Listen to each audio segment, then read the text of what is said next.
attention, 'cause I repeat the same routine. I think I used to have a purpose, then again that might have been a dream. I think I used to have a voice, now I never make a sound. I just do what I've been told, I really don't want them to come around. Oh no. Every day is exactly the same.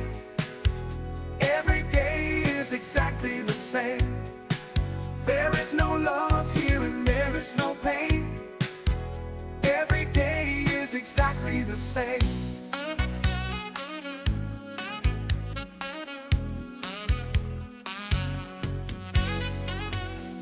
I can feel their eyes are watching, in case I lose myself again.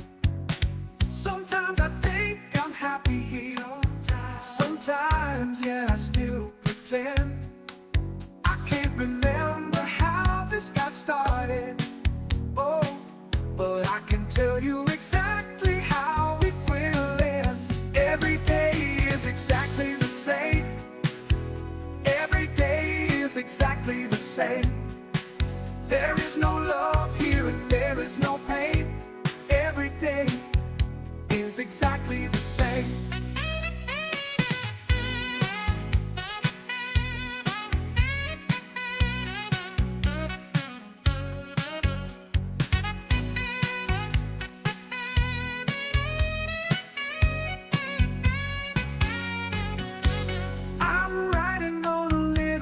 Of paper, I'm hoping someday you might find.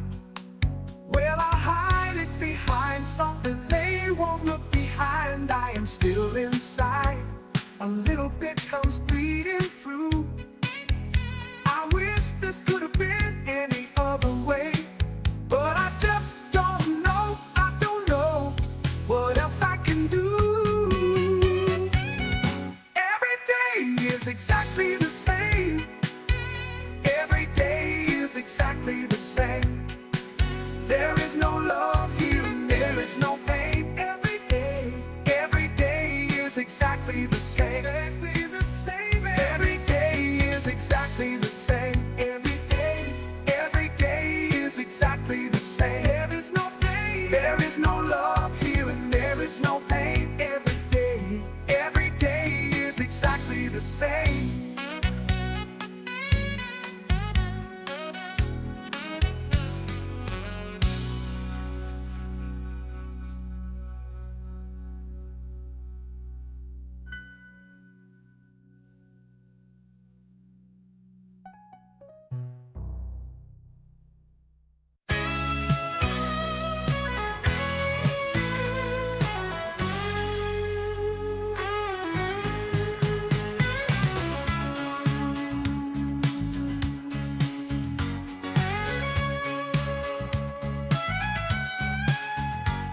Spies from China try to steal your mind's elation, and little girls from Sweden dream of silver screen quotation. And if you want these kind of dreams, it's Californication.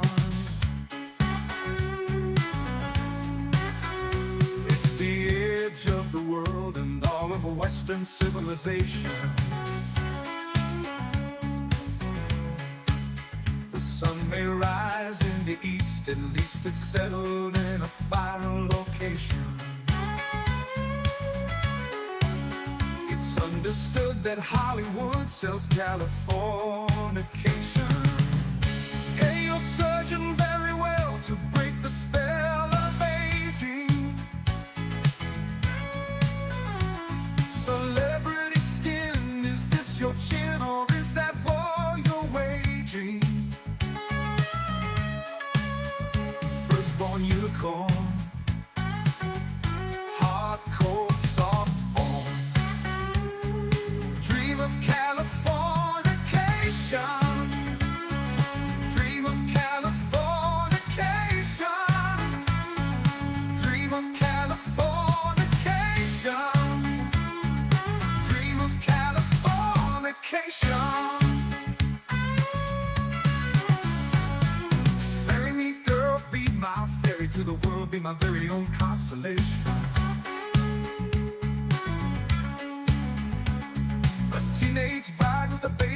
inside, getting high on information. And buy me a star on the boulevard, it's Californication. Space may be the final frontier, but it's made in a Hollywood basement. And Cobain, can you hear the sphere? Singing songs off station to station. And Alderon's not far away, it's Californication. Born and raised by those who praise control of population. Well, everybody's been there, and I don't mean on vacation. Firstborn unicorn, hardcore soft porn. Dream of Californication. Dream of Californication. Dream of Californication. Dream of Californication.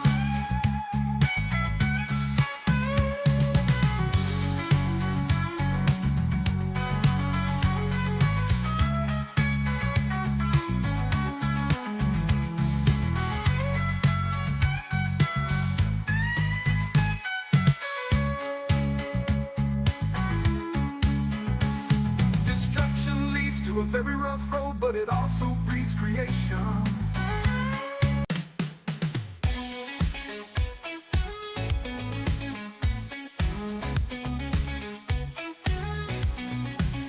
There's a shadow just behind me, shrouding every step I take, making every promise empty, pointing every finger at me, waiting like a stalking butler who upon the finger rests. Murder now, the path is must we, just because the sun has come. Jesus, won't you fucking whistle something but the past and done? Jesus, won't you fucking whistle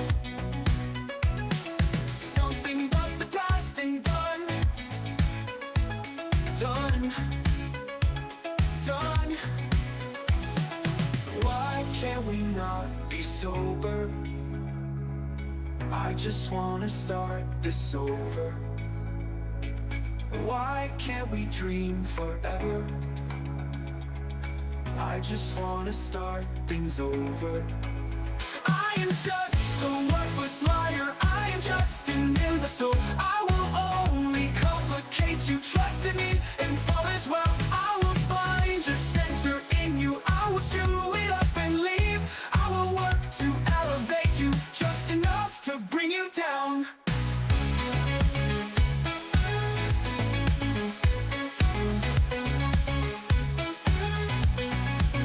Mother Mary, won't you whisper something but the past and done?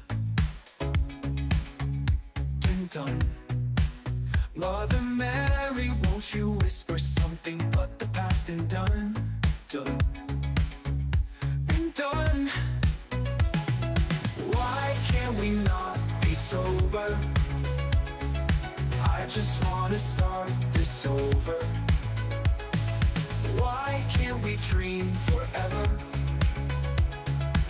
I just wanna start things over. I am just a worthless liar, I am just an imbecile. I will only complicate you, trust in me and fall as well. I will find a center in you, I will chew it up and leave.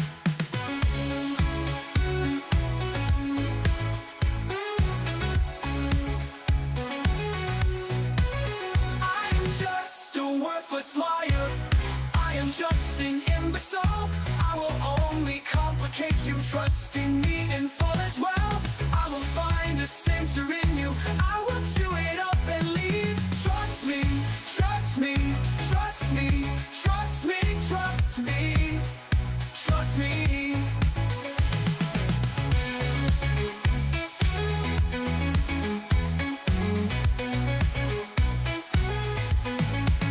Why can't we not be sober? I just wanna start things over. Why can't we sleep forever? I just wanna start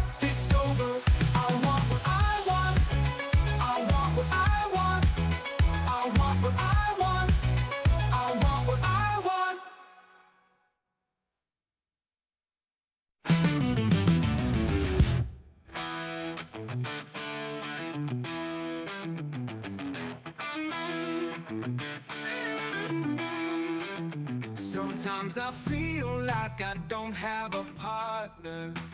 Sometimes I feel like my only friend is the city I live in, the city of angels. Lonely as I am, together we cry.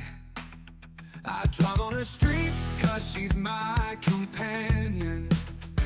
I walk through her hills cause she knows who I am. She sees my good deeds and she kisses me windy. Well, I never worry, now that is a lie. I don't ever wanna feel like I did that day. Take me to the place I love, take me all the way. I don't ever wanna feel like I did that day. Take me to the place I love, take me all the way. Yeah, yeah, yeah. It's hard to believe that there's nobody out there. It's hard to believe that I'm all alone. At least I have her love, the city she loves me. Lonely as I am, together we cry. I don't ever wanna feel like I did that day. Take me to the place I love, take me all the way. I don't ever wanna feel like I did that day. Take me to the place I love, take me all the way. Yeah, yeah, yeah. Oh no, no, no, yeah, yeah. Love me, I say yeah, yeah. One time.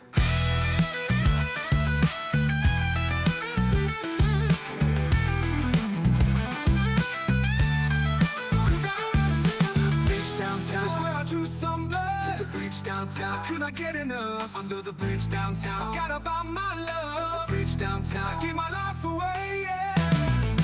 Yeah, yeah, yeah. Oh no, no, no, no, yeah, yeah. Oh wait, oh no, I said yeah, yeah. Oh wait, where I stay.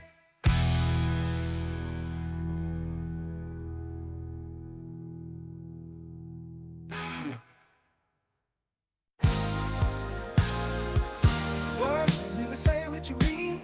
All I hear is a scream. Never say that to me. Never say that to me. Wait, wipe that shit off your face. Let's not stop till we bleed. The more you spit out your mouth, the less I believe. Denial seems it had to come. Relied on me to say it all. Denial has left you all alone. How can all that shit that you said ever make any sense? Where did you run to, bitch? While I was holding my breath, what sacred faded into nothing. Never put that on me, never put that on me. Denial seems it had to come. Relied on me to say it all. Denial has left you all alone.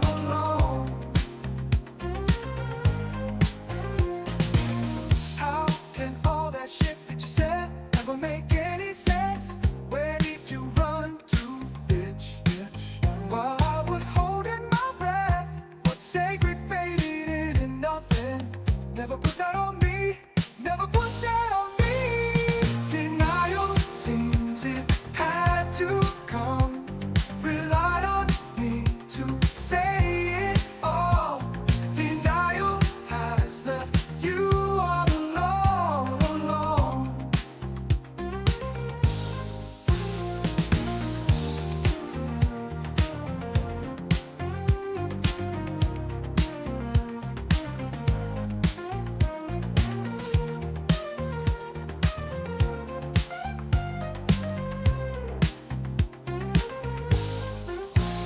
Denial seems it had to come. Relied on me to say it all. Denial has left you all alone. Denial seems it had to come.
I'm almost left to decay. Terrible. How many you betray? You're taking everything. Terrible life. My head is filled with disease. My skin is begging you please. Terrible. I'm on my hands and knees. I want so much to believe. I give you everything, my sweet everything. I need someone to hold on to. I give you everything. I need someone to hold on to. I need someone, my sweet everything. I need someone to hold on to. I need someone to hold on to. I give you everything. I give you everything. I need someone to hold on to. I need someone.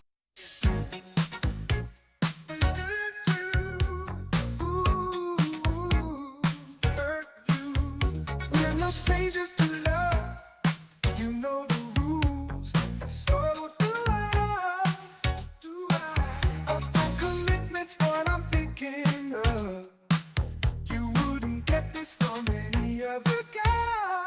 I just wanna tell you how I'm feeling.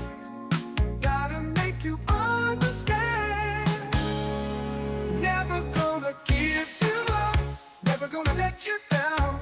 Never gonna run around and desert you. Never gonna make you cry. Never gonna say goodbye. Never gonna tell a lie and hurt you. We've known each other for so long. Your heart's been aching, but you're too shy to say it. Inside we both know what's been going on. We know the game and we're gonna play it. And if you ask me how I'm feeling, don't tell me you're too blind to see. Never gonna give you up. Never gonna let you down. Never gonna run around and desert you. Never gonna make you cry. Never gonna say goodbye. Never gonna tell a lie and hurt you. Never gonna give you up. Never gonna let you down. Never gonna run around and desert you. Never gonna make you cry. Never gonna say goodbye. Never gonna tell a lie and hurt you. Give you up. Give you up. Never gonna give, never gonna give. Give you up. Never gonna give, never gonna give. Give you up. We've known each other for so long. Your heart's been aching, but you're too shy to say it. Inside we both know what's been going on. We know the game and we're gonna play it. I just wanna tell you how I'm feeling. Gotta make you understand. Never gonna give you up. Never gonna let you down. Never gonna run around and desert you. Never gonna make you cry. Never gonna say goodbye. Never gonna tell a lie and hurt you. Never gonna give you up. Never gonna let you down. Never gonna run around and desert you. Never gonna make you cry. Never gonna say goodbye. Never gonna tell a lie and hurt you. Never gonna give you up. Never gonna let you down. Never gonna run around and desert you. Never gonna make you cry. Never gonna say goodbye. Never gonna tell a lie and hurt you. Welcome, my friends, to XboxEra. If you're new here, let me fill you in.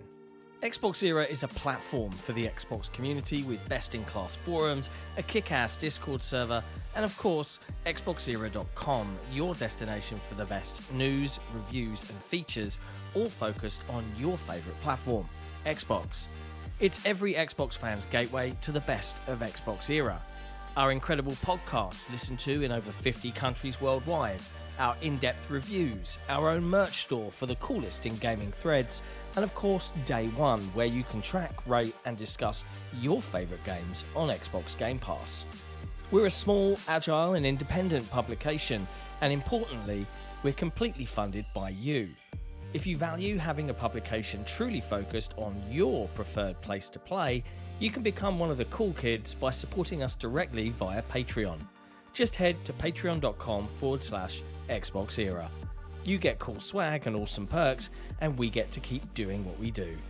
Become a part of the best Xbox community on the internet and help us grow even larger. Thank you for your support.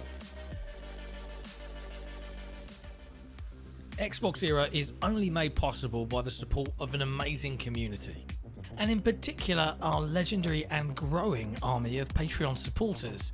Our executive producers, Top, the Scarecrow 121, Peter B, Not Jack, Mohammed Sherez, Kevin S, Korkenstein, Jordan White, Jordan Andow, Frankie C, Terran H, and Britt.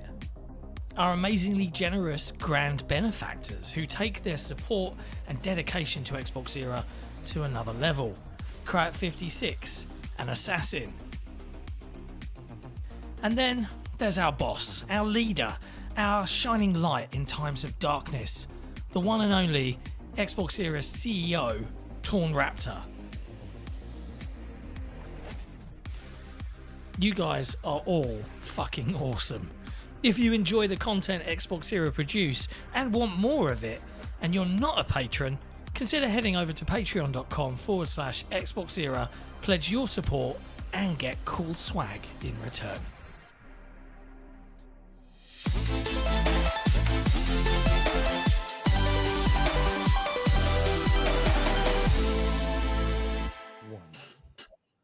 Hello, friends, and welcome to episode 239 of the XboxEra podcast. We're here to talk about all the latest in gaming from across the industry, but overall, we're focused on your favorite platform, Xbox. A big shout out to all of our Patreon members, but particularly our executive producers, our grand benefactors, Cryt56 and Assassin Entertainment, and of course, our wonderful CEO, Torn Raptor. As always, I am joined by Special Nick. What's going on? It gets worse every week. So bad. Reviews editor Jesse is here as well. Hello. How you doing? And today's special guest, Mr. Gareth Williams from Press Engine. There's already a bunch of community questions around Press Engine because many people on the consumer side of the gaming industry probably don't know what that is and want to ask some questions. So I'm sure you'll be able to dive into that. But welcome, Gareth. Nice to have you on at long last. Oh no, he's muted. He's muted. He's unmuted. Done that really bad thing where I mess up straight away. Hi, it's lovely to meet you. More on the ball in future. It's standard conference call etiquette now, I think, to be muted. You see me? Sorry. Yeah, we can see you. You're all good. You're all good. Hello, everybody in the chat. Hello, guys. How's your week been? Everyone happy? Yeah, not bad. Yeah, not bad. Not bad. I had everyone over for a birthday party last night, which is Who's draining. I swear to God, man, your social calendar is more full than anyone I have ever known. Weddings. My son's. It was my son's birthday. Like, I swear that was last week. No. Was it your daughter's birthday last week? Daughter was like a month ago. Yeah, but you had like 3 parties for it. She had 3 parties spread out over a couple of weeks. Yes. Man. But it was the son's birthday yesterday. Man. Just. How old is he? Having to. He's 9. Wow. Yeah. Do all the adults celebrate when it's their birthday there as well? I use it as an excuse to have a drink. I don't do it often enough, but when somebody's birthday in my family, I was like, "Cool, it's your birthday, but this is my time," and then have. Right. No. Yeah. Yeah. To an extent, yes. There is an element of that. Nick's one of those rare Australians that doesn't drink. Yeah, I don't drink.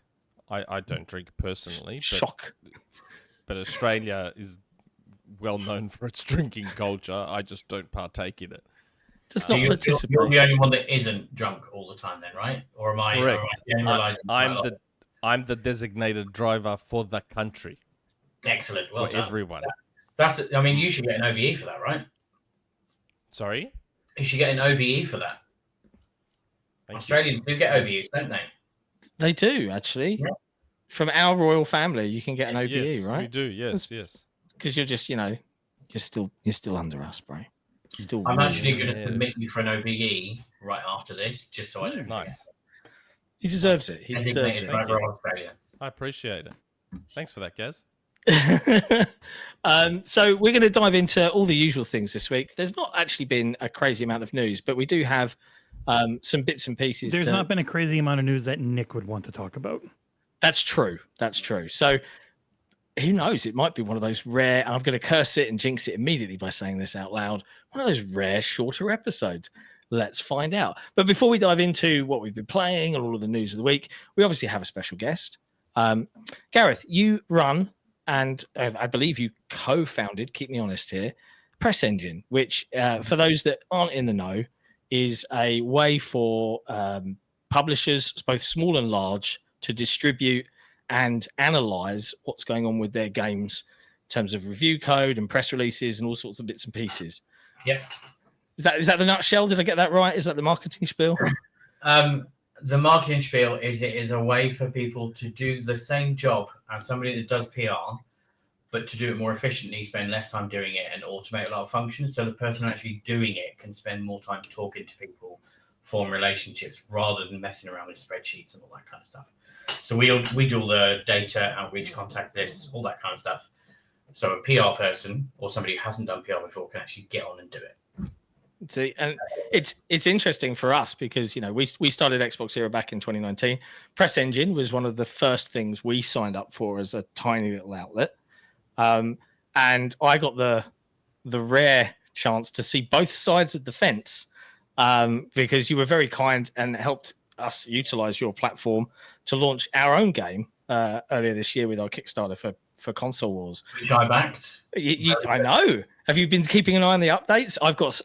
I've seen the prototypes now, the video, like the company that's producing them, our publisher.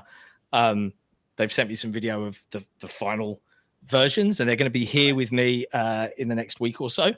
And I am super hyped to actually show everybody because we've gone above and beyond. It's I can tell you that we have some family friends who were here early today. We played Uno Flip today because one of them hadn't played it. So we played that, and at the end of it, I was like, the next time you come around, or the time after that, I'm going to have this new game to play, and it's like this. And they were like, oh, and my other kids were like, what's that, Daddy? Yeah, the excitement builds in our household, I would say. Yeah, I'm super hyped to get it in people's hands. But I was equally impressed when I kind of peeked behind the curtain because the analytics that you get out of Press Engine kind of blew me away a little bit because I was able to see in real time when my PR release had been opened, how many times it had been read, all sorts of crazy stuff. And I was like, oh my God, this is amazing. I forgot to tell you about the RSS feed. So if you have Slack or Discord, it will push all the coverage through as it comes in. You don't have to. Wow.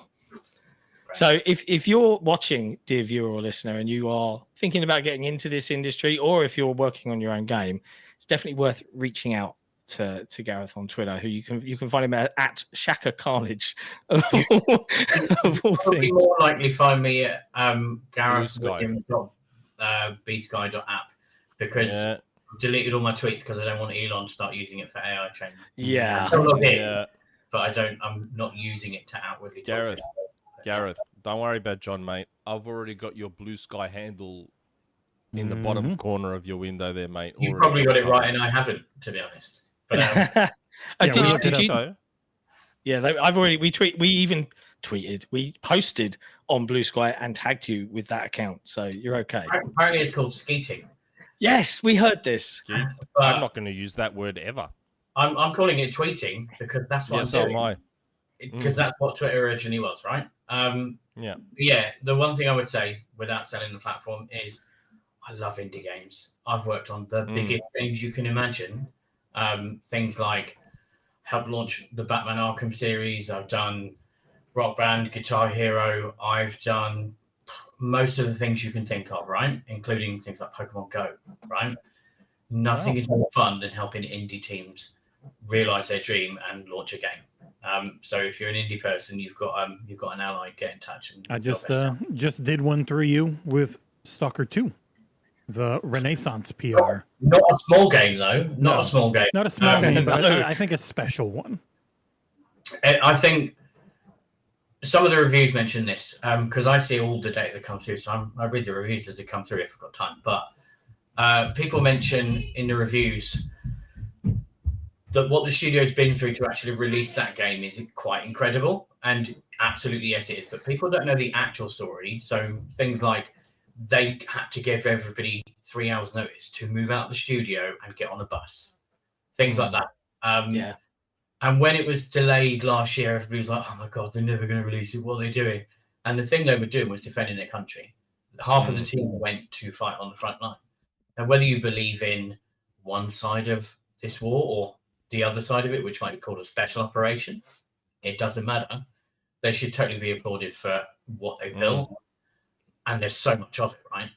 Yeah. And I haven't had time to play it yet. So when I finish work in 2 weeks, I'm going to be on Stalker 2 for at least a week. Are you a fan of the originals, the original titles? Yeah, it wasn't a big deal for me when it first came out, the first one. But it was always on sale about 10 years ago, I think it was, or shortly after it came out. And I did play it, and I thought there's some really, really nice ideas. And that there's a lot of. I mean, as an example, over 14,000 games have been released on Steam this year so far. Yeah. And of those games, I've played 6 or 7 because my time as an adult with too many children is quite limited. But every game at the moment, have I got 2 minutes or is that too long? Yeah, dude, this is a very conversational podcast, so you can hold that microphone. Nick is going to be going on for 15-minute rants at some point, so talk while you can. I would say there are a couple of issues with the games industry at the minute. Partly one of them is based around funding. There was loads of funding at COVID when COVID happened, and then it's completely dried up. There is $20 billion worth of VC funding that hasn't been given out that will need to be returned to those investors if it's not spent in the next 12 months in North America alone, right? Yeah. Everybody's making the same games, which is a live service hero shooter or a live service XX. And those are brilliant. And the problem is, and this will be around, sorry, those are brilliant. And all of the games that are popular are the games that are covered by all the media. They will cover the top 10 games religiously 2 or 3, maybe more times a week, sometimes per day, depending on the website. So the influencers play the games that are the most popular. So how do people discover games? They're in this deathly cycle loop where the influencers play the game where the audience is. When their audience goes, they look at the next top 10 list. They think, oh, cool, I'm going to play that. This is coming out this week. Let's go for it. And that creates a void for indie games. And one of the things that I really liked about S.T.A.L.K.E.R, yes, it's published by Microsoft and there's a lot of spend behind it. And that didn't publish. GSC self-published, but it was very backed by Microsoft. Andow will kill me. Andow is the CEO of that studio. He'll kill me for getting that wrong. So thank you for correcting me. Enough, you're not like Kind of Funny and a whole bunch of other places recovering. Like, well, why didn't Microsoft just move S.T.A.L.K.E.R? I was like, Greg got it wrong. It's good. But yeah, they do nice original things in that game. From everything that I've seen on video and I've looked at in reviews, they're trying some original things. And the indie space is where originality comes from. Because all of these people that are looking for that funding for the hero shooter that's going to get released this week instead of the one last week, I don't think they're doing that much original. And if you look at people talk about Game of the Year lists, I talk about my best games ever because I played What Remains of Edith Finch 2 years after it comes out and went, Christ, that's a great game. Why didn't I play that when that came out? It's so good, isn't it? That got a 10 out of 10 from me. If you find a game that resonates with you, it can change your outlook on so many things. And there has not been a AAA game that has changed my outlook on gaming probably since Batman Arkham City. But there's a story for another time. The only one I think for me that's like really changed stuff would be Half-Life Alyx. Just because it was, but it's pushing such a different, similar type of experience, but at a fidelity and interactivity that we had never really had before. Yeah, I can vibe with that. Like from what I've played of Half-Life Alyx thus far, and I haven't finished it yet. I've got to save that for the December. I haven't met Jeff, but you know, like Gareth, what you were just saying, I think that's something that we've regularly talked about. You know, and I think the games industry has a bit of a problem with, right, in that the stalwarts of the industry they're ignoring it. That's the problem.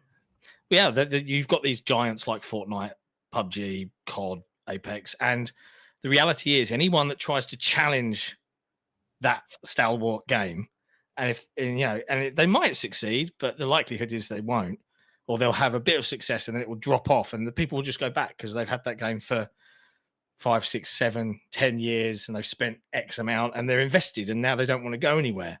And I agree with you that indie games is where the imagination lies. We just saw it with 2K, and they had Private Division who put out really cool things like Roller Drome and a bunch of other games, and then we could put out 50 of those. They could all be successful, and they won't make what one Borderlands 4 is going to make. So what's the point?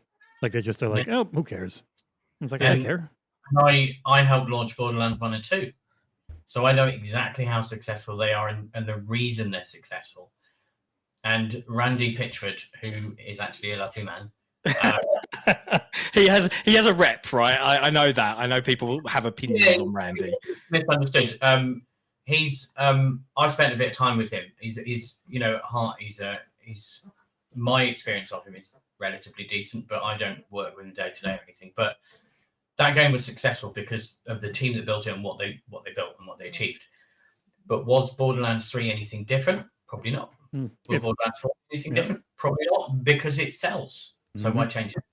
No, it's refining. Like 3 plays a hell of a lot better than 2, but then it was also not as funny, not as well written, because so many people got burned out on the way they had done it and didn't want to keep working on it. It's really hard. And the movie was awful. So if you haven't seen the movie, I haven't put myself through it yet. That will be a second eclipse. You've seen the whole film in the trailer. All the funny bits are in the trailer. The movie's a little bit like, okay. Yeah, I don't know. Nick, have you watched the Borderlands movie yet? I have not. We should probably punish ourselves at some point and watch it. Yeah, I believe it's on streaming services. I believe streaming services it was do have within it available. 3 weeks of going into movies. It was available to buy digitally. That's right. It went to streaming services quite quickly. So yeah, I may need to force myself. We'll to pull watch out the it 'cause I have XboxEra zero credit interest. card and we'll just buy a copy and we'll all watch it. And we'll do a commentary for the patrons. Yeah, I would pay to watch that. I'm not joking. Having seen it, I would pay to see other people experience the pain that I went through. Well, I think that's what we're going to do. Is we're going to do a movie commentary stream of us reacting together, watching the movie that patrons can play while they put themselves through watching the movie, so they can hear our reactions rather than us breaking any kind of like broadcasting. Yeah, just an MP3, no video or movie audio. It'll just be us. Yeah. And you'll sync it up. Just us. You can just sync it up and away you go. But and it's interesting, Gareth, you mentioned, among many things there, funding issues and where indie games are, but you also mentioned your history in video games, right? And I think it would be a disservice to have you on and not talk about and probably squeeze a few interesting anecdotes out of you, because I've certainly heard some from you before that I haven't repeated to anyone. But let's see more than 5 minutes in. But I'm just curious. You mentioned some legendary franchises that you've had some hand in one way, form, or another.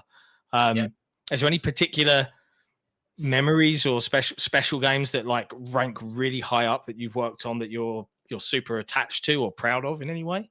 I think the important thing to remember from my standpoint is I wasn't always in PR. I was a journalist first. Yes. And I started a website in 2003 called The Vegas Experience, which was based on my gamer tag. And it was a GeoCities website. So if nobody remembers Wow. I do. I'm old enough. Yeah. Hello. I'm 5 now. So if you search GeoCities on Google, you will have an instant memory come back when the return comes in. So trust me, do that separately. It's great fun.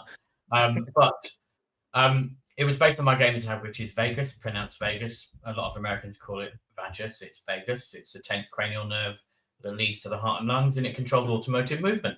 I thought I was being clever. Very smart. Cool Hand Luke was taken in the Xbox Live beta, so I didn't get to be Cool Hand Luke.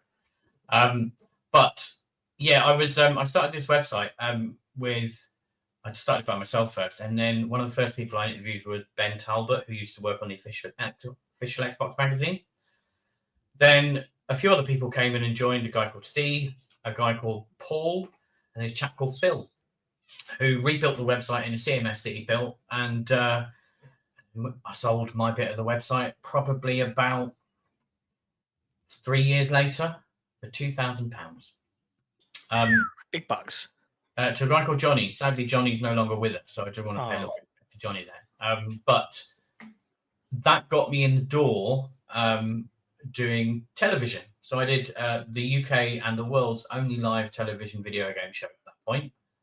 We even broadcast live from E3, so this was before YouTube, before G4, all that kind of stuff. Wow. Did a show called Livewire, and then we did another show afterwards. I can't remember what it's called, but we basically were the spectator, and everybody joined our Xbox Live group to jump in and play games and watch themselves playing on TV. It was brilliant. And had I gone on YouTube and done that, we wouldn't be chatting right now. I missed a trick. Yeah, I would say I would always say I was never a good writer. I was acceptable. I tried to be cleverer than I was, but I was good at serviceable. Yeah, serviceable. When Nintendo announced the Nintendo Wii, it was me that Nintendo's PR agency called to say, "Do you want it exclusive?" Because I was working on CVG. Oh, what? Now I literally started freelancing for CVG that day, and I replaced a guy that was doing the Nintendo coverage for CVG. Crap. Yeah, who's actually a really great guy, by the way. He got the job instead of me. I applied for that job. It's the last job I applied for that I didn't get. But yeah, I love games, and eventually went into PR in 2008. The first game I ever worked on was Ferrari Challenge from System 3. I could tell you some stories about that, but Mark rang me yesterday, so I don't want to tell you stories about Mark. Mark is a character. There's lots of characters in our game. I would say some of the proudest things I've worked on is I did Batman Arkham Asylum. I then did Batman Arkham City. The day that Batman Arkham City launched, I pulled off what I think is a PR masterstroke. Now, I've done things like I've done picture stories of Lego Mordor via Bank, where I've done the tube station run from what was Mordor. It's not called Mordor in real life. It's called Morden. Morden, yeah. Morden to Bankline. I did a photo story of minifigures, but scale photography, getting on the tube and all that kind of stuff. And we changed the digital signs to Mordor and all that kind of stuff. That did really well. I did Lego Superman flying over London. You should search that on the internet. It's a great video. So bad it was good. But what I think my favorite thing was we did Batman Arkham City, and during the last month of the campaign, I sent out code as early as possible, because for the first Arkham game, nobody was convinced there was going to be a good superhero game, and we knew it was good. We knew it was 9s and 10s. Only one outlet gave an 8 out of 10, and I rang them on the train at 5 o'clock on the Friday, the day before I went to my wedding, and I was like, "I think you've got it wrong." I said, "Tell your opinion, but I think you've got it wrong." Gwyn, Total Video Games reviewed that. I've got this memory that's amazing. But Arkham City came out, and the day that Arkham City came out, Colonel Gaddafi was killed.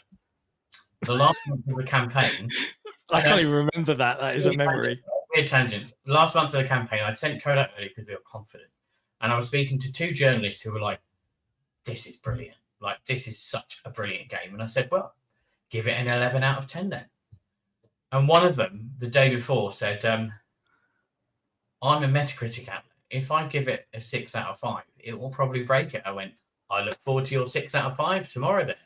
And after the phone call went down, I went, "The power of PR compels you," right? So what happened then is the front page of Yahoo had this picture of Batman Arkham City from the K.R, the quote from the game, 6 out of 5. And I was like, achievement unlocked. Holy shit. Which outlet was that gave it 6 out of 5? Yahoo Oh, Games. wow. Wow. And the guy that wrote it is actually a great guy. And it wasn't, I mean, I may have suggested it, but he had to do the thing where it's 6 out of 5, right? And it did break Metacritic for a day. So Mark, the owner of Metacritic, was on Twitter DMs at me going, it's a 5 out of 5, right? I'm like, "No, mate, it's definitely a 6 out of 5. That was a proud moment. Brilliant. Pokemon Go. I could talk about this forever, so you tell me when to stop. But the Pokemon Go thing was interesting. Pokemon said, "We've got this really cool game coming up. We want to do some previews for this game, and we think it's going to go down really well." And we said, "Okay, how do you want to do it?" And they went, "Well, it's a location-based game. We want to give it to a couple of journalists. We haven't got everything set up yet. We want them to go around and try it out." you wouldn't believe how many people were not interested in a Pokemon mobile game. They were like, no, we're not interested in mobile games.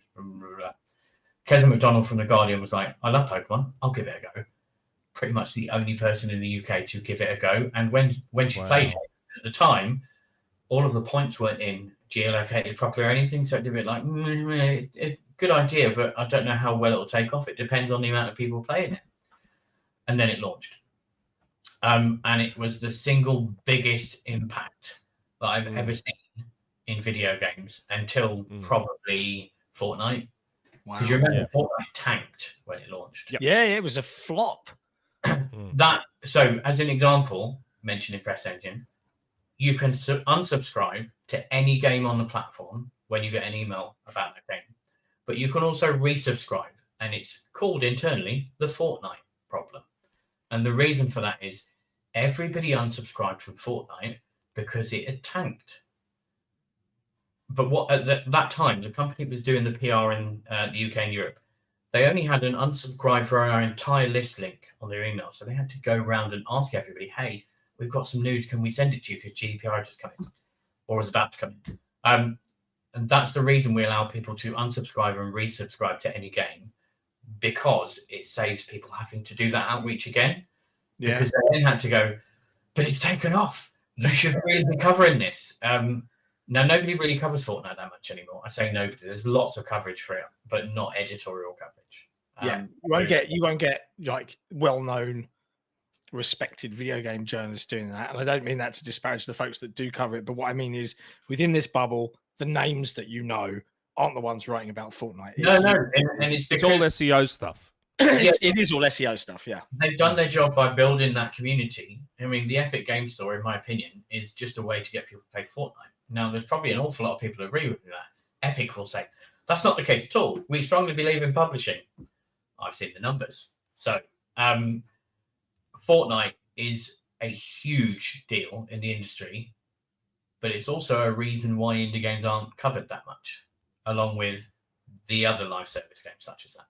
Yeah. Nick is an unashamedly huge Fortnite whale who spends all of his money on pointless he cosmetics. Spent millions of dollars Australian, so at least 300 pounds. Whale.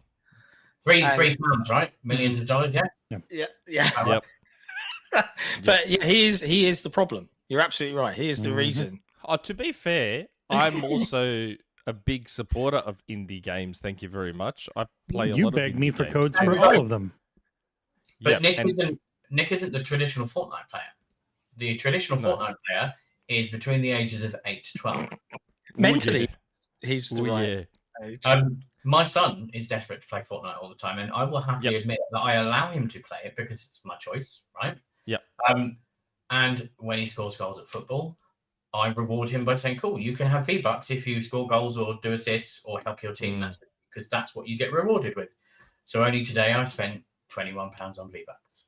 Yeah, it's funny. Fortnite was in the news. I think 14 million peak concurrent players today for the whatever new record remix event that they had. Yeah. The next season looks it's going to be more than that, because the average number of concurrent players of Fortnite on Xbox alone in the UK is around about 16 million a day. That is nuts. It is proper nuts. That is a crazy. I think they get. I think they get a ridiculous amount of players, but hey, they built the game to do it, right? You can't disparage them for building a phenomenon, right? We may not like the fact that it's a phenomenon and other games get less, but the guys that built Epic, Mike Capps and the other original founders, they've made some great games before, but they don't make any other games now for a reason. No.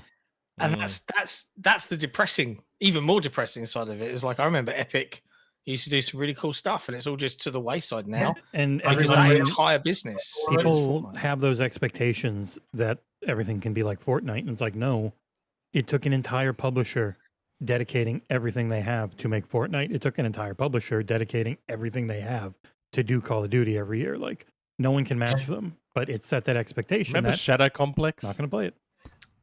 Well, if you're, let's ask this question: if you're an investor in Epic, right? And let's think about who's an investor in Epic. Sony, as in SIE is invested in Epic, and a bunch of other people like Tencent, etc., etc. The company itself is worth probably $150 billion based on the investment they have and the income that they have. They've only taken on investment to build other stuff, of which they haven't actually built, and they've decided to stop doing it because it's not Fortnite. But if you were one of their investors, would you want them making something that isn't Fortnite? No. Because that's why I'm investing, right? And that is, I guess, there's so many, like, it's interesting the different topics you've touched on, because you talked about journalism and writing and SEO and the way the games industry on the media side is structured. And we're out here as this tiny little outlet, which is primarily supported by the community that's watching this show right now. Well done, community. Honestly, absolute legends. Head to patreon.com/XboxEra, support us directly. But we would not exist unless they were there.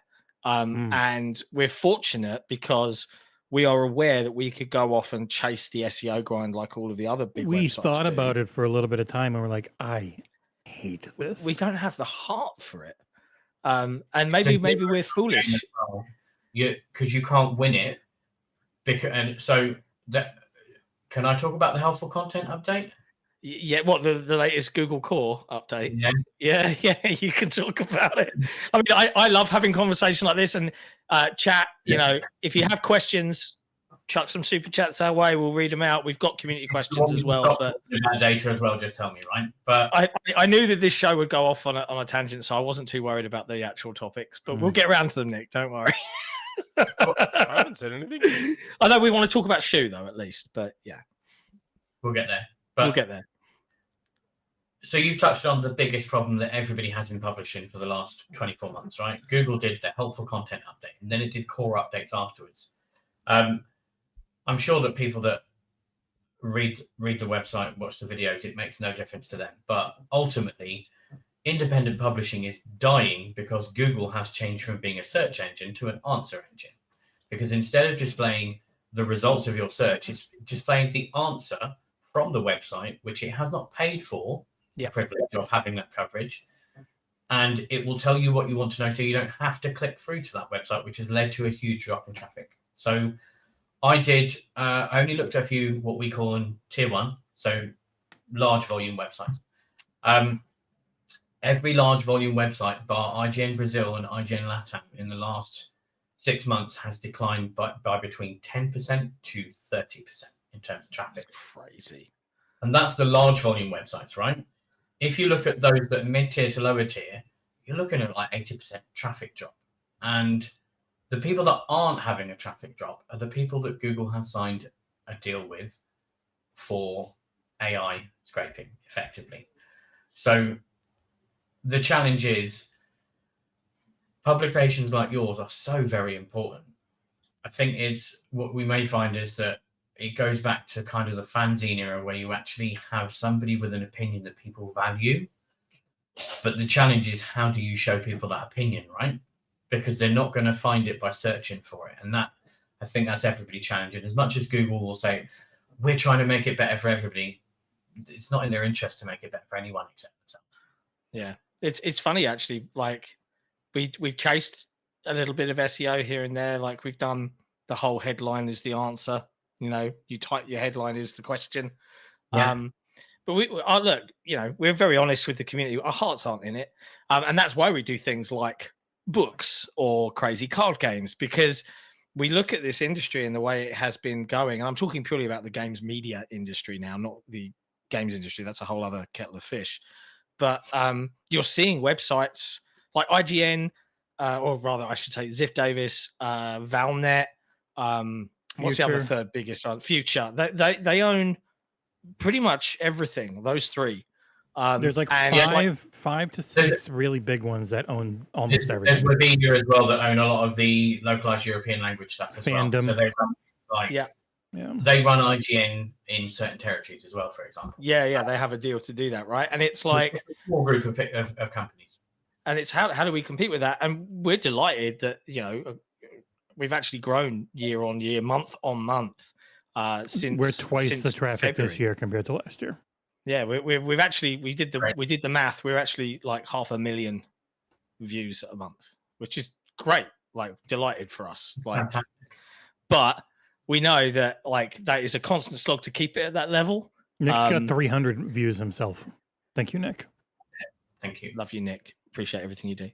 But yeah, that is, and we're seeing all these big sites shutting down or being acquired, and then being, having layoffs, and we look at that 30% drop in. There is more coming. There will be. No. Literally, before the end of the year, there is more coming that you will not see coming. That is going to happen in the next 31 days. Oh, and so I'm not saying that with a smile on my face, right? No, it's horrible. This is the challenge. Is even at the top, people are struggling to make money, and what they're turning to is, okay, well, let's get AI to write articles for us and just pay those writers that we want for the expert opinion. And the challenge is the average consumer doesn't care if it's AI or not. They just want to know this. Tell me about this. And if we distribute news as publishers, developers, and PR people, it doesn't matter who writes that. It's, I'm going to search for this and I want this information. The first one that shows it to me wins. Yeah. Well, the old adage where you used to have to be on page one to be a success. Unless you're a service company that has very specific keywords that you're looking for, editorial, unless you're number one, it doesn't matter anymore. Yeah. That's why we were talking about with Stalker 2. We saw, it was in rough shape. Like, there's no denying it. Jesse, when he first got code, right, he was like, oh, Lordy, this is busted. My review in progress was a 4. Yeah, it was bad, right? The version you guys never played was infinite. It's the thing a lot of those 4 and 5s you're reading mostly played. Yeah. But what you saw was the smaller sites. Oh, Trev G, Rev Razor just gifted 5 XboxEra memberships. Many thanks to you. Austin T, Ray Oid, BT Maverick, Saron Grant, and Chank Fitzer Whitlock. I like that last name. That is one hell of a last name there. Chank is the guy. Fitzer. I'm pretty sure Chank might be the guy who gifted me Towerborn on Steam. Oh, what legend. It's a good game. I love Very Towerborn, good game. as you know. Yeah. But yeah, so I can't even remember what I was saying now. My brain's gone. My Stalker brain's 2's gone quality. Oh, yeah. But you saw the smaller sites who need the clicks, right? Who need, like, I'm not going to name any names, but the majority of them here's the review. We know that the bigger sites, well, it doesn't matter when we release our review because we're the biggest site, so we're going to get clicked on anyway. Was able to do a review in progress without worrying. And even though I think the right thing to do was to say, this is a review in progress, because Renaissance and the developers were super communicative throughout. You saw that is just the way it is. I got that press engine email that had like 600 bug fixes in it on Tuesday, right before Wednesday's launch. Yeah. And I'm not like disparaging those sites that chose to post a review, but in my heart of hearts, like for that team as well, for what they've gone through, give them the benefit of the doubt here, lads. Like maybe give it a day and just replay like 5-6 hours and see how things feel now before you hit publish. I don't know. I do get with some, if it's text only, you can change it right up until launch. It's just text.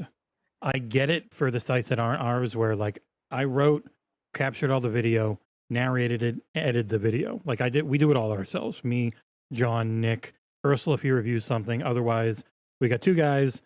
It would be harder to redo stuff late, but for us, we can just go in there and up to 20 minutes before launch, we can change stuff.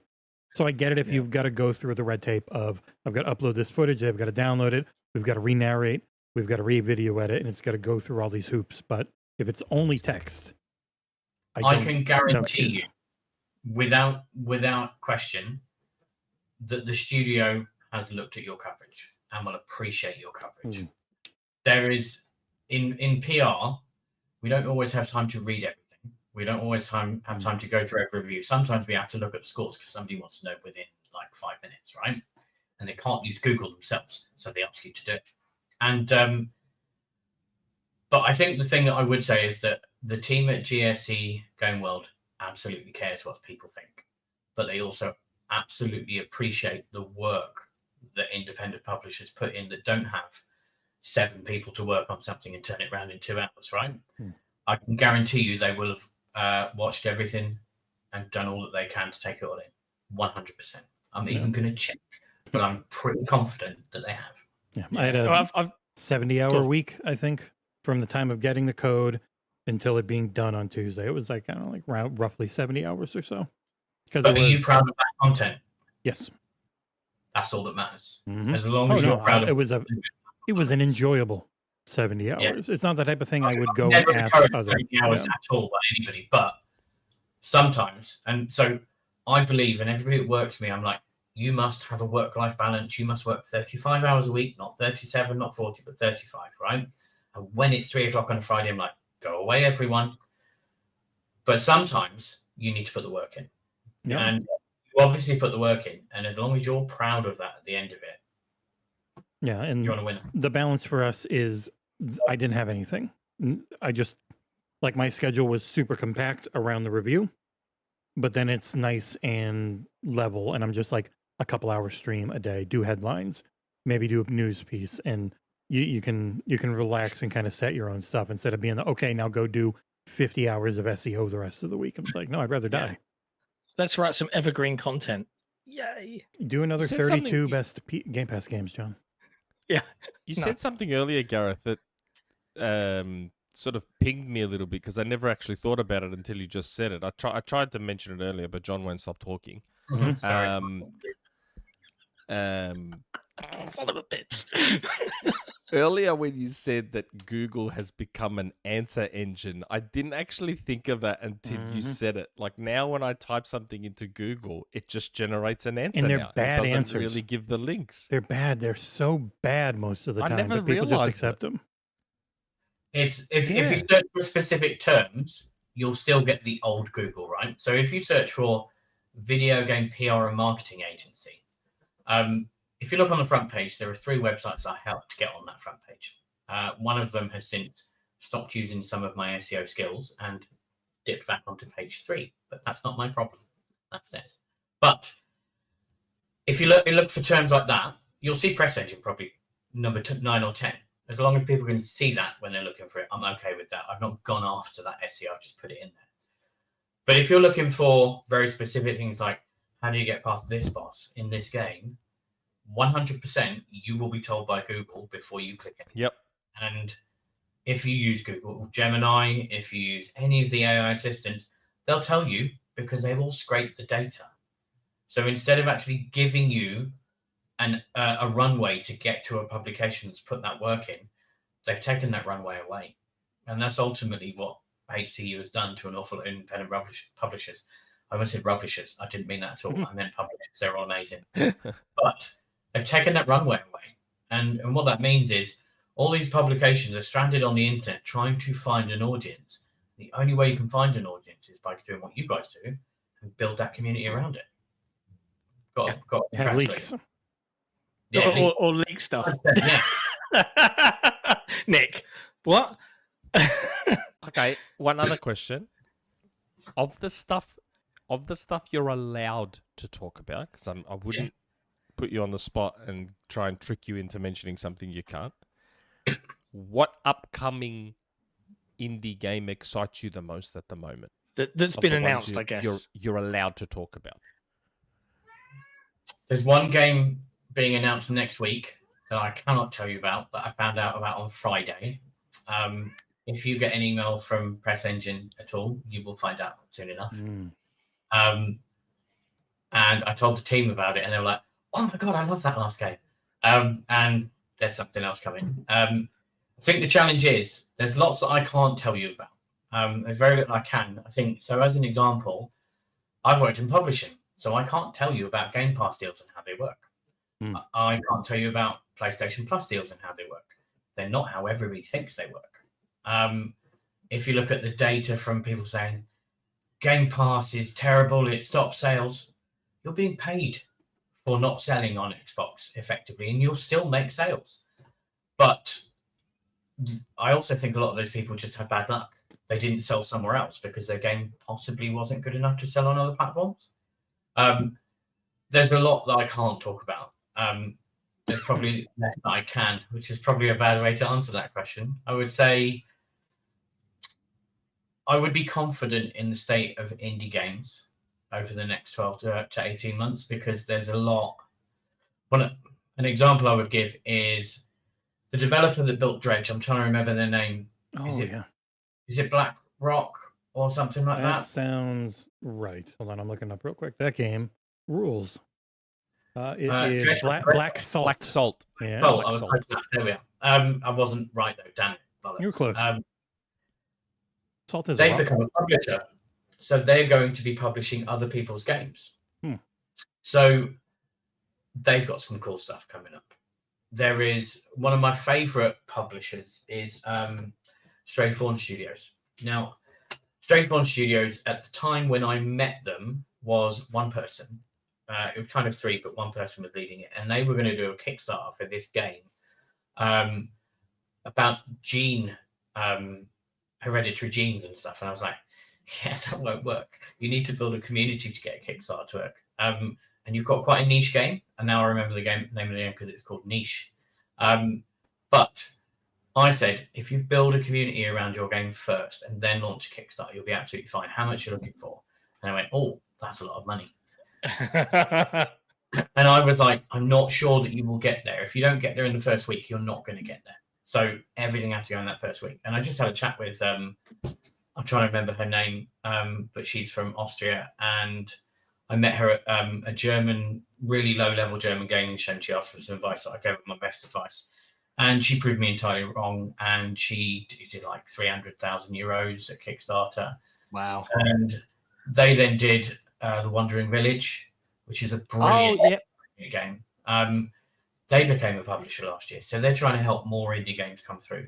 The one thing I would say is I know an awful lot of games that are being made right now, and I'm privileged enough to see a bunch of them because people ask us what they would do or what we think they should do.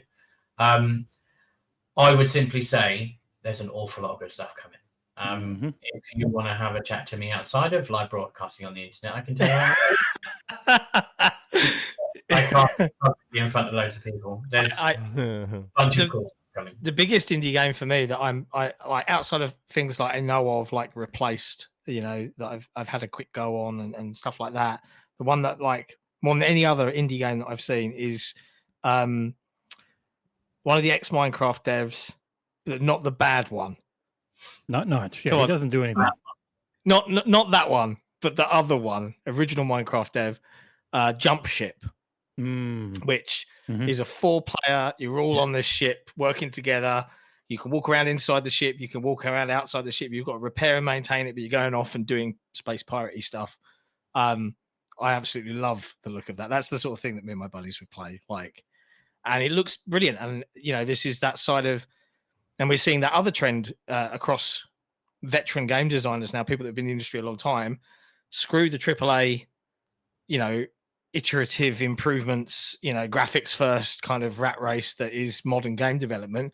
I want to build a small agile studio and do exactly what we want to do, a niche game that's just for us that we think people will enjoy without a publisher saying, no, you can't do that. And those end up being our best performing reviews on quite often. Because we have a bunch of people who really like playing them, and we try and give them our best when we cover them, and no one else really does. Because you will go on OpenCritic and Metacritic, and you'll see this amazing game, and it's got an 88 score in OpenCritic from their whatever the hell a top critic is. But it's like 6 reviews, and that's it. Yeah. So half the time we have to add them.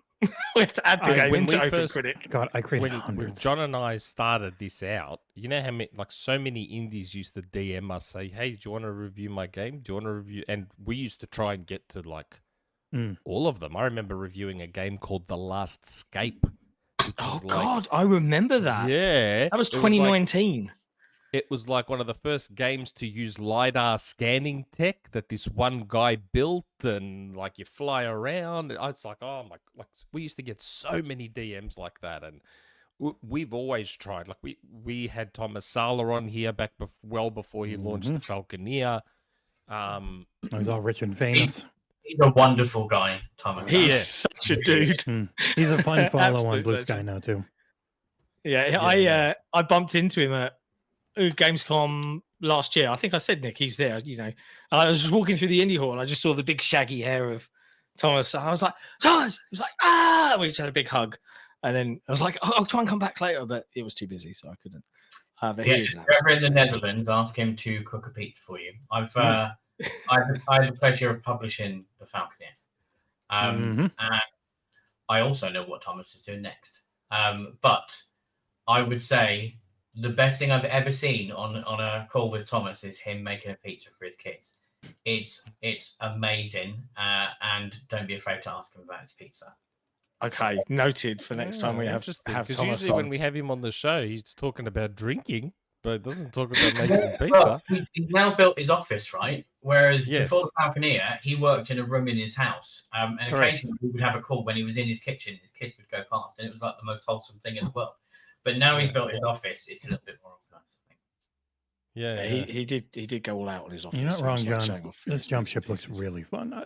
I think one of the main places development should go is focusing on co-op. Like PvP is full, single player is too expensive and not replayable. Focus on co-op more and more, and you will have more L-divers. Like, holy shit, that came out of nowhere type of things going nuts. Exactly. Players against the environment. I think El Gato's had a little minor senior moment on Gareth's end. So there it is. It's recovered. Sorry about that. Sorry, I completely flawed everything. It's okay. You're all That's good. all right. You're all good. Should we go to the couple of community questions we've got for Gareth? Yeah, please. Yeah, let's dive in. There's a few. Okay, in which there. one you starting Yeah, with? we also we've got a super chat from Luke, Xbox Expansion Pass, just supporting great creators. Thanks, Luke. Oh, thank you, Luke. Love you, Check Luke. out, mate. Luke just Check did an out- check out episode Xbox 2. Xbox Expansion Pass. Yeah, he And just yes, did he did Xbox 2+1 with Jez and Rand. Yes. Yeah, go listen. He's a good dude. So we have a couple of community questions for Gareth. One is from good old Collingwood, Jesse. All right, going all the way down to the I'm very talking bottom. slowly Yes. to give you time. I had Jordan's loaded Cue up it because, of up course, you and chose show that it. one. But yes, go ahead. I did choose that one intentionally I know. first. White Rabbits, John and Jesse. Happy summer, Nick. Yeah, it is. It's summer today. Oh boy. And Congrats. welcome, Gareth. From what I see of your website, Press Engine provides a one-stop shop for indie developers and small publishers to promote games and projects to larger publishers, magazines, and platform holders. In the Xbox case, have you had to develop proposals for Game Pass? And that's good on Collingwood. Actually, yes. I'll ask the second part of the question, his question, after you've answered that part. Can you read that again just to make sure that I'm getting the question right? Is he saying, Yes. have I had to develop anything for Game Pass on Press Engine? Yeah, develop He's saying, proposals. in the case of Xbox, have you had to develop proposals for Game Pass? So working So I with guess on publishers behalf on of Game an Pass indie deals. dev, Yeah. Yeah, So I'll- yes. So what I can tell you is, there are developers on the internet, and this is some gossip. Sorry, there are developers who are We love quite gossip. adamant on the internet that Game Pass is horrible and it's killing independence. it's the worst. Right. Not sustainable. And I've been in a call with that developer where they begged for an Xbox Game Pass deal. So the outward appearances are perhaps not the same as the inward appearances. There are console warriors everywhere. Yeah, and I don't think that person who made, and I won't say it is because they're actually a good person, but they perhaps said that because they were looking for profile, not because they perhaps believe that. Now, almost every indie developer out there wants a Game Pass deal, and there are a few reasons for that. One, you immediately get a huge audience, and all these that comes second, but we're coming in second. You immediately get a huge audience. Game Pass is one of the most successful subscriptions ever launched. Despite what some media may say, it does make it is profitable, and it is profitable for everybody involved in it. Without me saying stuff that I can't, I guarantee you that it's profitable. Yeah. The challenge is that you can dilute your audience onto one specific platform, or you can direct them on one specific platform. If you're on Game Pass, you will still sell on Steam. If you build an audience on Steam, you will still sell on that channel. If you build an audience somewhere else, whether it's PlayStation, Nintendo Switch, GOG, Greenman Gaming, whatever, people will buy your game if you prepare the market. There's a chap called Leo who works at Wired, Leo ZMD, and he'll kill me for saying this, but Leo does talk the truth sometimes. And one of the things he says is for any game, you have to prepare the market. And Game Pass is a way for you to prepare the market without investing significantly in doing that. So it gives you that audience. On to the next point. Yes, it does give you money, although I can't tell you the scales of the money it gives you, but you would imagine it varies from game to game, depending on the size of the game. Well, one of the advantages of us becoming friends with a lot of indie devs is that we have a lot of off-air discussions with these indie devs. So we're somewhat aware of some of the deals that go around. Pretty good. Yeah. We're just not allowed to talk about it because part of the contracts that you get with Game Pass and with PlayStation Plus, you're not allowed to discuss it, right? So I can say that I've seen those contracts and I've had those meetings, but I can't tell you the details of it. I would also say that PlayStation has I would probably say that PlayStation has a different remit for what it's looking for in PlayStation Plus, for those that it signs up. And I would say that they're looking, to be fair, they're both looking for the same thing. Xbox and PlayStation are looking for people playing games a lot, often, and for a long amount of time. Yeah, the hours played metric is the most important one. Like how much is someone going to play it? So we've all got one of these in our pocket or nearby, right? Let's not show messages from secret people, hopefully. They're not secret people. But we've all got one of these phones, and when we log into whether it's Blue Sky or Twitter or any of these social media channels, yes, even Blue Sky and MySpace was the best. Although Bebo was brilliant because you could have a girlfriend on Bebo but not have it on MySpace, and they go, "But can't you go to be your girlfriend?" Like, "No, I don't want it." But we all have these, and all these social media things do two things very clearly, and they look for something that is inherent in human nature. They look for ways to keep you opening an app as much as possible and to keep you scrolling in the app as much as possible, because the more they do that, the more money they get. And it's interesting because all the things that we think are good are actually quite bad. Video games have managed to tap into that. How do I open this game? How do I play it for longer without the negativity of it? Which I think is really good. The negativity comes from the community you play with, potentially. If you're playing open gaming rather than with friends. Game Pass, PlayStation Plus, any other subscription. Like, as an example, I'm an Amazon Prime subscriber. I had like 7 games to my catalog on GOG and Epic Game Store a couple of days ago. I was like, cool, I'm probably never going to play them, but my kids have access to that, so they can play them. So I claimed them. So much benefit to this. And the one thing I would say about Game Pass specifically is I found games on Game Pass that I would never have bought before. Yes. The example I would give you is probably one that you've never heard of. There's a game called Old Man's Journey that was on Game Pass about 3-4 years ago, and it is the story of an old man and his life. And it is a puzzle game where the backgrounds are the puzzle. And it's like, it took me 15 minutes to get into it and go, what? It's like a 2.5-hour game. And I messaged the guy who was then head of ID at Xbox, who now is the CEO at GSC Game World, Andow. And I went, this is why Game Pass is brilliant, because I found this game because of Game Pass. And he was at Thunderful, wasn't he? He was, yeah.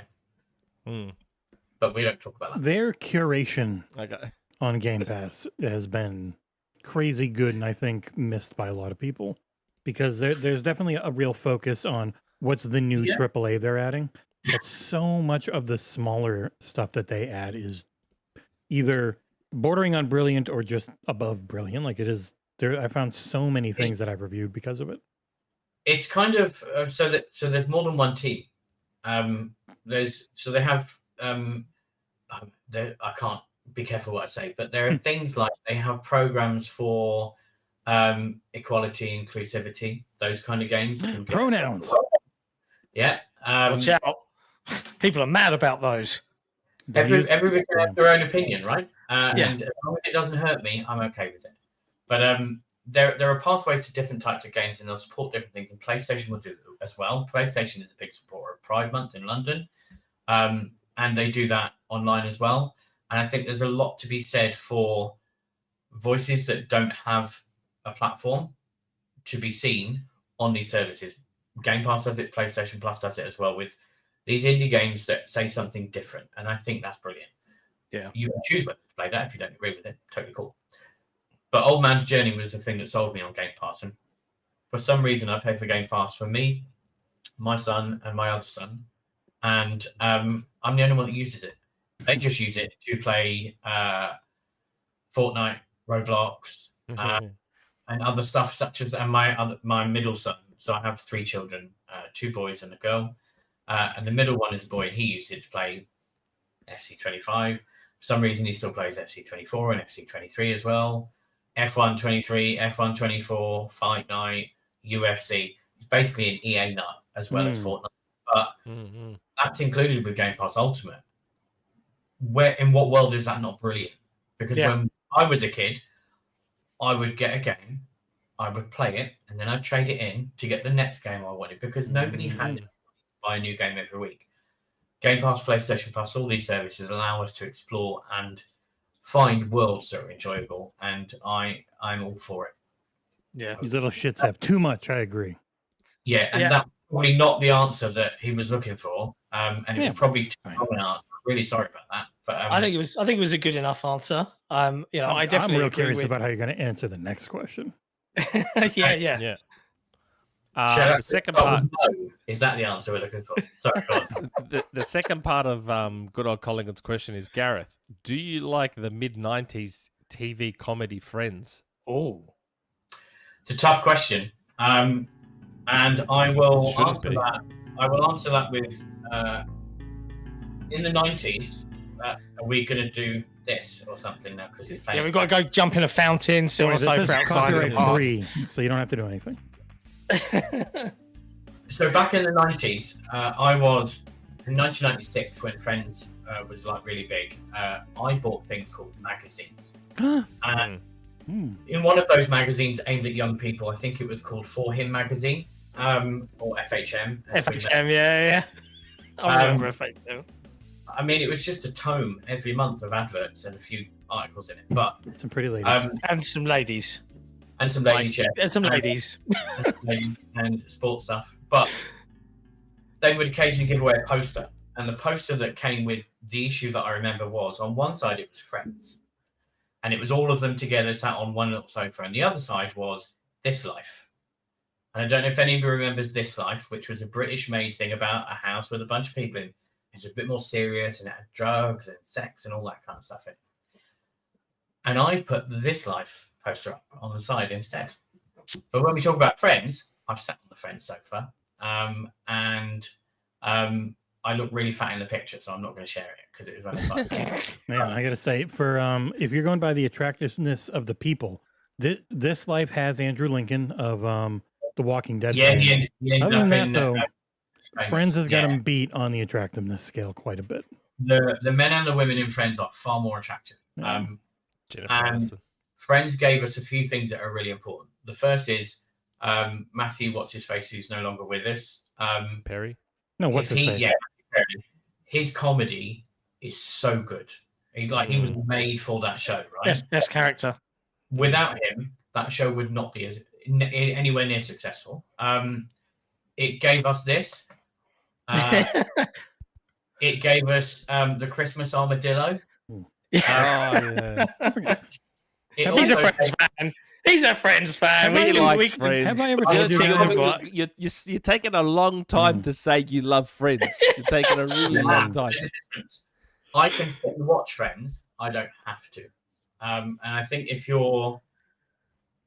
Can I side quest slightly? Mm-hmm. Yeah, always. So in 2014, 2015, I used to work at a company called Premier. I joined as an account manager. I left as director of games 7 years later. I was pretty good at what I did then. Who knows if I am now? But one of the things that used to happen is we used to have cross-pollination between the different teams. So I was a games person. Then there was home entertainment, and there was something called lifestyle, which was different from home entertainment. There was personal PR. But the home entertainment team got the gig to do the PR for the Friends 20th anniversary or something, whatever it was. Oh, wow. And they said, can you guys come up with a cool social idea? And I came up with a great social idea. I said, what I want you to do is I want you to create a social account for each of the friends. For each episode, take the transcript of it and get the friends to post that over time, over the course, from pick a selection of episodes rather than all of them because it was ridiculous. Post those in real time over the next 6 weeks up to the launch of the show. You will end up having a bunch of people following accounts where millions of people follow them, and it all ends with the crescendo of the last line of the episode of Friends, the last episode of Friends. And they didn't do it because it was a lot of work. But that's actually a cool idea, though. Yeah. Me and John would have done it. Yeah, I would have been there. Friends is very great, well-written American sitcom television. I wouldn't say I love it. I would say there are benefits to Friends.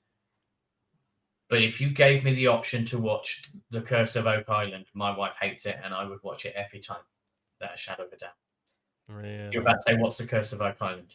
Yeah, I have no idea. That one's passed me by, bro. There is an island in the South Pacific. This is on the start of every single. The North Atlantic. I get it wrong, and I watch it all the time.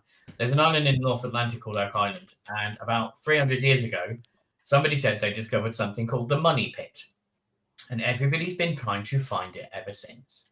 And it's supposed to be a hidden treasure. They found Roman coins from 300 BC on the island, all that kind of stuff.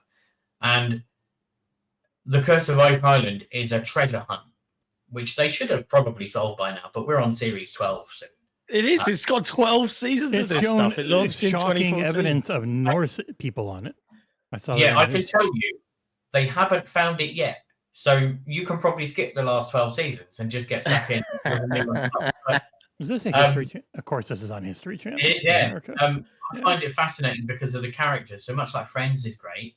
You've got Gary, who's from the UK, who's a metal detector. Who's got top pocket finds when he finds coins and stuff.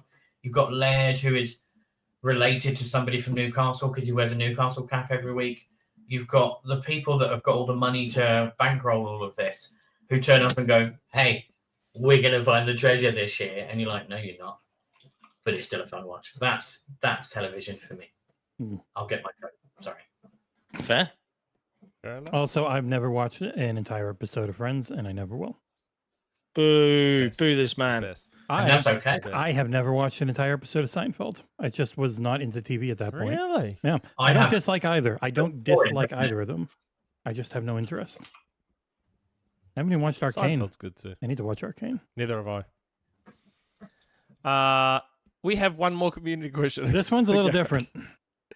Yeah, this reads like a bit of a rant. This one's a little aggressive.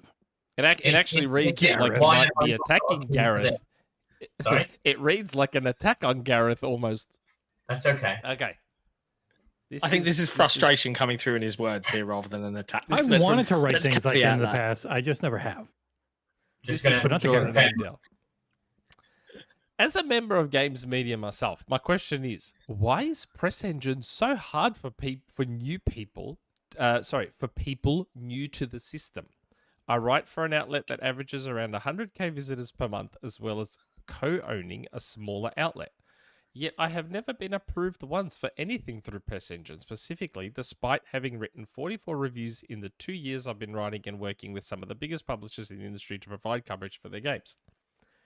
I often end up needing to directly contact the PR agencies handling the games, even though they use Press Engine, and even they find it odd when myself or my colleagues get denied via Press Engine, considering our numbers, etc.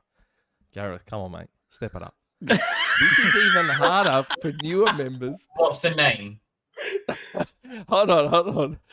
This is even harder for newer members such as myself, as the only way to improve our star rating is to be approved for things via Press Engine. So it feels like a vicious circle that makes it near impossible to use Press Engine at times. Any tips for what to do? Thanks. What's the name of the person? And I'll put it in the private chat so we can keep it. We can keep it on the down low. I already had his name at the start. Oh, did you? Yeah, it's on screen. It's Jordan Andow. What's his name? Sorry. Jordan Andow. A-N for Nelly, D-O-W. Come on. He's literally back end logging in right now. Yeah. Come on, Gareth. Mate, It's so hard for new people, What if Gareth? I said, Come on. as someone who uses Press Engine Right. all the time? I know the website now. So Banned permanently. no, not at all. Not at all. Tell him that if I presume it's him or if it could be a her. He's probably watching. He He might be watching. He's First balls off, deep in Indiana Jones at the moment. I'll email you on Monday, right? Because I can see the notes on his contact, right? So I can email. But I can tell you that every single person that registers for Press Engine has to come through me. And so when it comes to actually getting on the platform first, because I've dealt with lots of media over the last 16 years. You know the frauds. Yeah, I know who a chancer is versus who somebody who actually wants to create content is. Now, Jordan is not a chancer. I know that. Now, the challenge that you've got is, on Press Engine, there is a rating system. Most people believe that is a score. It's not a score, it's a rating. And that rating helps people make a decision. So there are a few things that happen. You can receive press releases on Press Engine without receiving code. We have to separate those two things. But when you request code, what is displayed is who the person is that's requesting, the publication or the channel that they're requesting for, the stats for that publication or channel. So if it's an editorial outlet, we will show, as best as we can get it without having access to stats directly, the estimation of what that is using SimilarWeb Pro, which we think is the most accurate, and we pay for that. It's really expensive in case SimilarWeb Pro listing gives us a break. But then we display the score rating. Now, some people that use the platform rely on the score rating, and that score rating goes 1 to 5. 1 star is under 40%. 2 star is 40 to 60%. So even if you're a 2 star, you will cover around 50% of the games that you're given, which is reliable. So we advise people on the platform. We show them what these look like. What do these star ratings mean? And a pop-up comes up and says, 2 star is reliable. It just means that you have less chance of getting a review. 3 star is blah, blah, blah. 4 star is like 85%. 5 star is 100%. So we like to show people to do that. The challenge that Jordan's outlined is what happens if you've just come onto the platform and you have got no rating. So what's displayed when you've got no rating is you have a grey 1 star. And people will assume it's like, how many keys have you had? How many things have you covered? And that's your star rating. That's not how it's worked out. It's worked out over time, as well as the number of keys you've had versus the number of reviews you've applied, previews, or whatever the key type is. The key thing to remember is this. If you need to move your rating up, don't just go for the biggest games. Support those indie developers who really need a review or a piece of coverage. And look for the games that perhaps don't look like they've got $1 million in marketing budget. Look at games that you could really help by providing that coverage. The other thing I would say is if your stats show, let's say 110 unique monthly visitors, or was it 110,000? Oh, you said 100,000. Yeah. Okay. That's totally fine. There are some people who have 300 unique monthly visitors, and that's shown, right? So if somebody in PR is going, okay, I've got 100 codes for this game, and I've got these people who are from what we call tier 1, and they've got 4.3 million, blah, blah, blah. And then you get down to somebody who's got 333 views. They're not going to grant that key because they don't have it. A lot of people assume that there are unlimited keys. There are not unlimited keys. No. There's a hard amount for Xbox, PlayStation, Nintendo Switch is even worse because it's split by region as the amount that you get. PlayStation, you get an amount for each region, but it's not a small amount. Xbox is a relatively big amount. And for PC on Steam used to just let you generate keys all the time. Now they don't. So they limit the keys that you get because people will use them to put keys into the grey market and make money off them. So they stopped that practice so much. So when they're limited, it's more difficult. But find those indie games that need help. If you find them, your rating is updated the moment that you add any coverage or we find it. So we'll either find it automatically or you add it. That coverage then becomes, if you've had a certain number of keys, it will go blue. If you haven't, it'll still be grey, but it will project what your star rating is going to be based on what you've done. But I would say, drop me a line on Monday because, Jordan, I will probably forget to email you. I've got a great long-term memory. I've got the short-term memory. So, Jordan, you can email me, Gareth, at the website domain name, right? And I will respond to you, and you can ask me any questions directly you want, and I'll give you advice because I'm here to help people. I'm not here to stop people. Now I'm I curious. can tell you. Yeah, I was just going to say, I can tell you that I declined 30% of all sign-ups for Press Engine. There are some really big media that forget to fill out the actual sign-up process, and I have to email them and say, hey, you've not even set the platforms you've got. What do you want me to do with this? It's not just to add my email to the mailing list. It's there for a reason to send you less information, but more about what you want. So it's a reasonable question, Jordan. I appreciate you asking it. Don't be afraid to ask me directly, and I'll happily help. It's a very, I'm very curious. That was a long answer again. Very curious what XboxEra's rating is. Is XboxEra 1 I've star? worked very hard on it. Do you want it? It's actually per person, not per publication. Oh. I'm definitely 1 star. No, I only hand you things that I know you're gonna do, and then I make you do them. I'm gonna look. So I might be 5 stars. To be fair, the Xbox Press Engine login is just our contact stuff. So, like, it is kind of all of us. I do have a personal one, but I don't use it unless I really need to for some reason. So, where was that? Oh, no. So of the accounts I've looked at, and Jordan is in chat, he will contact you. He says thank you. Totally fine, anytime. The main one that you use is a 5-star blue. Yeah. Nick, you know how many fucking reviews myself and Jenkins have done, right? Yeah. I put us over the edge to 5-star though. There is another account that has might be me code recently, and that has produced one piece of coverage for 1 key. So yeah, the way you're supposed to use it is how you're using it. Yeah, I'm going to read this out because I love Luke and he's a top chap, and he operates Xbox Expansion Pass on YouTube. A lovely. He's put in the chat as a member: is Press Engine something I should be pursuing as someone who isn't writing content but does produce podcasts and YouTube video content on games? 100%. And the reason is we actually have more influencers and media on the platform now. There are tens of thousands of them, which is why we spend a good amount of time making sure that we displayed relevant, accurate projections and stats for YouTube, Twitch, and TikTok. So I would say yes, because you'll get games that you can cover ultimately, and you'll get information that you can do. And the coolest thing that we're going to do next year is expand the event stuff. So if you end up going to a show, there's going to be a lot of shows where your events will be booked through Press Engine, like Gamescom did. It was great. Like we're already, and this I'm revealing really before I should, but my theory is that most of the backers of Console Wars are going to be listening to this show anyway. Well done, backers. Yeah, January, February next year, as well as the backers getting their copies and it all going out. And I'm delighted because I'm going to have the prototypes here. I think they arrive here in my hands at my house on December the 12th. We're going to redo all of our video footage and trailer stuff and marketing materials on that weekend.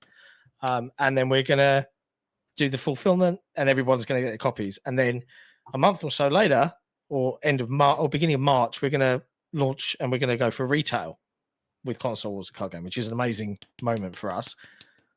But we're also going to do the biggest review program we can possibly muster, where, and I've already got my list, and you know, for folks that perhaps aren't on this side of the fence within Press Engine, as well as using the inbuilt tools to pick outlets that we want specifically, I can import a custom list of email addresses and people that I want to make sure get whatever press release I put together. Or there's over 1,100 tabletop contacts already in there that you can use. Yeah. But I've got a list of 50 or so, like handpicked. I want these guys to cover it. And we're going to be doing a very extensive review program with the embargo hitting the day of the retail launch. No pressure. Yeah. But do this right so that we can be paid properly or else. Yeah, I know, where you right? live. Tell me about it. This is the thing that will probably keep Especially us for alive. I want to hire this lazy motherfucker. I want to actually see him do work when he's not tired from his regular job, and I want to get him to do Patreon only stuff with me Would that you you're be never his available boss? for. If it comes to No one's reviews, my absolutely. fucking boss. When it No one's comes my fucking when it boss. comes to reviews, As Ben yes. Stiller once said, I'm my own boss. Remember Dodgeball? No. There's one thing you are near the top of, and that's podcasts. Yeah. Your podcast Podcast co-lead. lead. As a patron of XboxEra myself, I have a community question for Gareth. Okay. Which I'm going to insert ad hoc into the You show. should never have pineapple on Hawaiian on pizza. Oh, Delicious. don't say that. That's silly. Don't say stuff like It's that. That's disgusting. silly. Pineapple and chicken and bacon on pizza is amazing, especially if we had a jalapeno. As someone in your position, Gareth, can you get me free games for life? No. So can I use this moment to say some not so nice things about other platforms? Yeah. Mhm. We prefer it. Yeah, we're all for some hot takes and some general spiciness. A little bit of salsa. I can do this because Keymailer weren't very nice to me once, and one day I will reveal why they were not very nice. But we did a marketing activity. The answer is no. First off, we did a marketing activity where Keymailer has this Ko-fi account, right? And it was like, we do all this for you, and you get it for free. Why not buy us a coffee? So we said, for everybody that gives them a coffee this month, we'll double it. Because they need it. Because they're giving away free games. Because on the top of that Ko-fi page, it says, we love free games. At the top of Keymailer at the time, it said, we love free games. I'm not in the job of giving free games out. I'm in the job of providing digital content to people that need it to do their jobs or provide that information to their community. I got a very shitty email from the guy that owns Keymailer for doing that, but it was really funny, so I'd do it again, to be honest. That's funny. But Now, no, you can't have free games. Sorry. Yeah, I was about to say you didn't answer Keymailer's my rough question. Can for us. He said you get no. me He said free no. games for life? It was a no, Nick. You know who gets free Did he games say for no? life? It's literally like Nick. It's literally like Phil and Sarah level. They're about it. No one else gets Yeah, that. Yeah. and like I got to anecdotally say it without revealing too much info. Like even us, five, nearly 6 years into this game, and this is, I guess, is a semi-response to Jordan's question. It's not press engine related, but just generally, even we, we're not IGN, and that like, or Kind of Funny, or any of those guys that will just like, Far better. here's 5, 6, 10 AAA game codes. Off you go. Like Even the Iron Lord's got 4 for Indiana Jones. I'm very jealous. Like we get doesn't most of the time we get one. Though, most of the time they will get 1 or 2. Yeah. Yeah. But I would also, because I was in the same position when I started my website, right? It took years before Activision invited us to a press day at their agency, or that.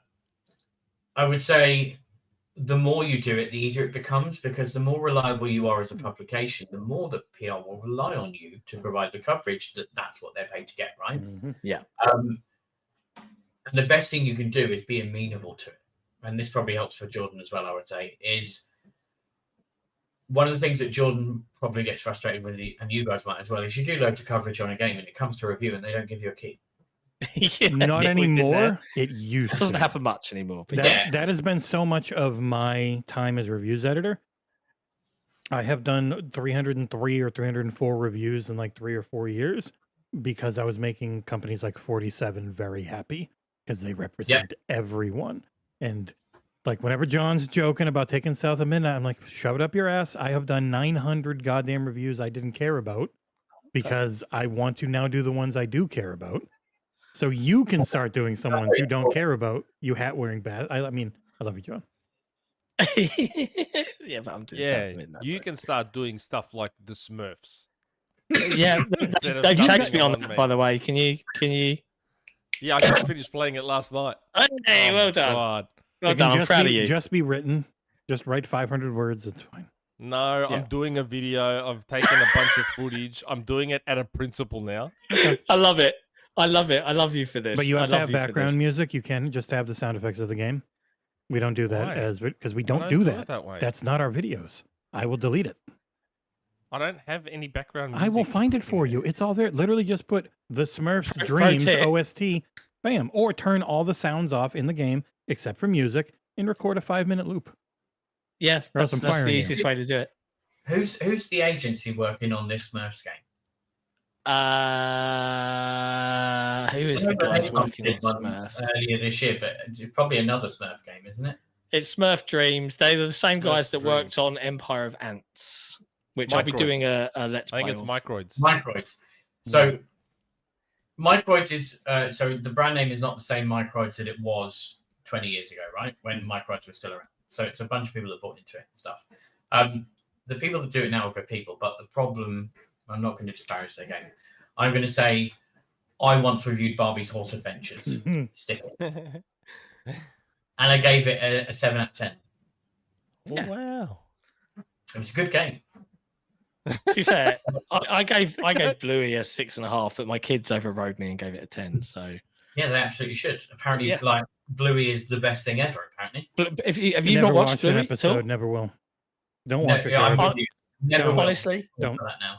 No. Season 3 dropped, and my kids we watched a couple, and they went to bed, and I just stayed up. It was 11 o'clock at night. I just love that you watching said Bluey. season 3 dropped like it's a big Netflix. Yeah, but it was a big deal, bro. I don't think you quite understand how big Bluey is. Bluey is like massive. It's huge, right? I Yeah. choose not to pay any attention to it because I'm Mhm. watching television. Yeah. Well, No, this you is should the watch- beauty of Don't Bluey. Is let it it? fool you, mate. Don't let appearances fool you. Bluey I is very much for adults. yeah, like I'm a sensitive modern 21st century guy, right? Mm. When the movie they did a Bluey movie of sorts, it was an extended episode, half an hour long instead of 7 Wow. minutes, right? 7 And- minutes long. That's it. That's how normal episodes are. They're episode. TV shows for the TikTok generation where no one has Right, any. 7 minutes. That's Yeah. it. In 7 minutes, they will give you more heart, more humor, more feeling Yeah. than some of the biggest shows out there. I watched the movie. My kids, my stepdaughter Mia, who is 20, we're all sitting there, and honestly, it got to the end. I was crying like a sissy girl. I was bawling my eyes out, and like my missus isn't into it. She's like, "What is?" I'm looking at Mia, and she's crying, and my kids are like, "Oh my god, this is so." It is brilliant TV. Like even if you've not got kids of the age, it is so good. Bluey is so big. It had a Thanksgiving Day balloon. That's This big. little Australian cartoon that's made a Thanksgiving Day parade. I'm going to ask a question here. I'm guessing that most of us are similar in age. I'm probably Yeah, not. we're all over 40. I'm 44. I'm 44. Okay. Do you guys remember the Dear Holly advert from Google? Dear Which one? Holly. Dear Holly. It was an advert for Google Chrome, right? Don't watch it now. Watch it afterwards, right? If you don't cry, because you've all got kids, right? Yeah. If you don't cry, you're a bad human, right? I watched that and I've not been able to stop crying since. I went to watch Wicked with my daughter last weekend, and I cried twice during Wicked. Dear. It's okay, man. We're all in touch with our I feelings. haven't here. cried since I was 6 years old and I stubbed my toe. Wow, Man. you're dead inside. No, I'm kidding. Yeah, I cried at a movie not that long ago. yeah. Oh, it was one. Well, there was one thing my wife and I watched recently where she was like, I didn't feel anything, and I was like, okay. Oh, it was a couple episodes ago of Dan to Dan, an anime with a very very sad story of a woman and her daughter. Anime always goes just so much further than you think it's going to. Like the actual writing chops and the emotions anime can elicit while being the dumbest shit you've seen 3 minutes before. Nothing else is like Oh, it. yeah, you can go from I'm trying to remember that famous football one that I watched about 200 years ago. I'm that old, 20 years ago. But there was this really famous football one that just came out, this football anime, and then I went from that to watching Howl's Moving Castle in the space of a day, and I was like, this is so vibrant. Oh, and I just bought Ninja Scroll's new Blu-ray release just to have it because that is Oh amazing. boy, Ninja Scroll. That's great. Yeah, you want the SA scenes, but Dan to Dan So it's pretty much there's just this giant crazy lady with her hair killing people, and then all of a sudden it gives her backstory because she's like a ghost now, and what happened to her and why she's such a crazy ghost. And yeah, it just hit you. Things can hit you. Bluey will never hit me because I will never watch it because of those two. Why though? I don't understand. That's It's a just great stubborn. show. That's just stubborn. Yep. It's a good I show. am very It's such stubborn. a good show. I will deprive But hey, myself.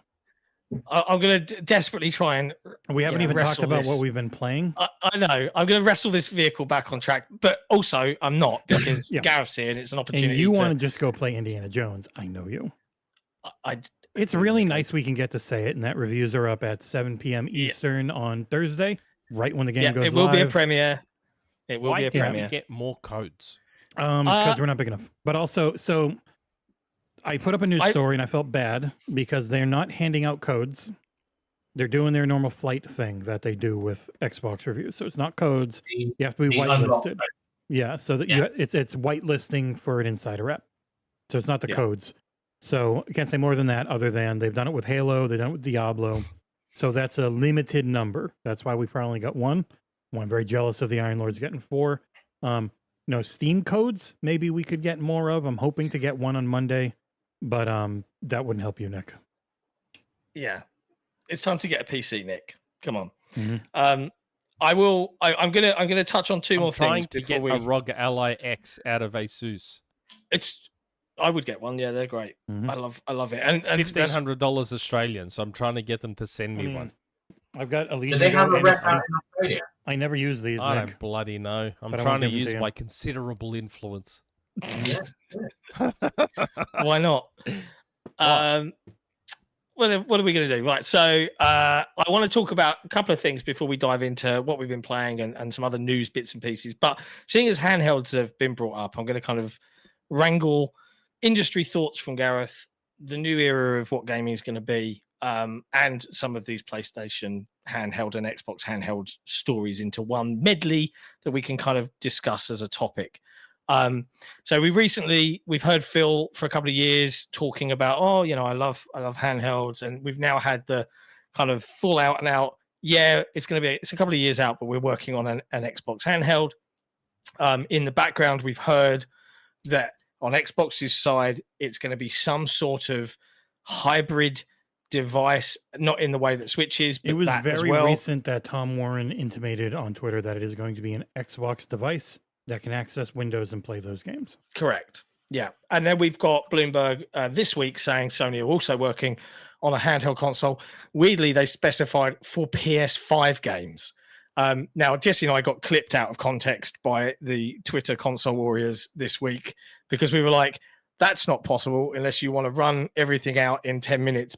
And we were talking about the broader technical implications because Microsoft have got a little bit of a leg up here because they have the Series S, and a handheld Series S 2 years from now that runs the existing profiles for Series S games might be somewhat feasible. Whereas a handheld running PS5 games as they are right now is not really feasible from a power chip. They haven't got the fabrication technology to make it smaller. Exactly. The world's largest handheld for the next year. And it would probably be play in a about full-on 10 minutes. laptop. Like it would be a full-on laptop with a battery that has to be bigger than you can bring on a plane. There's just no way. But when you look at the industry, and you as you said, you've gone from being journalism, the PR side, to running Press Engine, and everything in between, from working on games themselves. The Switch combined Nintendo's dominance in handhelds with its home console market, so it kind of removed one bucket but made it one and the same. We saw the trends of Sony and Microsoft going after motion controls when the success of the Wii. We're now seeing, frankly, handhelds coming back with a vengeance, and we're kind of maybe seeing a repeat of that kind of trend chasing. Do you think this is a good thing? Do you think it's going to lead to more people playing? Because I think of indie games when I think of handhelds. I don't think about playing AAA stuff on them. Do you feel that this is going to be a positive step for the industry in the next couple of years to kind of all be multiple devices playing everywhere? What are your general thoughts on these strategies from these different companies? Big question. So, do you know Jez Corden? Yep. Yeah, we know Jez. Yeah. Lovely Jez. I love Jez. I also will never reply to one of his tweets because you get attacked immediately. Jez is a clever guy, and he tweeted last week that Xbox Play Anywhere is one of the worst kept secrets of this. Can I stop you? Because the reason he tweeted that is because three of our members of our community with one of our writers went and did their own work and said, "Oh, hang on a second, Xbox Play Anywhere has actually got 1,000 titles, but half of them aren't labeled that way." And then Pure Xbox and Windows Central, including Jez, wrote some opinion articles on Play Anywhere. Jez correctly linked it right at the top. Thank you, Jez. Jez did correctly link it. But we were actually, that's wonderful to say that community, our little community, were the start and impetus of people talking about Play Anywhere in this way. Yeah, I didn't just wanted to call that out. So, I only pay attention to the important people, right? So I of course, yeah, exactly. It's not us. So the implications of this are not just handheld gaming, right? So you have to look at it from an architecture point of view and a platform point of view and a content point of view.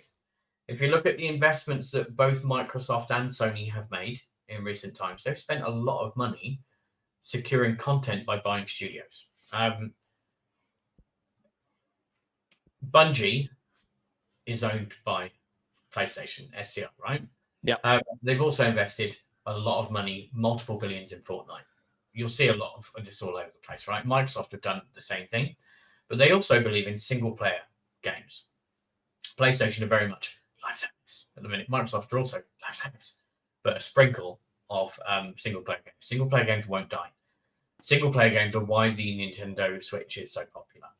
If you look at Nintendo's failures as much as its successes, it will tell you a story. The biggest success they had in the first 30 years of video games was the Nintendo Entertainment System, even more than the Super Nintendo, right? Then they failed with the GameCube. And then they did the Nintendo Wii and changed everything because you had this thing that allowed anybody to play games. And I'm not going to tell you a lie. The moment we got that phone call from the Nintendo and said, "Here's the specs of the Nintendo Wii Remote," I discussed it with everybody in the room. It's like 12 journalists go, "Nintendo are dead." None of us knew what they were going to do, right? None of us knew that there would be Wii Sports at this point. None of us knew that there would be this thing that you stand on and jump up and down on and all these peripherals. I even wrote an article to MCV saying, "Hey, we need to think about age ratings because you can buy Pirates of the Caribbean and it's an E for everyone game in North America, but it's teaching people how to stab people, right?" Now, Disney didn't like that I said that, but that's not the point. The Nintendo Wii changed the landscape, and then they did the Wii U. What a failure that was, right? Yep. But here's the thing. You learn more from those failures than the successes. Then you look at the Nintendo Switch. There was a Switch after the Wii U, wasn't there? There wasn't it? Yeah. Yes. Yeah. So the Switch is, at the start of its life cycle, was the most brilliant success for Nintendo. It wasn't a success for anybody else publishing games on Switch. You may have noticed last year that Nintendo added an over 18 section because they have to start addressing core game buying audiences. So some third parties, so for those that don't know the difference, a third party is somebody that publishes that isn't the platform holder, but they have a license to publish on that platform. So third parties have started to sell digital games relatively well, but there are, like, I wish I could tell you the thing that popped into my head then that helps you sell games more on Nintendo Switch, but I can't tell you why that is. But you will sell more if you do certain things. That's all I can say.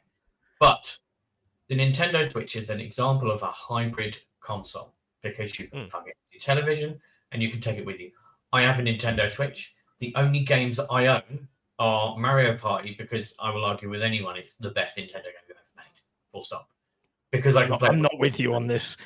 I'm a salty bitch. Oh, I've worked really hard to win. Oh, you're going to give everybody else the stars at the end. Fuck you, Nintendo. That's what I have to say about it. Fuck you. I'm glad you brought the F word in because that's drama, right? That's drama right there. I hate it. And to see my children cry at the age of 6 by taking their stars at the end, I'm down with that so much, right? Because it teaches them something. But to the point, and again, a long-winded answer, sorry. If you look at what Nintendo Switch has done and what they're going to do next year, because they have to launch Switch 2, right? Yes. We all know it's coming. We've all seen specs at this point, and it's going to happen. But they can't have a new platform, so they have to carry this platform over because there's 100 million people playing on Nintendo Switch. Yeah. And now third parties are starting to sell more. The old problem that Nintendo had is that only Nintendo would sell games on Nintendo platforms. And that's starting to change, but it's still a subset of people. But if they want to grow that and grow their third-party platform for them, they can't have a Nintendo Switch 2 that isn't compatible with Nintendo Switch 1 or games that don't play over both. So Nintendo has to have a cross-generational platform. PlayStation have already done the Portal, right? And I haven't played with it. But if you look at what Microsoft has done, it might inform you what PlayStation will do. So if we think about Games Pass and we think about Series S and Series X, what's the most popular console that's being sold at the moment in Microsoft's ecosystem? It's the Series S, not the Series X. Yeah. And they made the right call with a lower entry price point because a hardcore will go for the X. The rest will go for the S. Yeah. Sorry, I was trying to get an S out. Bit of a But vote if you there. look at what Microsoft talked about opening, what they were doing is they were going, we're looking at a streaming box. Yeah. Because Microsoft built all this cloud infrastructure with DX blades and all that kind of stuff. They built a streaming box in the end, didn't release because they couldn't get it cheap enough to make it worthwhile It to was them. like Phil's desk on his shelf, right? We've seen the pictures of it, right? But they also realized they didn't have to because they could do an app and it would do the same thing. And I don't know how popular Fire Sticks are for, using the Xbox app and playing games and whatnot. But what I can tell you is every experience I've ever had playing a game immediately through the cloud has been great. Because I don't care about the world's most amazing graphics without artifacts. I want to play a game, right? I don't want to wait X hours to install it. But if you look at what Microsoft is doing, yes, they've talked about handheld. But I would not be surprised if an entry-level next-generational console is a hybrid from Microsoft. Yeah. And then the higher-level one is not a hybrid. Yeah. Because if you look at the audience they're going for and the content they've invested in, it's not family content, but it's content that spans different generations, what they bought in the studios they bought and the games that they're making. And we only know the games that they've announced so far. If you look at PlayStation, they are going for a different audience because what normally happens at this point in the generation, I think, when did the Xbox and PlayStation launch? Was it 2018? 2020. 2020. Okay. The Series and PS5. Yeah. So we're 5 years in at this point, which used to be the accepted length of a console generation until the Xbox 360 and PlayStation 3, and then it became 8 years. There is a limited amount of time left. Nintendo going to Nintendo Switch 2 is the first start of the next console generation. And then my bet is either the end of next year, Microsoft will go first. Yeah. Or the beginning of the year after Microsoft will go first. PlayStation doesn't need a launcher console, but it will do in a couple of years. And the things that they normally do are SingStar and look at this peripheral, right? If you look at PSVR 2, it's a tiny subset of their audience. They did all this work with games that were dedicated to VR, and it looks like they don't care anymore because they've sold those hardware units. They don't, there'll be wave 2 or wave 3, but I can tell you that there's not going to be many of them because it's just a hardware unit, right? It's not a platform itself. And I'm sure they'll do family-oriented games over the next couple of years because that's what normally happens. You get the hardcore that buy in, and over time, those that buy in are those that are playing games in other generations, or people grow up and they want a PlayStation. PlayStation 5 is an incredible piece of kit. No two ways about it. They got an awful lot right. As is Series X and Series X. They're both really great pieces of kit for different reasons. PlayStation and Xbox have never launched a successful handheld device. And when I say successful, I mean Game Boy. You can look at the PSP as an example. Great piece of kit. How did it sell? Do you remember? Yeah, it didn't about do 80 million. Wasn't it about 80 million? What? Are we talking about the Vita, or are we talking about the PS? No, the sorry. PSP. PSP did all right, I think. So the PSP sold well in Japan. Like half of Japan bought it, right? It did well in North America, and it did okay in Europe. But here's the thing: Sony didn't make any money on the PSP. Oh, it was piracy riddled, the PSP. Yeah. I know that much. And they had like before Blu-ray, PlayStation had never launched a successful medium of information. So you've got is it the UMB disc or whatever it was they did, and they did, that's the one, Betamax, all that kind of stuff.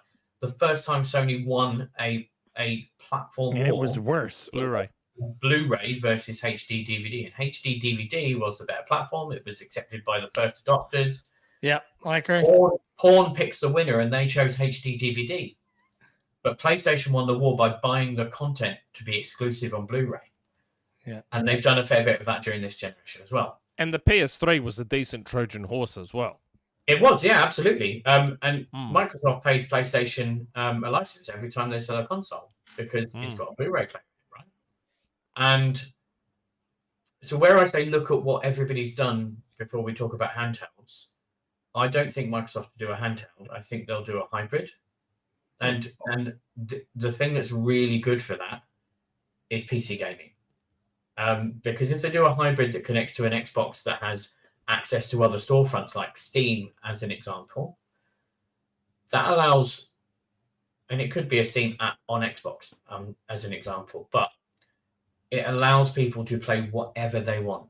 Yeah. Now, whether Microsoft would allow Steam on an Xbox, I don't know, but I'd be surprised if they didn't. Here are the rumors. So the rumor on the Xbox side is it is essentially a Series S that can access the Windows kernel. So it can load any Windows game. And then on the PlayStation side, it is a PS4 native handheld. That was the original leak that can stream PS5 and beyond. But it will play natively PS4. Microsoft will handle the next generation with that hybrid device. Yeah. Is they'll go, oh, you can play on cloud straight away. Mm-hmm. Don't underestimate. And they'll have Series S games for a very long time because only the biggest ones need the next generation's hardware, really. Yeah, and ultimately, we're all in for a very good time over the next few years if we're playing games. But I would say Nintendo's going to win the next generation because it's just a continuation of the Switch, ultimately. But every single person involved in the platforms at the moment, PlayStation, Xbox, and Nintendo, have all failed. Xbox won the generational war with 360, failed massively with Xbox One. Yeah. And has actually sold more Xbox Series hardware than it did 360, but PlayStation just did it better. And if you look at Switch, I was trying to remember, Switch has been around for a while now, right? 2017. Yeah, so I got a Switch in 2017, I think, 2017 or 2018. I didn't get it straight away because it only had Nintendo games, so I wasn't super interested, apart from Mario Party, obviously. But all they're going to do is extend that generation. So what you might see is Nintendo saying, we've sold 150 million Nintendo hardware units in the Switch family, because that's what the Switch 2 is going to have to be. Finally beat the PS2. And then Sony will find another 10 million PS2s that they suddenly sold. I'm curious. We brought it up before, but like with Nintendo, it really was. They had 100 million Wiis and they had 145 million DSs. And they had to combine those to keep going. So I'm always curious because like they don't make as much as Sony or Microsoft. They're not even close. But they keep more because they've been able to keep their costs down. And all the rumors are they've actually been struggling pretty hard with first-party games. That's why the Switch is a little pushed back. It's not hardware. They want to have a good jump on software to entice people to move to the Switch 2 because they know so many people are just ingrained in that Switch ecosystem. They actually didn't have a great large launch lineup on the Switch, but the Wii U had been such a failure that it was a lot easier to get their fans back in. Yeah, and I think it's worth calling out. Unreal. The amount of people that want to bring games to Switch, but because of the specs of Switch at present, it can do Unreal, but there isn't much. You see Life is Strange, the new one? Oh boy, that is some Mortal Kombat 1 level of port. Is very ugly. I just want to clarify. I think you may have been referring to a different console. I think you accidentally said the Series current series consoles from Microsoft have outsold the 360, Yeah, which I was about don't to think is say, accurate. no. I think 360 was something like 90 mil or 85 mil. The 360 was around the 85 million mark. It's by far No, you're Microsoft's right. most Sorry, successful to console. correct myself, they're selling faster than the 360 did, right? So they're on, or for the first 3 years they did. We don't know when- anymore because they stopped saying, sadly. No, they don't. And the reason is they're not doing as well as they want to, right? So they start talking about Yeah. it's like how many people do we engage? But the trajectory they had was really good. I stopped paying attention to console figures about 2 years ago, to be honest. Because as I got older, I just gave less of a shit, to be honest. What I found that I responded better to was, where do I play the game I want to play? And that could be on a Switch, on a train for the rare times that I go into London. It could be that I play on a PlayStation, which I have over there. It could be that I play on an Xbox, which is under my front room television that's 65 inches of pure joy. And I'm unashamedly an Xbox fan because I've always been an Xbox fan, and I can't use a PlayStation controller because it's not designed ergonomically. I use an Xbox controller for that reason. That's why the DualSense is okay. The DualSense It's isn't too better. It's not great if you have hands of any decent size. Yeah, and me with small hands. Hmm. I loved the Duke controller. I was like, this is great. But it depends on your preference. Ultimately, the platform is nothing without games, right? So shout out to a Pixel fan. Xbox is nothing without the games. PlayStation is nothing without the games. There are games I've played on PlayStation that are incredible. There are games I've played on Xbox that have changed my life.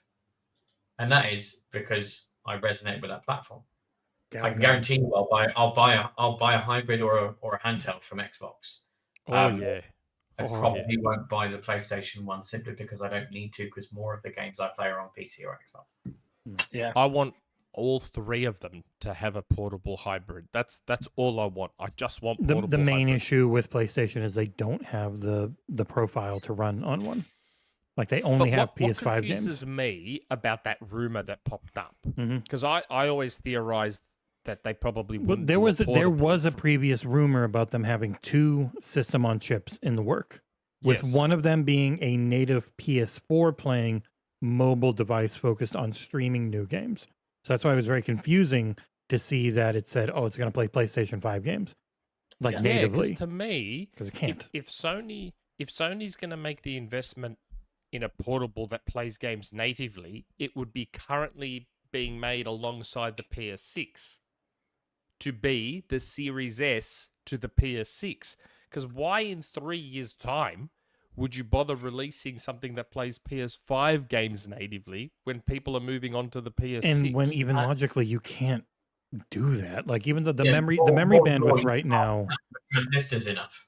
Yeah. Like the wafers are too big to fit anywhere near the size of them. Yeah, and they use 300 watts because they actually they could be 200-ish, but they use a really shitty power supply. And their memory bandwidth is like 4 times what AMD can do right now on mobile. There's no actual way to do it as much as people would. Yeah, I would love think- it. I wish technology Yeah, was there's that no way far to do it ahead. now. That doesn't mean they can't. Oh, there's plan no way for to do and it have in their- something in 3 years. There's no way to do it in their like 5-year roadmap. Like because AMD has it all I planned think out on one what thing they're doing.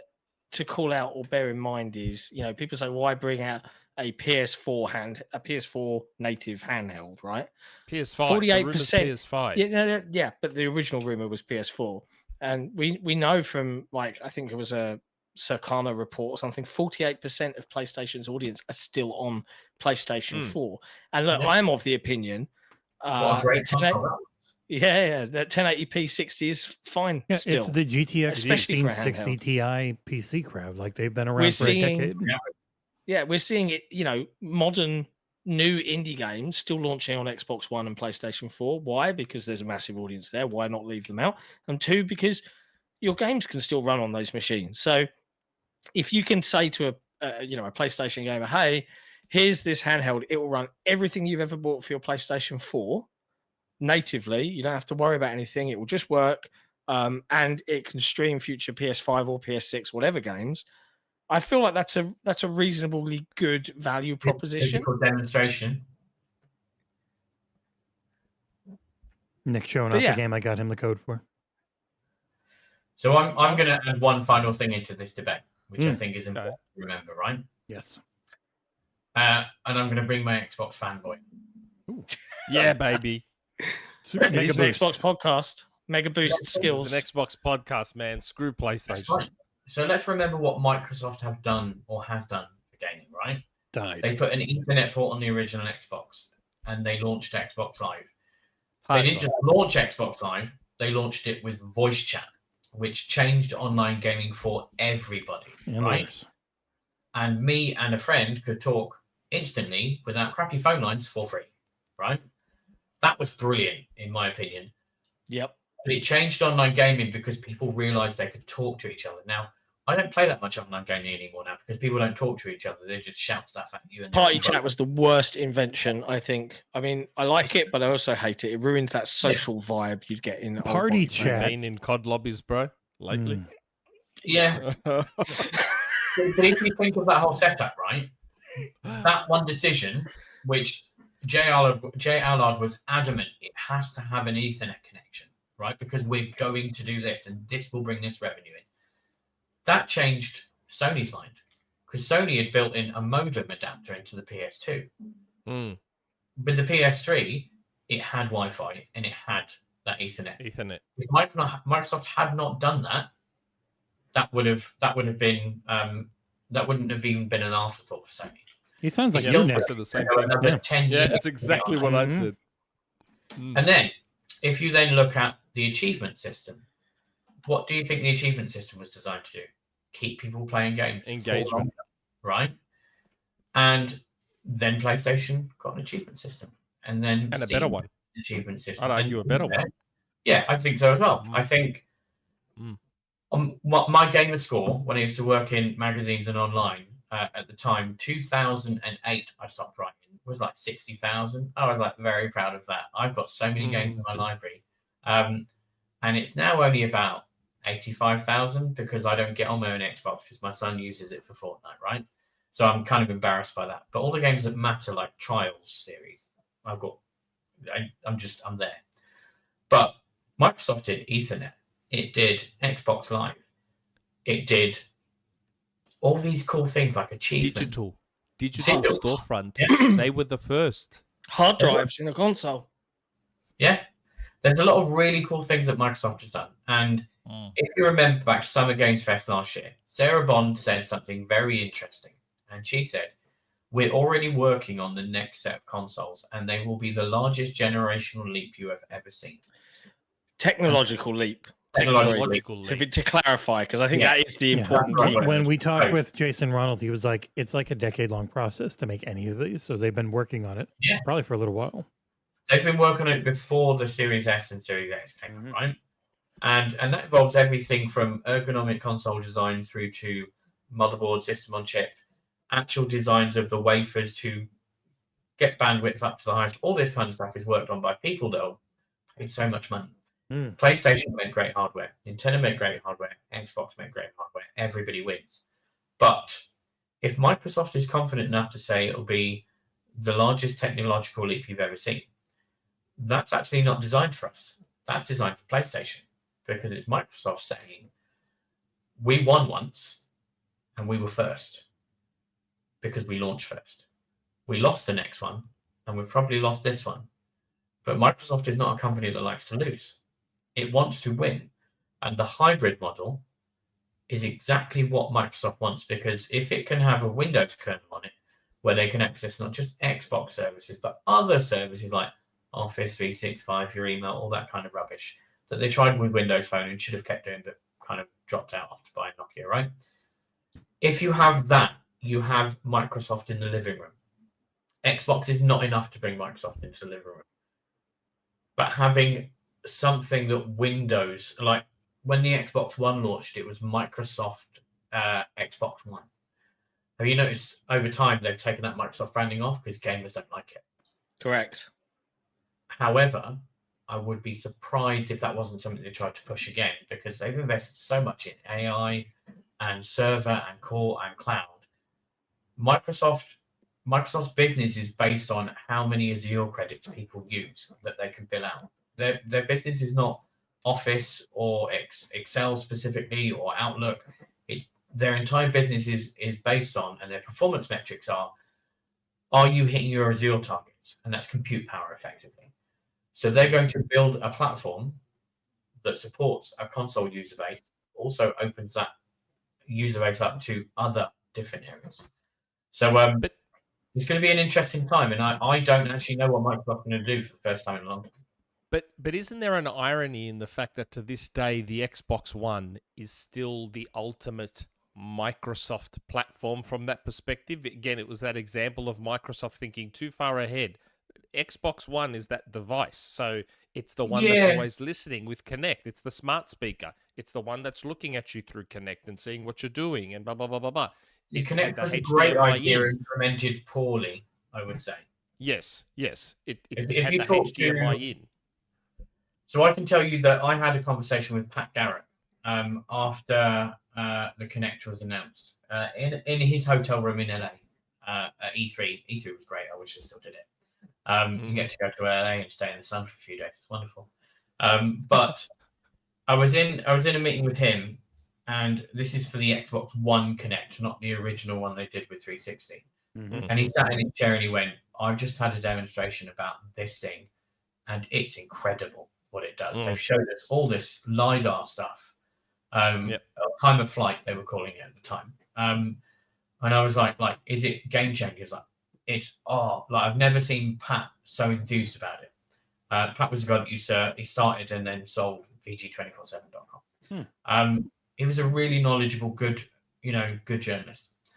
And the thing that amazed me so much, and you've already touched on it, is one of my favorite videos on the internet is Don Mattrick clapping.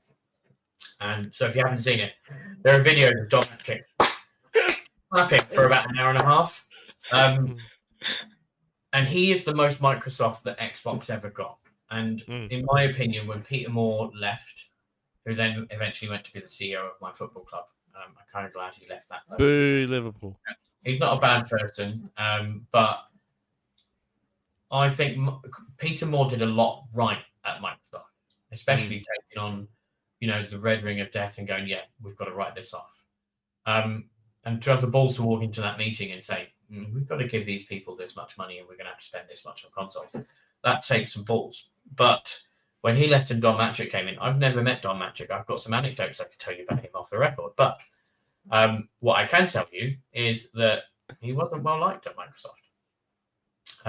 Now, whether he rings me up where he hasn't got my number, whether he gets in touch with me afterwards and says, "Hey, so rich, how dare you?" And if he didn't start the conversation by going, "Hey," I'd be really disappointed. But Phil was the best thing to happen to Microsoft since was the best thing to happen to Xbox since Pete. And I think Phil's done a great job. But I actually think the media, I'm going to get killed by a lot of people for saying this. I see the amount of coverage that Xbox gets and PlayStation gets and Nintendo gets and Steam gets, right? Xbox wins the coverage every week. Oh, yeah. We talk about this all the time. They get more coverage than any other people are like, holder. "Oh, what are you going to do covering Xbox?" It's like, are you kidding me? Every other channel has to talk about Xbox because they don't do anything. 45% of all editorial is Xbox related every week. And the problem that you have is that the media, and when I say the media, I'm generalizing. I can tell you because I see the data, they're far more positive about Nintendo and PlayStation than they are about Xbox. There's a little less credit given to Xbox. I don't reckon you even need to see the data for that. Yeah. Yeah, but when Nintendo releases a game, I know what the score's going to be before they come out and which website's going to give what scores, right? Yeah. And the way that I ask people to try and be transparent about it is that I did this at E3. I say this to people a lot when E3 used to happen. Look at the conferences, and this has happened at Summer Game Fest. When you look at the conferences that each of these people do, at the Xbox conference, don't write anything until you've imagined it's a PlayStation conference. At the PlayStation conference, don't write anything until you imagine that's a Nintendo conference. And the Nintendo conference, don't write anything until you imagine it's an Xbox conference. And your opinion of each of those conferences will change dramatically because a Nintendo conference is a huge success before it happens because people want it to be. A PlayStation conference has got 3 games in it that are played live and maybe 20 games that have got CGI videos in and nothing like the game's going to be. I'm generalizing, but I've been to conferences where that's You're not right. wrong. And Microsoft are actually pretty good at showing what they're making. And they go, this is early footage. but they want to show people what they're working on, and they do that. And I think that's a detriment to Microsoft in some ways, because they could go razzmatazz like PlayStation does. But they get Xbox always gets properly called out if they fake something. So the way we always talk about it is Xbox is properly critiqued, as where no one else is.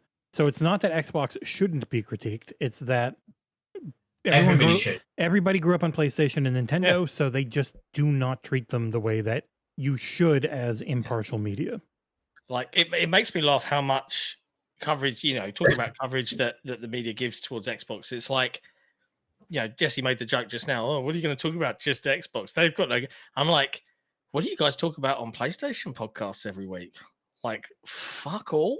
What Xbox games you talk about Xbox, right? So, and we've talked about it as well. Like, the irony being that today's episode has all PlayStation news. Yeah, well, we've the news section, and we're like 2 hours in. Sorry. Yeah, and I'm not really worrying too much about the news. I only really want to cover Shu, but we've talked about, and I did a whole opinion piece, like where I was like, look, yes, we are as a publication focusing on the Xbox platform. That's our job. That's what we've chosen to specialize in. But we can call them out when we need calling out. People accuse us of mega boosting and all of this joke, and I'm like, we have zero impact on Metacritic and OpenCritic. Mega boost. Nothing changes if we give a game a 10. Zero. But more than anything else, if you look at the way the media operates, you can see, and I'm not like human beings are human beings, but you can see the split. Media, Indiana Jones is a prime example. When the Indiana Jones reviews drop, I would say that the majority of the reviews will be done on PC. Shall we now, very briefly, different websites? Right. And I would say that if you were to Metacritic overall or different websites? If you look on any third-party big AAA game, usually anywhere between 60 to 80% of the reviews will be on PlayStation. And it's like, I'm not like criticizing publications for that, because you're all human beings, you've all got your preferred platform, but to pretend that there isn't a preference in any way, shape, or form, and that they're all perfect, you will always depend on the publisher as well. So the publisher will make that decision. So secrets, there is an option when you're sending out codes on Press Engine to choose a lead format, right? And that usually is the one where you've got the most code for. So most people pick Steam. And that means if somebody's got Nintendo Switch and PC, and they want Nintendo Switch, but there aren't enough of those codes, they will get given PC, because that's the lead format. So I would say there's probably a bit of that. But the other side is probably because the platform holders have to give you these keys, and sometimes that happens on time, and sometimes it doesn't. PlayStation. Yeah, we know that. Yeah, I could already tell you what some scores are going to be for the game. Having never played it, I can tell you what some websites will give it, because they do it for almost every Xbox game. Yep. And it's we got dragged. Nick got dragged specifically, but we got lumped into him. But he was quoted on a podcast before Starfield release saying, someone out there is going to give it a 7, and you're going to say to me, 7's not a bad score. And you're like, you're right. If we look at the review scale as a whole, 7's a good game. But on the internet, and it happened, and it's funny to me. The modern day scale, 7 is not good. 7 is bad. On the modern day scale, 7 is terrible. Blockbuster 9 and 10, right? Yeah. And here's an example, and they'll hate me for saying this. Ooh. If you look at all the 10s on Eurogamer, about 60% of them are Nintendo games. IGN is actually relatively good at awarding higher scores. Yeah, I agree. They've gotten better. I fight our community about IGN all the time, and I'm like, I actually I really like their review crew. I think they're pretty good. But here's the thing I'll say about all of them. Every journalist that writes these magazines is trying to give their best work, and they're trying to do the most transparent, hard work that they can do, that turn their thoughts into words that appeal to people, right? So I'm not suggesting in any way that any of them might score a PlayStation game higher than an Xbox game just because it's on PlayStation, right? But the underlying data does not lie when it comes to platform-specific scores. Yeah. When you've got an exclusive game that is an Xbox game, an exclusive game that's a PlayStation game, an exclusive game that's a Nintendo game, I already know that most people will score any Nintendo first-party game 9 out of 10. And there's going to be 2 or 3 10 out of 10s. Because that's what happens every time, regardless of the game. And I use that analogy again. If I'm playing Mario Kart, it's a brilliant game. But Mario Kart 8 is the last Mario Kart. Has there been another Mario Kart since then? No. I mean, unless you count the lots. Will score the same as Mario Kart 8 because people go, it's Mario Kart. It won't do anything different. It'll still have a limited number of tracks and it'll still be amazing, funny multiplayer, whether you're local or online. It is a brilliant game. But does it do anything new? No. Nobody asked that question, right? So if you look at, I'm tangenting again, sorry. Nintendo most brilliant original period was when Nintendogs happened. And when they did Electroplankton. This is Nintendo DS era, right? Those were wildly original, brilliant games. Nobody bought them, probably. And Nintendo absolutely did, yeah. And we're lucky enough that I can say that I called my Nintendo cunty. Sorry about that. I dropped one of them. And when I was on the train, you had to shout, here, and whatever your dog's name, to get into their text. But Nintendo games will tend to score higher because the people who are reviewing Nintendo games have been Nintendo fans. There's nothing wrong with saying that. There is an underlying bias and everything. If you gave me an Xbox game, I'd probably give it a bit more credence if it was Xbox because it's what I play it on. But if it was a shit game, it'd still get a 3 or a 4. It's funny because that's why Jesse and John won't give me Xbox games. Yeah, and I didn't grow up on Xbox. I grew up on PC. My brother always had the 360 in his room. I had my own PC. And so people are like, oh, you're giving Xbox a mega boost because you love it. I'm like, man, I barely touched it growing up. Like, I played Halo co-op, but my brother always had our Xbox. So I was on PC. I played WoW for 25,000 hours. Met my wife through it, so it was okay. But like, it is an industry where you can go and you can look. And even a game like Dragon Age: The Veilguard went through 47 PR. You can get whatever code you want. It's EA. They can just print what they want. There's like EA, Ubisoft, a couple others. They literally can make however many they want. It's just going to come down to, do they think they want to give you one in the long run? Do you have a relationship with them at all? It's 73 on PlayStation 5, 39 on PC, and 14 on Xbox on Metacritic, because that is what people asked for. So it's not some inherent, it is an inherent bias. It's not an implicit one. It's like people are just like, I am on this platform. It's what I use. It's probably what gets more clicks. So it's what I play on. And when something comes out on it, it is what I'm going to go for. And it's what I end up paying more attention to.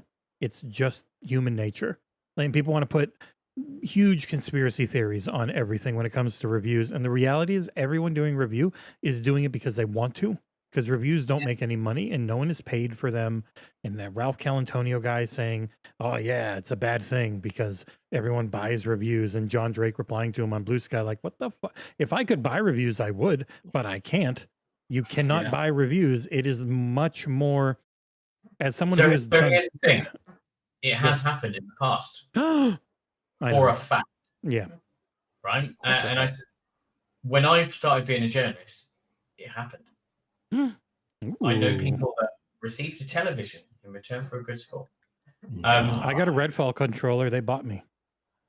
Yeah. But did it affect your score? No, it came in months later, but people still assume that it bought my liking the game because I like open world shooters and co-op. There are people that have, and I know them, that have scored a game for something, right? But this is probably over a decade ago at this point, right? Yeah, I think it's far less. The FTC got into it pretty hard. Now because, so as you can imagine, I once worked with IDOS for a long period of time before they became Square Enix, right? There was a story that the PR agency that I was working at asked editors if they were not scoring at 8 or above to hold the reviews until the Monday after the launch of the game. And so here's the thing. That happened. Ooh. Mm-mm. Right. There are times when agencies should say no, I would say.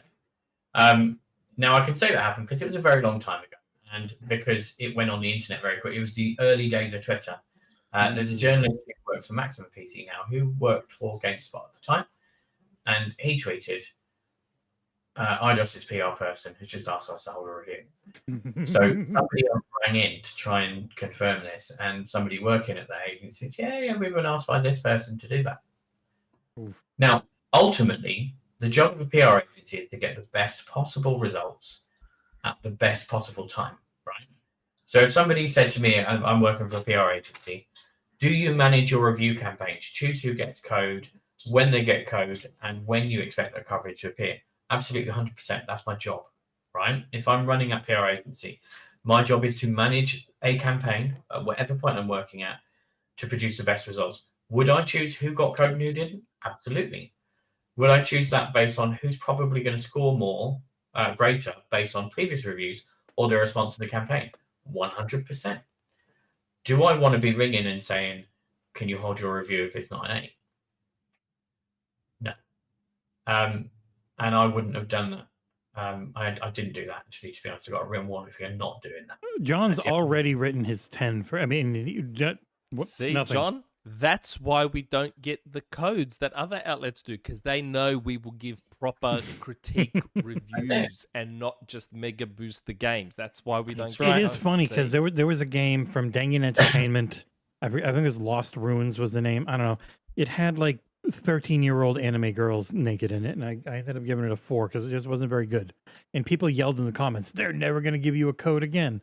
And they had sent us one already for their next thing after it had already come out. Like nowadays, most don't give a crap. Like I've never had a bad experience with a PR company ever asking for anything editorial. It's been very nice. Yeah, I think for the most part they will just coverage, right? They're not there to stop it. And I think the one piece of advice I would give to Jordan, if Jordan's watching still, He will be.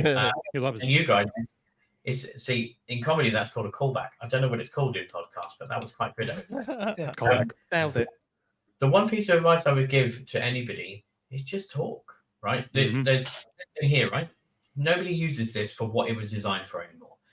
If people called me, first of all, I'd ignore their number because I wouldn't know who it was, right? But if they emailed me and went, "Hey, I'm going to call you in a minute. Can I have your number?" I'd be like, "Yeah, no problem." Because the biggest thing that's dying in PR is the art of conversation and relationships. Email's easy. I built a platform to make life easy, but I built it so people could do things like call people and DM. So John will DM me on Twitter and say, "Hey, blah, blah, blah, blah," and I'll respond as soon as I can, right? Mm-hmm. But the one thing that will make a difference for anybody that is trying to get code or to get access to an event or get an interview or anything like that is just talk. Rather, like you could send an email, right? But ask for their phone number. Say, "I only need 5 minutes. I've got a bunch of things to ask you. I can follow it up with an email, but it'd be great to chat." There is a guy who is the reason that I'm doing what I do now. His name's called Johnny Bryant. He used to work at 2K Games. Then it was called Gathering of Developers before they were 2K. I called him every day for half an hour. He probably hated me. Like, he's my hero. He's the reason I got into PR, right? He's also one of the nicest people ever. Currently works for Bethesda. He works on, what's the big online game that they do? Oblivion? Elder Scrolls Online. Elder Scrolls. I think he works on that. He's a genuinely awesome human being, and he gave me the time of day when I worked on what was effectively a fan site. But because he gave me that time of day and the occasional tip or do this, I managed to make a career out of this. Yeah. And I get paid relatively well, but it's crazy. But I have him as one of the people to thank. So I should. I actually got told by a good colleague and friend of the site the other day to try and go to the UK PR mixer if you can. 100%. Like if they do a Christmas mixer, and I'm like, I'd have to get invited. Like I can't just be like, "Hey, when's your event? Can I come, please?" See, that's one issue I have is I'm on the wrong side of the country, so I can't go to anything that's in LA or San Francisco. Without telling you exactly where you live, like the street, where roughly do you live? He's not too far outside of London. Oh, John. Oh, yeah, John. What about you? Whereabouts in America do you live? I'm in Tampa. I'm very far away. Oh, you live, that's Florida, isn't it? Yep. Florida. I'm nowhere near. So when I went to do, they invited me to the Dragon Age preview. I had to fly 5 hours to San Francisco. It's very far. Well, when Summer Games Fest happens, fly out to LA, find the cheapest place to stay. We got invited. He went last year. Yeah, he got invited. He went to all the mixers last year. It did help quite a bit. Yeah, I also gave COVID to everyone. Sorry, LA. And yeah, that didn't help. Yeah, they didn't like me anymore after that. So the UK PR drinks, by the way, used to be called PianoBlack. Right. And they were started by Johnny Bryant, who is the guy who is my hero. He started it with Kat Shannon. And Wow. Kat is now, I think she's heading up comms for EA. I think so anyway. But UK PR drinks, if they're called that now, I think it's managed and run by Swipe Right and a couple of other people because he kind of got handed down. God damn it. John, message this man and find out so you can get in. The funny thing, the worst thing about that kind of thing is I'm actually a very sociable creature, like in terms of I can talk to anybody. But as someone who doesn't drink in the UK, going out on a drinking binge night where people will binge because that's a very UK thing. It's misunderstood that. It is a way for us to press the flesh, right? Oh, okay. So I used to go to all of them, right? There's one in Bath and there's one in London. Bath is for Future. Yeah, it's all the Brighton area. And the reason to go is to say hi to the people that you work with at first. Yeah, that's what I would like to do. Get drunk. I mean, it used to be a big drinking thing, but I think as long as you're talking to the Swipe Right people, that they'll know if they're doing it again this year. I think one of the things that happened with COVID is, and I can say this personally, I was amazing at networking and going out and talking to anybody because that was my job. I was amazing at it. And then I stopped doing it for 3 years. And I don't want to go to London anymore. Like I live 40 miles from London and I don't want to go in if I can. I mean, I've got to go in next week for a lunch that I'm probably going to go for an hour and then come back and go to Cambridge to host a quiz in the evening. But I don't want to do any of it because that involves people who are not my family, who I want to sit and hug and watch episodes of Friends with. It's called back number 2, sorry. And I just want to do that stuff because I'm getting old and I don't want to. But I would suggest go in, press the flesh. Hi, I'm from XboxEra. Do you want to come on a podcast? You'll be better than Gareth was, trust me. No, really. Just those little touch points with people make all the difference. So pick this up. If you're doing a website and you want to get known and you want to do stuff, pick this up. You got to do work for a change, John. Yeah, all right. I am. I'm working all weekend, baby. That's the fun work. The reviews are the fun work. I don't count reviews. Are you ready for the ultimate segue? I could literally do reviews forever. Go ahead. What do you mean segue? I'm trying to figure out how we got here from talking about the PlayStation handheld. I know, and also we just did. We haven't talked about anything we played this week. How did we get here? How did we get to this point? That's not important, but I'll tell you, we're talking about There work. are 3 hours in already? Yeah, we're talking about work. I'll tell you, there's someone who's just stepped away from 31 years of work, which is Shu from PlayStation's finally legend said, I'm leaving. I'm out. He's not said specifically he's retiring forever. No, he has said he's staying in the industry. No. He's outright said he's staying in the industry. So I'm curious where he ends up.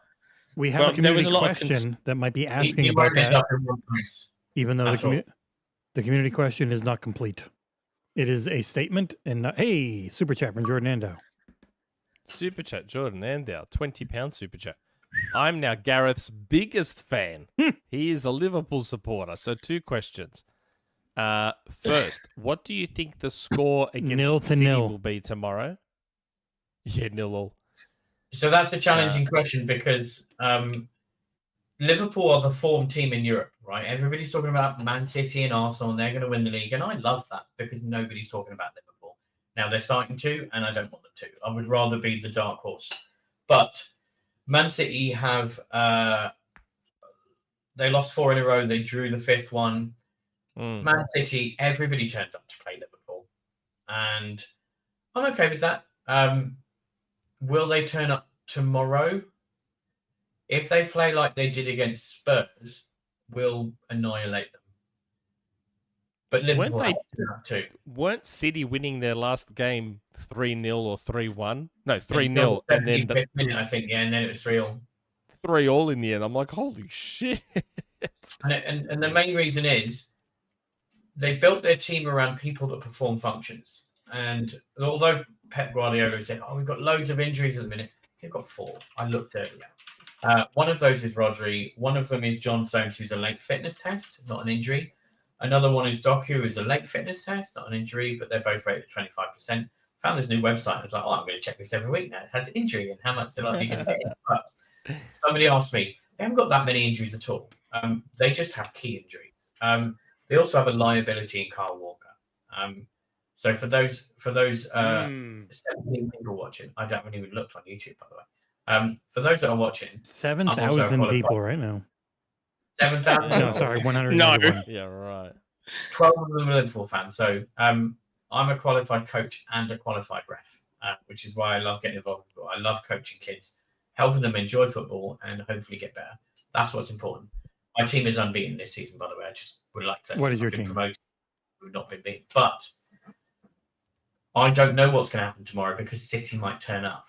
And here's the thing: it doesn't fucking matter because at the minute we're like 9 points clear of City anyway, and we can afford a slip up. They can't.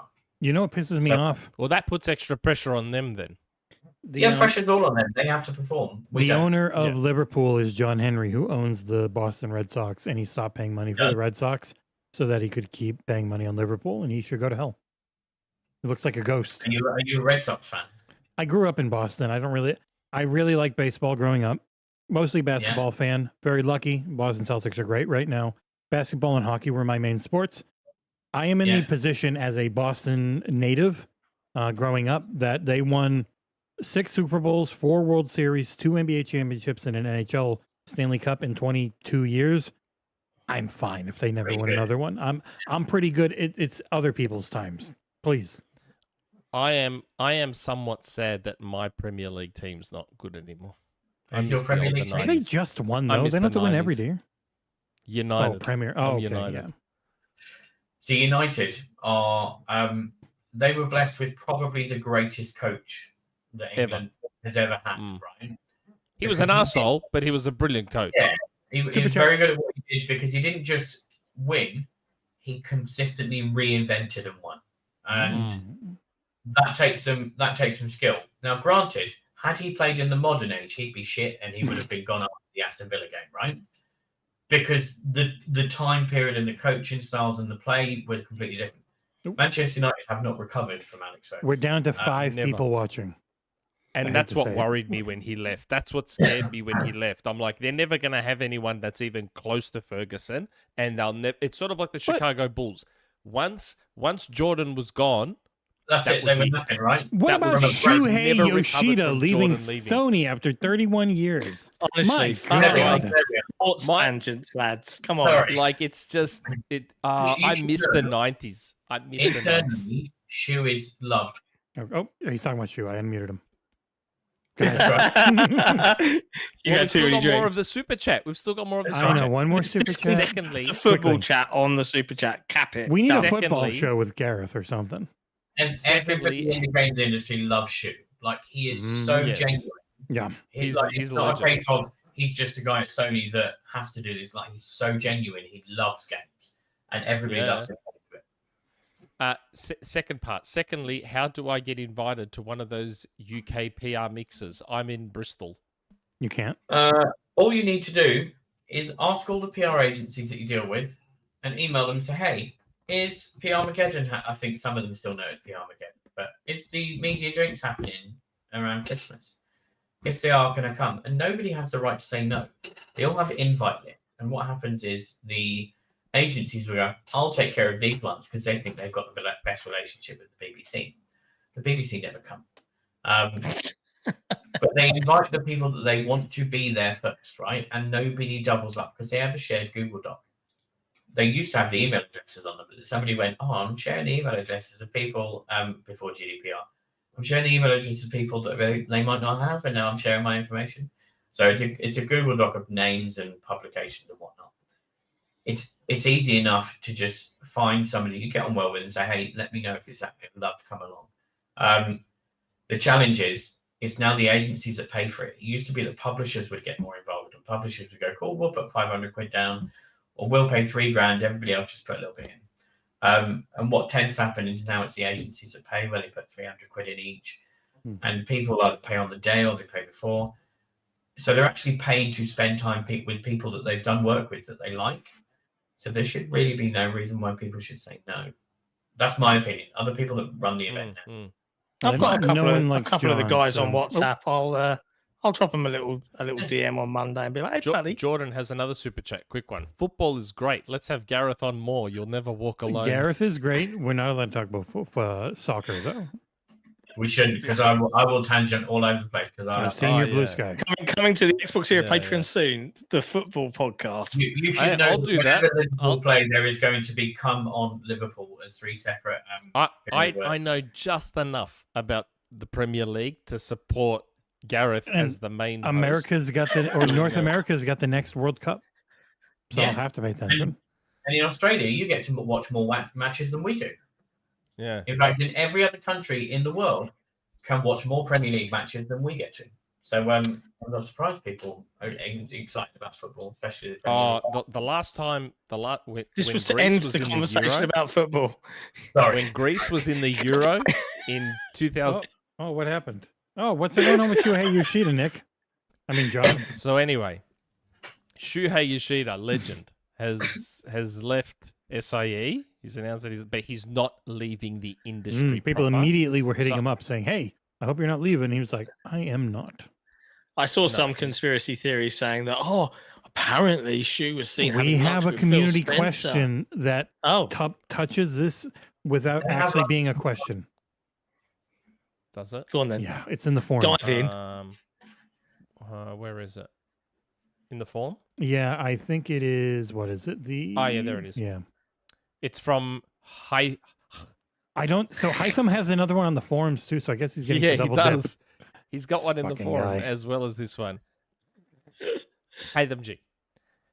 Yes or no question. Does Phil Spencer post tweets congratulating Sony for the 30th anniversary of PlayStation and 31 years of service by Shuhei Yoshida for Sony? Well, he did congratulate Shuhei. Yeah. He replied to him and Yeah. said, I didn't ask what it means. I I think he was asking, "What is it? Does it mean Shuhei's coming to Xbox?"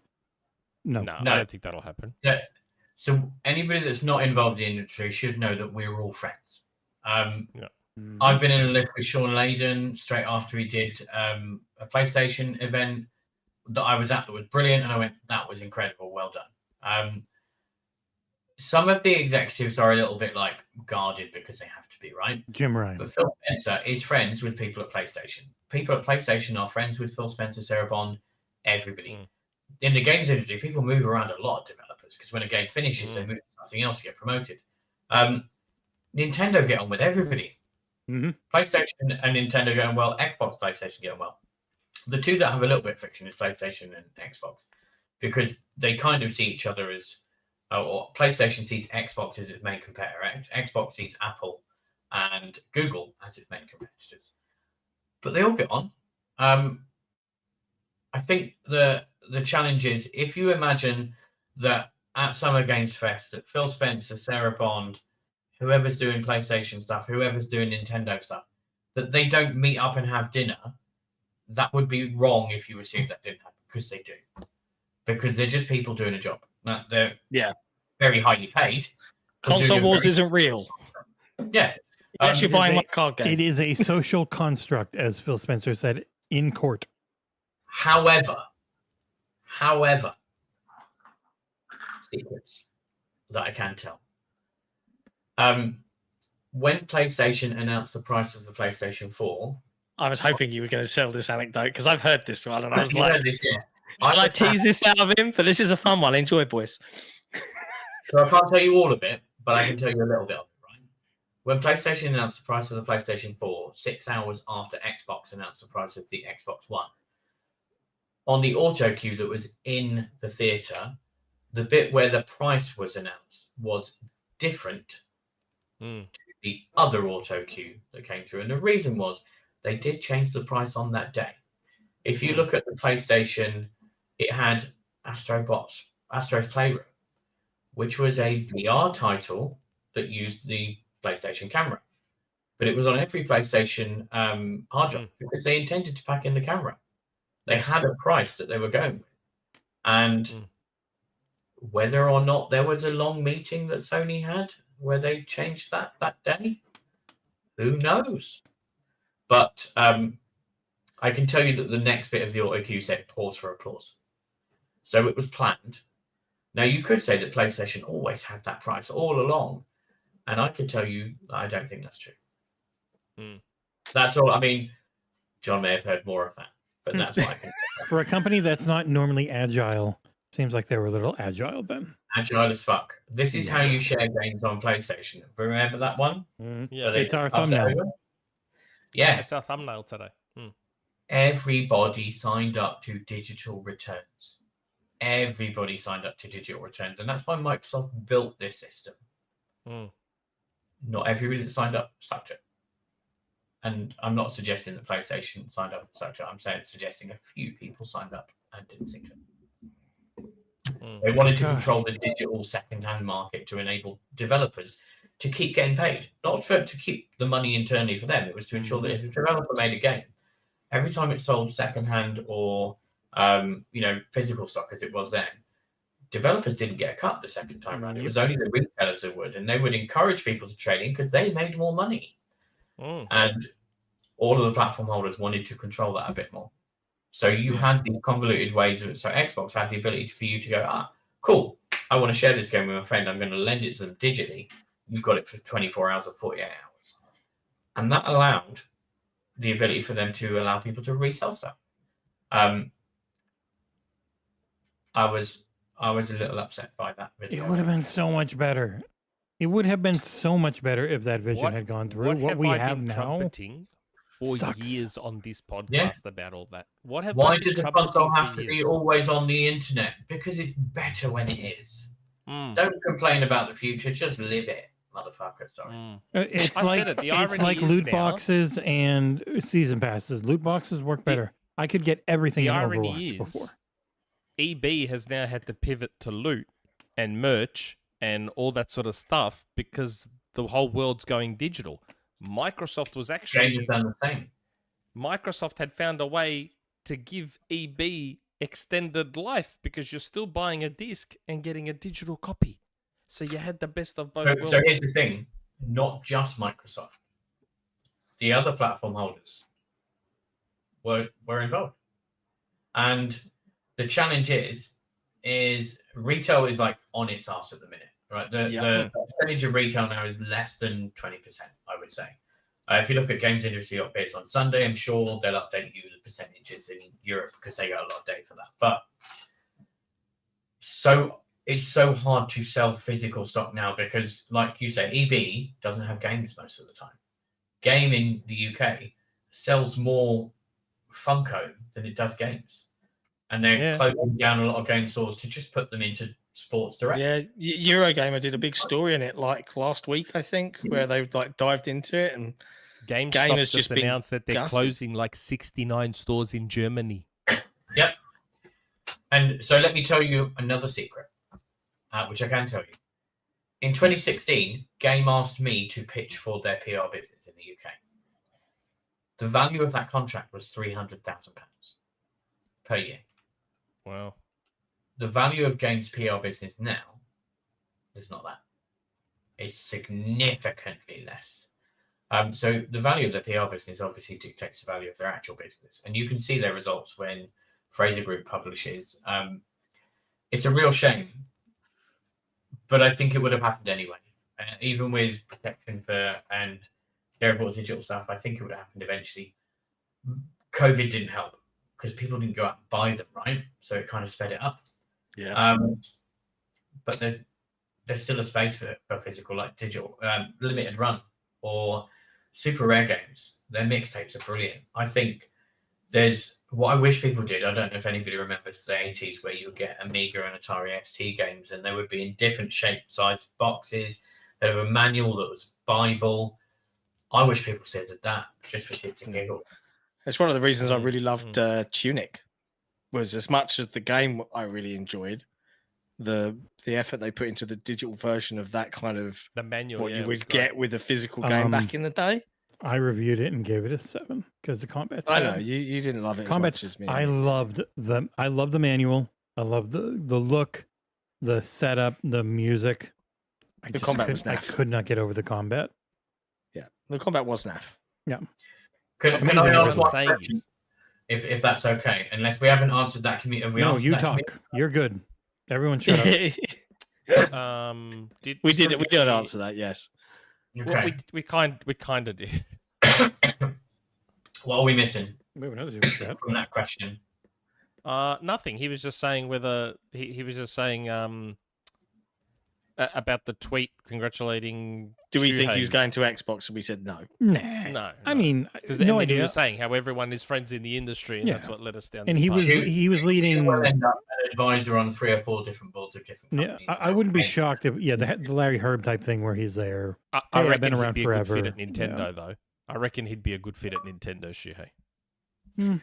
They're not that Well, into indies anymore. I mean, really quite offensive. I don't think Nintendo are clever enough to get him. No? He'll end up on the board of a bunch of North American and maybe one Southeast Asian company because I want his experience and network because he knows everybody. Yeah. And And everyone loves him. And everyone loves him. very clever. So, despite the fact everybody loves him, he's also very good at doing stuff, getting stuff done, and understanding the game business. And he will not be in short supply. He will open doors for whoever he worked for, and for him, he could work 20 hours a week, advising 3 or 4 companies, and earn more money than I've ever in my life. And well done to him. Yes. Yeah. Mm-hmm. Not bitter at all. We got a super chat from Jordan Andow. Yes, I now follow Gareth on Blue Sky. I want Gareth's perspective on Xbox often too far ahead of the game for their own good. For example, things like push towards digital crossplay, etc. Well, that's what we were talking about. Like I understand what Gareth was saying, that we still would have got there eventually, but I still think Xbox would have given EB and physical that extended life. And I get it. They hadn't fully worked out how they were going to do it back in 2013. But like any operating system, like any platform, give it time to evolve, and we would have got it to a really good point in that physical/digital balance where you get the best of both worlds. Do you I'm remember still the annoyed that outcry? that got pulled back. Remember the outcry when Valve launched Steam and you had Yeah. to have an internet connection? Yep. That was the story. And now they're gods in PC gamers' eyes. Gods can do no wrong. Yeah. There is a class action lawsuit against them at the moment, though, for taking too much of allegedly taking too much. And here's the thing: I think Valve take too much money for the games they sell. But what they do is sell them. They don't do anything else. Yeah. Are they Is that 30% or 80? Is it 88-12 or 30-70? 30% is the publicly stated amount. Some people don't pay 30%. Okay, Especially yeah. Activision. They just tell you to go eat shit. Those with high volume in sales will not pay 30%. Yeah, Also, we found all that out with the FTC case. Yeah, and it's Call of very much- Duty and Microsoft is hey, we in PlayStation, we actually do a lot of stuff. We actually check your stuff to make sure it works. Valve will let you put anything up. So Yeah, and Valve's I like can tell you- 350 people. Press Engine data, you ready? Sorry. Ooh, yes, more. 5 years of Press Engine, I think, will be in April. In that time, 250,000 games have been added to Steam. Now, not 250,000 games have been released, but this year's about 14,500 games have been released on Steam. Last year, there were about 14,000 in total. We've got a month left. Yeah. And even though it's December and nobody should release a game in December unless you're a really big game, there'll be 1,000 games released in December. Because That's there is no gatekeeping. It is okay. Anybody who pays $100 can release a game on Steam. So you've got a bunch of shareware looking stuff. So much porn. So much porn. It is crazy if you turn adults only on Steam. Holy don't shit. tweet about that on Twitter and say, oh my God, how much hentai stuff is there on Steam? It's half the I got store. for days about that tweet, and I was just like pointing out that there's a lot of hentai on Steam. It's crazy. It is literally half of the store is adults only. It is nuts. And fun to go through. Yeah. Waiting for I'm those. sure. There they are. There they are. Isn't that friend- who comes up though? Because then it does the fireworks. Yeah, friendly reminder while Nick's doing that thumbs up, please hit the thumbs up on YouTube if you're watching right now. You know what, John? Sell our goddamn Black Friday sale you did yesterday on a whim. That's true. If you want a Xbox Era t-shirt or a Console Wars t-shirt, you can head to either of our digital stores. They're in the description below. Or consolewarsgame.com and use the code BLK Friday, all in caps, to get 15% off of everything on the digital store. So these timestamps. Yeah, good luck with these. Oh, no. I think it's a lot of Wait, conversation. Does that code work all through the week? Or? Yes, that code will work until December 6th. Next Friday. Yeah. We fucking suck at promoting our stuff. We have really good looking merch. We have great looking shirts. We need to buy them for myself, John, and Nick to wear on every show. We have fantastic website. Have you seen XboxEra.com? We have so many nice things, and we're so bad. Like, I got to go through day one. I got to update everything again. We do a lot of really good stuff, but especially patreon.com/XboxEra. Best way to support us. But if you want to actually get something directly back outside of the $12 and above tier on the Patreon, you go to those merch stores. There's a ton of really cool shirts and mugs and other stuff. You can give us a little bit of money. Legendary. I'm wearing one of the merch stores. This is for day one. An entire app we built that then Microsoft kind of did everything we designed. I'm the 6 only months asshole later. that goes back and actually updates all the time. I went in last month and updated a bunch of stuff. Last month. You know how many community questions we had. We'll worry about them later. A lot of didn't do it, and like we were even talking about what we played. I played 3 things I wanted to talk about, but Gareth is way more interesting. Let's talk about what we played then. Oh shit! And we'll start with Gareth. Why? Gareth. What's the point now? Why not? Because why not? Because I just want to. John's deep enough in Indiana Jones. He's not feeling too bad about it, so we get to go long tonight. Yeah, it's fine. One very important point, because Jordan didn't get an answer. Oh yes. For example, push towards digital and crossplay. Both of those things were led by Microsoft. Crossplay would not be a thing without Microsoft. Yeah. You have to think about, if they did that, then what are they working on next? Yep. Microsoft is not a stagnant company. It moves forward at a pace to try and achieve something they're working on. Play Anywhere. Their big thing. It's just, A, I'm not allowed to say it, and B, I don't actually know if it's actually going to come to market. But I know something they're working on. Hentai games. They would work on stuff that might not come to market as well, right? Like the streaming box that they didn't need because they could do an app. Yeah, so I'd say Jordan. I'm really grateful for a lot that Microsoft has done. In the same way, I'm really quite grateful for a lot Nintendo's done and a few things that PlayStation has done. What is that? A coffee what? So coffee more with yelling in chat. He called this mug legendary. These are the streams I do that people get mad at because I play anything. So I played Dark Souls 3 on PC, and people are like, "Why aren't you playing on PlayStation on Xbox?" I'm like, "Shut the fuck up! I'm just playing a game I want to." It plays way better on the PC. Yeah, it's 900p on Xbox. It looks like a fuzzy mess. Fucking idiot. That's why. So, my favorite mug that I have, you picked up a mug there. My favorite mug is not in my room at the minute, but it's my PlayStation Indies mug. If you're an indie developer or publisher, PlayStation will send you a gift every Christmas. Ooh. I want one. Part of that is I have a set of PlayStation Indie socks, and they're so comfortable. But the PlayStation Indie mug has a ceramic base, so it keeps everything warm for longer. Oh, nice. John Vega sent it in to me. John works at PlayStation. He's a gentleman because that is my favorite mug ever. I'm not jealous. If I had Xbox on it, it'd be better. But Xbox don't actually send me much stuff, to be honest. You got to be in with tell me about it. You got to be in with Jeff Rubenstein and all that crew, Aaron Greenberg. You get in with them in the US. Weirdly enough, the guy you employ actually works directly with Phil now. So I could just WhatsApp him and say, "Hey, can I have some free shit?" But to be fair, that is us and Nick just messaging Phil to get stuff done, and then they get mad at us. They're very good with they're very good at being professional. Microsoft and their teams, their agencies. They've been incredibly nice to us. As much as furious as I am about not getting to preview Avowed, they have in general been incredibly nice to us. Without us ever licking butt or anything like people always accuse us of, because they're pathetic losers in Britain who run restaurants. But they value you because you're helping build their community. Essentially. And there's nothing better than that. Yep. Yeah. It's good times. But yes, Jordan, Xbox has always been too far ahead of the game. Xbox One is the perfect example of everything being too far ahead, and I will never I will repeat that to the day I die. I've Yeah. always said it. Google and Apple both copied one guide, that TV channel thing. I'm so integration that they unhappy had. that I don't have my television running through my Xbox right now. Yeah. And I It was can't nice. go. It Or was I the can't- best. yeah. Snap. They had Snap. a voice assistant that worked 10 Yep. years ago. Mm-hmm. Yep. And I'm Snap telling you, was man. a brilliant feature. And I'm annoyed that so many people didn't use it because I could. Yep. My son could watch Fortnite at the same time as Yep. me watching football. We'd never have to leave. You know how many times I used Snap like that? I'd be watching 2 sports at once and shit. Yeah. Oh my god, it was the fucking best. It was. It's the fucking best. Now, That is the. It'll go down for me. The Xbox One will go down as the most underrated console in history.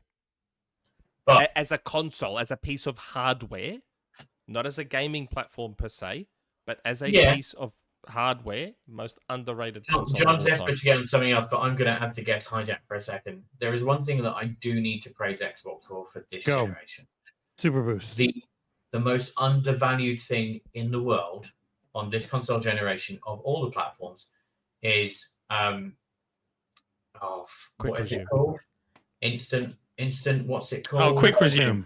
Yeah. Quick resume. Yeah, quick resume is the best thing that Microsoft has done for this generation. I guarantee you. John, Nick, do you want to go through the story that Jason Ronald told us about Quick Resume, which was fucking we amazing? met up with Jason Ronald at Gamescom In Germany. He came out One of and my joined us favorite for dinner. life experiences ever. And he was telling us the story of Quick Resume and how long it took to implement and Was it how 8 long it was years, being planned I think? for. Yeah, it was years. And all this sort of stuff. And they and needed it the was right hard someone- drive to make it work, or they just couldn't do it, right? So Mhm. it had to be. It's so much Yeah, and data like- to compress in a short period of it time. was- I think he was saying that it was just someone's sort of Someone like a thought they side might be project able to do it, type and so thing. he's like, okay, go and see if you can do that then, and he fucking could, which was crazy. Yeah. It's the moment that I turn on my Xbox and I load FIFA and it's instant resume straight back to where Yeah. I was. Yeah. That's fucking awesome. Mhm. And anybody who says it isn't, you're wrong. I The only thing have I wish had- that developers would do would be if your game is Online always only. online, needs to check in, just say like Microsoft, give those developers Play- the opportunity yeah. to just disable Show it. them what State of Decay 2 does, because State of Decay 2 will come up, back up, and say, "Hey, you are no longer online. We are just reconnecting," reconnect. and then it reconnects, and it's Yeah. seamless and perfect. And I wish Yeah. that could be a thing. Like Quick Resume, and I said this to Jason, and I told him how amazing it was. Alan Wake Remastered, for whatever reason, has been in my Quick Resume for, I reckon, close to a year. It has Yeah. survived power outages. It has survived me completely unplugging the console. It has survived all sorts of things, and Alan Wake is still just there in Quick Resume. It has updated still though; it just might there. break. If every time you've had to be the designated driver for every Australian, every game that you've done it, it's still Yeah. there, right? It's still there through all of it. You want to be It's our the fourth best. host, Gareth? You're really good. And that was callback number 3. But Yeah. I'm also an arsehole, so you should never have me back on.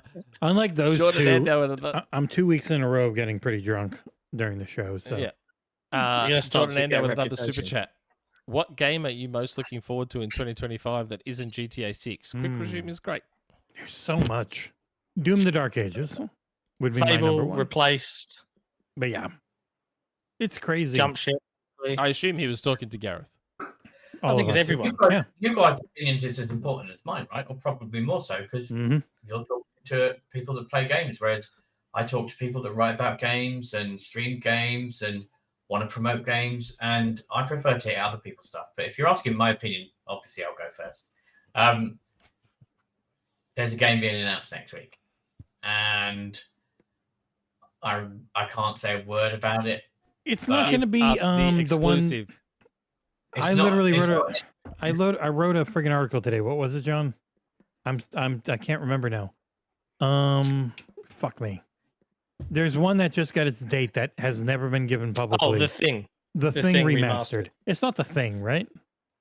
Oh, from Nightdive. Yeah, because that one accidentally got given a date of December 5th, by the Do Xbox you guys wire. know how awesome the team at Nightdive are? Yes. I'm sure you've played their games. I've Yes. had the privilege of having dinner with Larry and Steve on more than one occasion. Like, I'm not name dropping and being a Oh no, they are amazing. You can lick Yeah, their we've- buttholes all we've you had- want. We had I'm good MVG on buddies our with show. MVG. I'm very good buddies with MVG. I would. So here's the thing. I'm going to GDC in March, and I am. GDC is the Game Developers Conference. Actually, I'm not going to a conference. I'm just going to do business. I really want to go, but we Right. got invited once, It's but I don't know if actually we super got invited fun, again. and there's some really cool media stuff happening. So get yourself to San Francisco, I'd staying like to open, all that kind of stuff. John, right? get me there. But I'm considering going to another American city on the way home, just so I can say to Larry from Nightdive, "Hey Larry, can we go for dinner?"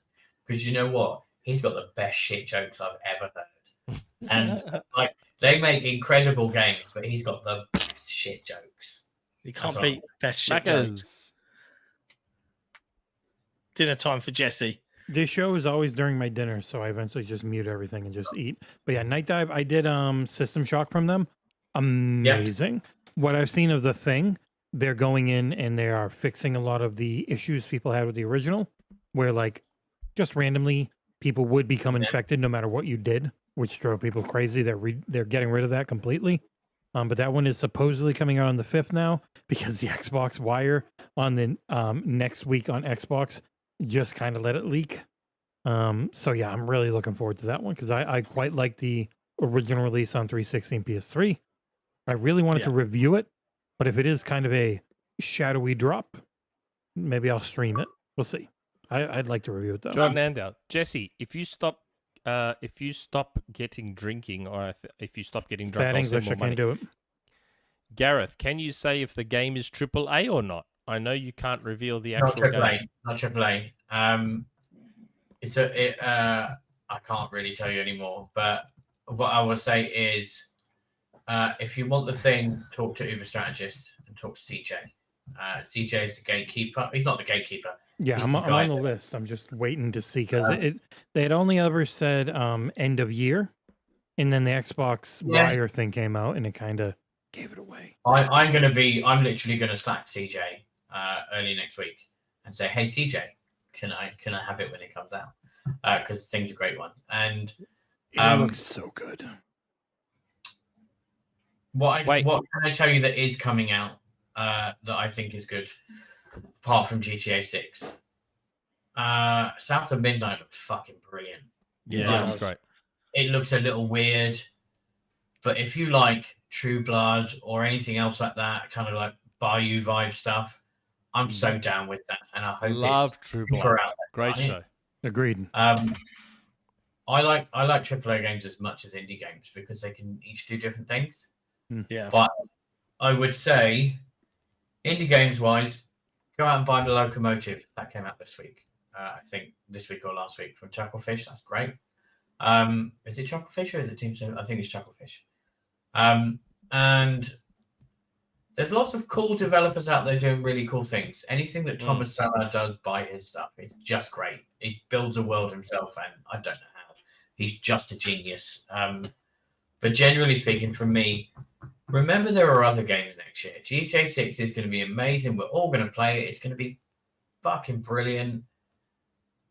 But there are other games, right? You'll find everybody moves their releases. Nobody will want to release a game the week after GTA 6 because nobody will sell anything the week after GTA 6. That's been the big thing with Game Pass, is everyone's like, oh, they should move Avowed. And it's like, outside of GTA 6, they are generally just going to set what they have because they can only control that. Yeah. But yes, they will definitely move shit away from GTA 6. Yeah. If you look at a Ryan Reynolds film, I can't remember what it's called, but like this is line in it, look for the nines, right? Because they're the people that tell you what's real. I would say to anybody, my opinion is not important. The opinions of everybody else on this podcast is important rather than mine. Oh. Because they're the people that get exposed to them. Like I see hundreds of games every month, and I go, oh, that's really cool. I saw this game like 2 years ago, Beyond the Long Night. I was like, oh, this is brilliant. Gave him a free press engineering. I said, hey, I want to help you. This will help you get in touch with media. And then he got signed by a publisher. And annoyingly, it didn't sell as well as I hoped it would. But that had a killer soundtrack. It's very rare that I I tend to see a lot of games before they're announced. GDC is brilliant for that, by the way. So you should go because you see tons of games that developers haven't even signed to a publisher I yet. very badly want to go. It's well worth going, even if you make it for a couple of days. It's good. That's what I tend to see, and it's why I can't talk about stuff because it's kind of a lot earlier. But South of Midnight is the one I'm looking forward to for next year, and the one that I can't talk about just being announced next week. There's actually a community question that kind of related to where we were earlier with the Thing Remastered, but I didn't want to interrupt. Should we get to that community question? It's by Skedaddle. Go. Yeah, Skedaddle. It's about the Thing Remastered. Happy Thanksgiving, guys, and a big warm welcome to Gareth Williams. In preparation for the Thing Remastered video game releasing next month, I revisited both the 1982 film and the 2011 prequel. Both good. It was a great way to immerse myself in the atmosphere of the series. Do you have any fond memories of the OG Xbox game and both films? Personally, I found the original 1982 film to be a classic with its intense suspense and sci-fi horror.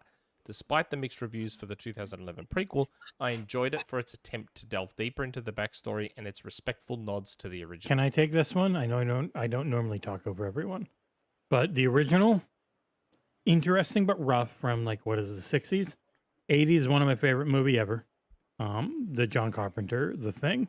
The prequel, if you see the behind the scenes and when they actually had the practical before morons came in and said do it CGI, fucking amazing. It would have been an amazing movie if they had left the practicals because the practical in 2011 was so good. And then the game, really good. The game is canon and very fun, but it had a lot of issues, which there was a recent article talking to Nightdive about it. And they're like, yep, we're going back. We're changing it. A lot of the issues people had. So I am very interested to see the, whatever this remaster ends up being. That's supposedly coming on December 5th. Yeah, that's a good answer. Don't have anything to add. The Thing 80s movie was great. I liked the sequel. It's an all-timer for me. The game. Like, I really like John Carpenter and his affinity for video games and having a canon sequel-ish, prequel-ish thingy in video games. Very on brand for him. Yeah, super cool. Okay. Where do we go next? Where do we go next? I think that we should. Do we give up on what we played this week? Yeah, I think we should. Like, all right. I'm playing Indiana Jones. John's playing Indiana Jones. December 5th. December 5th at 7 p.m. Eastern Standard Time, US, 12 p.m. GMT. He will be talking about it. We'll play it the next morning. I'll play it. He'll talk about it, do an AMEM. I've been playing Dark Souls 3, still great. I did a preview for Sniper Elite Resistance. Go watch it.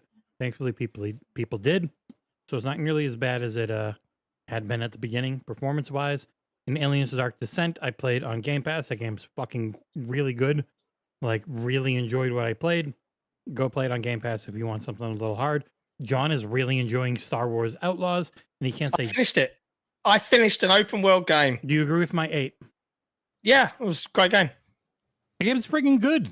The reviews were mostly bullshit and mostly DEI anti-woke based, so go eat shit. And John's reviewing Indie. He can't say anything else. Other than that, Nick doesn't play anything. And I have no idea what Gareth's been doing. Nick, what have you been playing?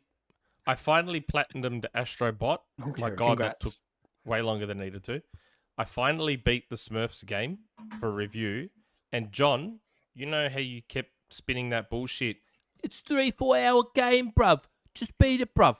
Do you want to know what the final time was on my fucking save file for the Smurfs? What? 26 hours for that fucking You're Smurfs a weirdo. Game. You are the 26 fucking hours for that Smurf. How long to beat says 5 hours. That's no, all I saw said. one say 8. Now, I'm thinking to myself, I'm playing this Smurfs game. I'm like, does this feel longer than it is? I'm like, or is it my imagination? But I swear I've been playing this game for a long fucking time. And then I see my save file and it says 26 hours. And I didn't even 100% it. And it said 26 hours. I'm like, what the fuck? Can you tell me when this review is going live? Because I actually want to read this review now. I'm really intrigued. I'm doing it out of principle. I am doing this review out of sheer principle. I'm going to do the video. I'm going to do the article. Monday or Wednesday? It has to be Monday or Wednesday. That's when we have more spots open for notifications. Yeah. Okay, well, either way, I've got to put it all together. But what I wanted to say was, so there's Black Friday digital sales on all the consoles at the moment, and for some reason, these two games are on sale on Switch, but not the other two platforms. So I bought Arkanoid, Arkanoid Eternal Battle, which was $1.50 Australian. I'm like, it's $1.50. I'm just gonna buy it. And Super Meat Boy Forever was $2.50. So I'm like, Nice. I'm just gonna buy these games. You know how good this fucking Arkanoid game is? Mm-hmm. It's by Microids as well. It's literally just remade Arkanoid, but it includes the original arcade Arkanoid, and they put an arcade skin around it, so it looks like you're playing Arkanoid on an arcade machine, which is brilliant. It's got a Tetris 99 style mode where you're playing Arkanoid against 24 other people. You got to see who lasts the longest. It's actually fantastic, and it is $1.50 on Switch. $1.50. And Super Meat Boy is just hilarious. Like my 9-year-old who plays nothing but Fortnite watched me play Super Meat Boy, could not stop laughing because of just how many times I was just plowing into shit and dying. He was laughing his head off, and now he has started playing Super Meat Boy. Sorry? It's the auto runner one, right? Forever. Yes. No. Yeah. Yes. Oh, is it? Yeah, it's Super an Meat Boy is a auto-runner. platform. Super Oh, Meat- beg your pardon. Yeah, Super Meat Boy is the platformer that's all super short run based, but Beg Super your Meat pardon. Boy Yes, yes. Forever was a later auto runner. So I would ask a question Go. because I'm I've been known to do some PR.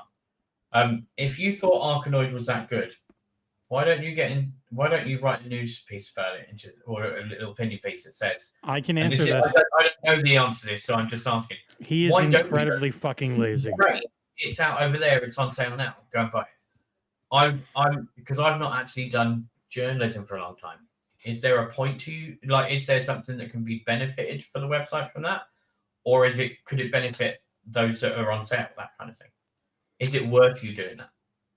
From a site perspective, the audience Maybe. probably aren't there to Yeah. read Switch news, Of course, basically. yeah. But I'm talking about it on the show.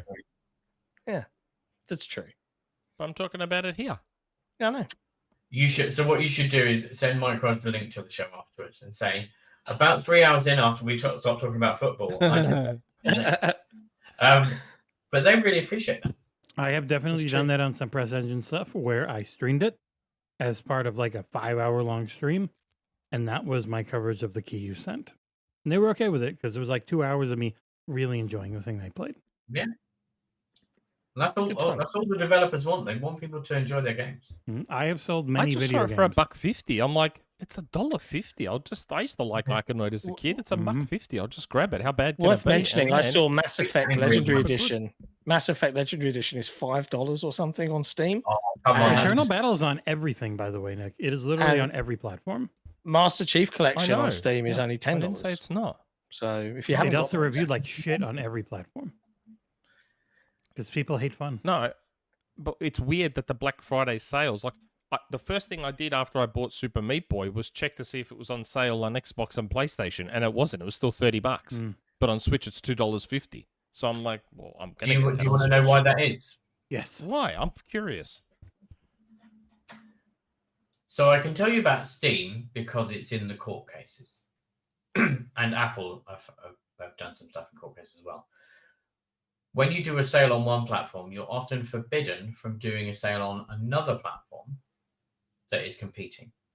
That's one of the issues that a lot of people have with Steam is that you can't undercut Steam on another platform at the same time. You know, one thing I found out? The reason Genshin Impact can't run at 120 FPS on new consoles or even PC, they What? signed a contract with Apple. It can only run 120 FPS on an Apple device. ugh, Is the dumbest shit. Different publishers will stipulate different exclusivity requirements. So I couldn't confirm or deny that. But what I could say is, 9 times out of 10 when somebody says, "Oh, we're not sure we're going to release on Xbox," or we may come to Xbox in future is because PlayStation has an exclusive, and it works the same way in reverse because PlayStation sign them, Xbox sign them. They just have a second run of PR. What they don't understand is that it costs them twice as much money to do that, and they won't have as good a result. It's always better to launch everything at the same time, unless you're being paid not to. Yeah, I think Square have realised that. Remember Inotria, the last song? Everyone losing their Yep. shit over that not coming to Xbox. It's fucking almost December. Where is it? It's nowhere. No one gives a shit because it reviewed like ass. I played it. It's okay, but like so much of it, it just ends up being I want a console war and list war over this thing not being on this thing. And the moment that kind of dies off, they give up. Game that was reviewed earlier this year that is going to come to Xbox very soon, very quickly. With monkeys in it. With what? Sorry. With monkeys in Monkeys. Either way, but always intended for Xbox. It just has an exclusivity agreement, and it just happens to be X number of months, right? Mm. They do this for a reason. It's sure that people play games on a platform. If they're not playing on PC, they should play on PlayStation. If they're not playing on PC, they should play on Xbox.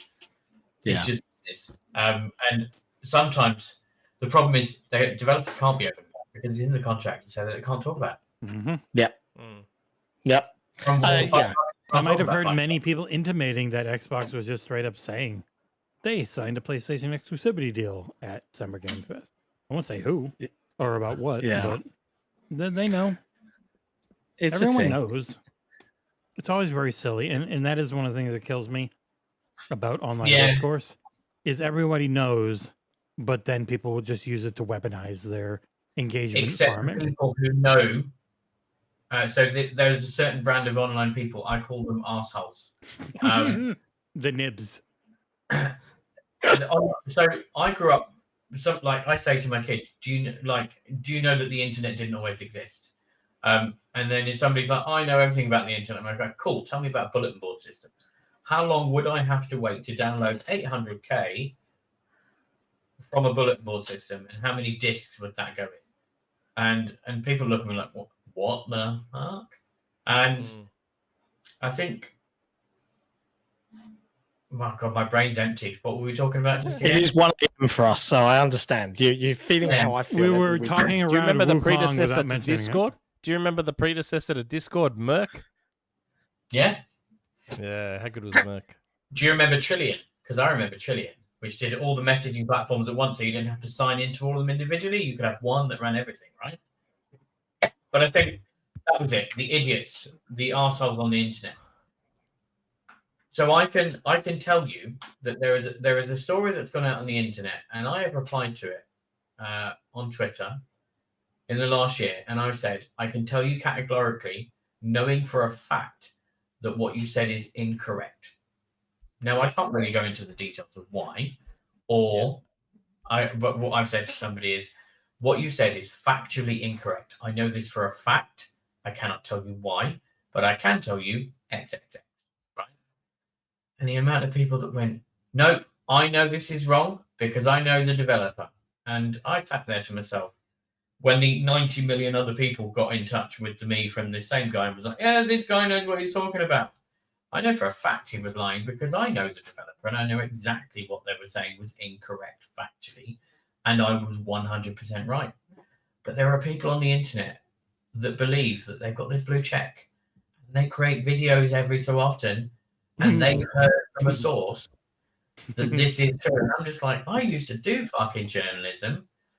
I knew how to do my job and how to get information. I once wrote a story that cost BT a fuckload of money.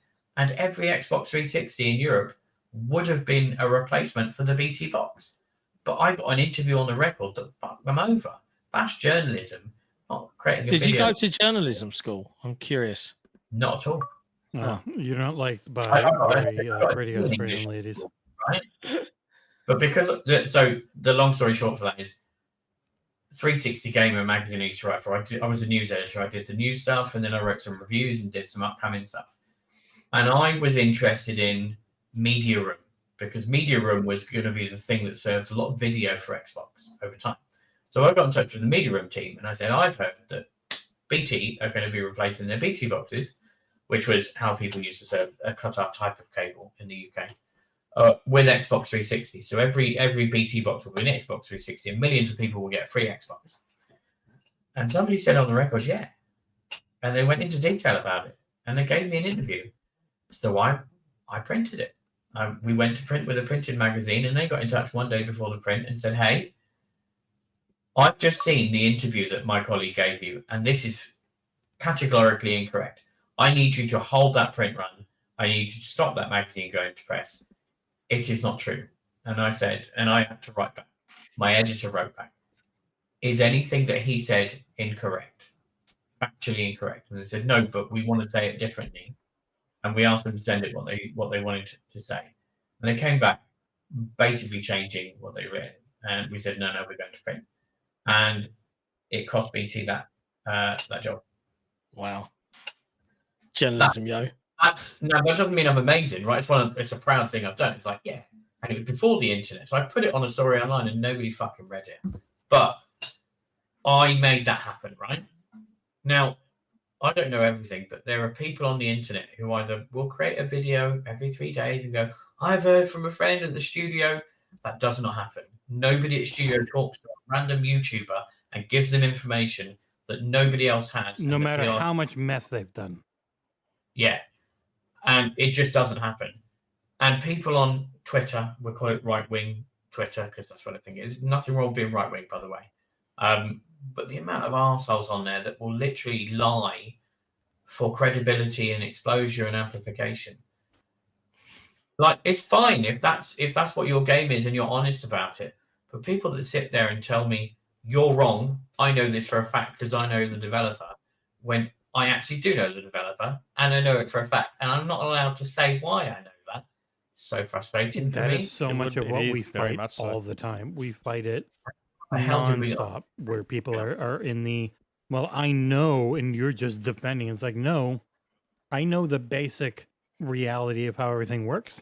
I'm just trying to say the basic reality of how everything works, and you're just saying shit for clout. And then people are like, oh, well, I want to believe what he says, so I'm going to believe that you're a shithead. And that is just 99% of online discourse. As long as we realize that we're trying to do our job to the best of our ability, and that we're okay if people don't agree with us, that's fine. But even as a 45-year-old man-child, I'm not okay if people are saying that I don't know what I'm talking about, because I can't deal with it. I still haven't mastered the ability to say, "Oh fuck you." It's hard. You and I are scarily alike, man. Well, that is legitimately most people. It takes a bit of a sociopathic person to be able to just accept that some people hate them. Because, like, I played through Armored Core 6 3 times before anyone in the audience could have. And I was like, this is good. I don't love it, but it's good. And they wanted to kill me. They wanted to, and that's enough. to string me up. And I'm like, that should be enough, right? Yeah. If the game's good, people should play it. If the game's arse, you should tell people, right? And say, hey, if you want to play a game that is made of arse, this is the game for you, right? You're still recommending a game for a tiny subsection of an audience, but you've got to be honest about it, right? And they don't want honesty, though. They do just want you to tell them what they want to hear. And they'll trick themselves into thinking, oh, that's what honesty is. It's like, no, you don't want honesty. You just want. The job of a reviewer or a critic is. Their job is to critique something, to say this works, this doesn't, or in the rare occasion that something is a 10 out of 10, what a work of art this is. Yeah, I can't sound like and not everything has to be a 10 out of 10 to be an exceptional game, right? Correct. Thank you. But it's those that go, this guy hasn't given this game a 9 out of 10. He doesn't believe this is this. Fuck him. Let us attack him from the internet from all sides. And I'm that's like me and Nick. I did over 100 reviews last year, and I gave 1 or 2 a 10. And Nick's like, no, that can't be a 10. Like, fuck you. That's like 1 or 2% of what I did the entire year. Balatro and Alan Wake 2. Overall, I don't know if Gareth will agree with me or not. I still believe 10 should be an ultra rare thing. And to me, it is not an ultra rare thing. I think 10s are given far too often. If I was doing 20 or 30 reviews a year, it would be. They should be ultra rare, but the only person that can decide if it's a 10 is the person giving it. I think what you should have is somebody say, okay, but in the wider context where this game is a 10 and this game is a 10, does it stand shoulder to shoulder with these games? And the only person who will answer that is people that reviewed it, right? And so I agree, it should be ultra rare. And I think there are some publications that give 10s when probably they don't need to. And those that are a Metacritic ranked publication that will give 100% just for the sake of it. It's also an inherent problem with especially the 5 score is a problem because you'll get a 50, you'll get 100% for a game that might be a 90 somewhere else. A lot of Japanese produced games tend to score higher than Western produced games. I've noticed going through because people are just so into those types of games. Here's another reason why I have an issue with 10s. If you're giving if so many 10s are being given out, it means that the full review scale is not being used. That's why a 10 should be rare. So let me tell you how rare this is then, right? I've been in the video games industry. Sorry for cutting you off. I promise I'll talk in a second. In the video games industry, I've been in it for nearly 21 years. Actually, I blagged it for the first year as a fan. So let's call it 20 years, right? In that time, there are games that I have adored, like the Trial series. I would not give a single one of them 10 because there are flaws in each game, right? Correct. Mass Effect is the best sci-fi series ever created, and only one of them is any good out of the 3. Three. Because the story... See, I disagree. I'm kidding. I'm teasing. So for me, 2 is the best one because it's like Starship Troopers. It's like, I know what's going to happen. I'm building into this fight. It's all going to be amazing. And then it doesn't actually mean anything when you get to the third one, right? And it is so much of that build, middle, end, and it's so much harder to build and it's so much harder to end. But they nailed the middle. But the attempt is there, and it's still not a 10 for me. There are only 2 games that score a 10 for me in the last 10 years. One of them is What Remains of Edith Finch, because it made me not want to play the next section of the video game. And it made me want to play the next section of the video game, right? It was an emotional attachment, not to characters, but to why somebody had created the game. I thought it was absolutely brilliant. Not because the game was sensational, but because of the things it made me want to do and not do. That's number 1. Number 2 is I bought I don't know what they're called. You know the mouse mats that are like really big? Yeah. I was at PAX East about 3 years ago, and I bought an Outer Wilds planetary chart one. And the reason is the design of that game is so clever, and it's exactly the world I want to be in. And little things like you can't jump in the game; it moves the rest of the world down. Yes, because that's how they made it work. Because they couldn't make you jump because it would affect the physics of the rest of the solar system too much. But the time loop mechanic, like the first time I played that game, Outer Wilds, I was like 10 minutes and I was like, this is a shit Unity game. This is exactly what I Unity game to look like and feel like. And then I discovered the depths that they put into the game, because I was like, I didn't read any reviews. Somebody just said, fuck me, I just reviewed Outer Wilds. What a game. It came free with Mixer. If you watched an E3 press conference with Xbox, it was just on your account. Mixer. That's why I played it. What a brilliant deal that was, right? And I thought it was like, oh, this doesn't look great. It doesn't run great on the Xbox One. And then I got half an hour and I was like, this is one of the coolest things I've ever played.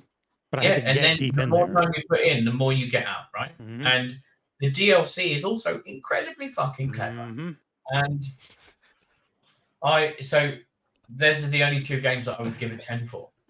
Really? So it's funny how we have we have a similar belief structure, but we have very differing views. He thinks Mario Odyssey is in there. I wouldn't go above an 8. My only 10 out of 10 of the last decade is Super Mario Odyssey. It's the only one I'd give a 10. I couldn't get past New Donk City. Yes, that game is perfect to me. That game and it might be the perfect Mario game, but I've never played it. Couldn't give a shit. Honestly, it's so. Once you get to New Donk City, if you're an adult, you're like, "This is the cringiest shit I've ever touched." I would rather eat literal cat execution. It is the perfect execution of all the mechanics and everything that. Nope. he has built up over so It many did Mario games. Nothing for me, so it can't be And perfect. here's the thing: it probably is the perfect Mario game, and it probably did nothing for you. But I'm 45 now. I mean, I know I look young and good looking and all that kind of stuff. Thanks, everyone. But I don't have time to play a Mario game. It's going to be like 12 to 14 hours probably. Maybe longer. Maybe a bit longer. And I wish I could invest that kind of time in games at the minute, right? But I've got to run this business, and then I've got to spend time with my kids, and then I've got to coach football on the weekend. And I struggle to find time for me and my wife, and I make time for me and my wife. I struggle to find time for my other kids that don't play football. I love them slightly less, obviously, because they don't play football. I'm only joking. Make time for all my kids. But are you joking? Everywhere. But I'm absolutely joking. But the challenge for me is gaming has become less of my life. I can tell you that when I was 21, my mum would walk into my room and she'd walk in at 3 o'clock and she would say the best thing she's ever said that I remind her of every so often. She's very proud of me. She said, "You'll never get a job playing games all night." And I got a few jobs playing games, right? Mm-hmm. And I had a championship manager save on the original Xbox that had 500 hours in it. I didn't play nerdy games like World of Warcraft when I was younger. I tried to, but everybody tried to take a level 1 player me to Booty Bay, and when I kept dying, they just left me. So that was my introduction to WoW, and it wasn't my thing. In the same way, I think everybody speaks different languages or they have certain hobbies and interests. My hobby isn't gaming, it's experiences in games. And I also have many musical influences. I make time for things that I enjoy. But for me, I think the challenge I find is I would prefer short session games, which is why Monopoly Go was such a big game for me last year. It was like, cool, I can do 5 minutes of this, and then I can go on TikTok and be an idiot and look at stuff on TikTok.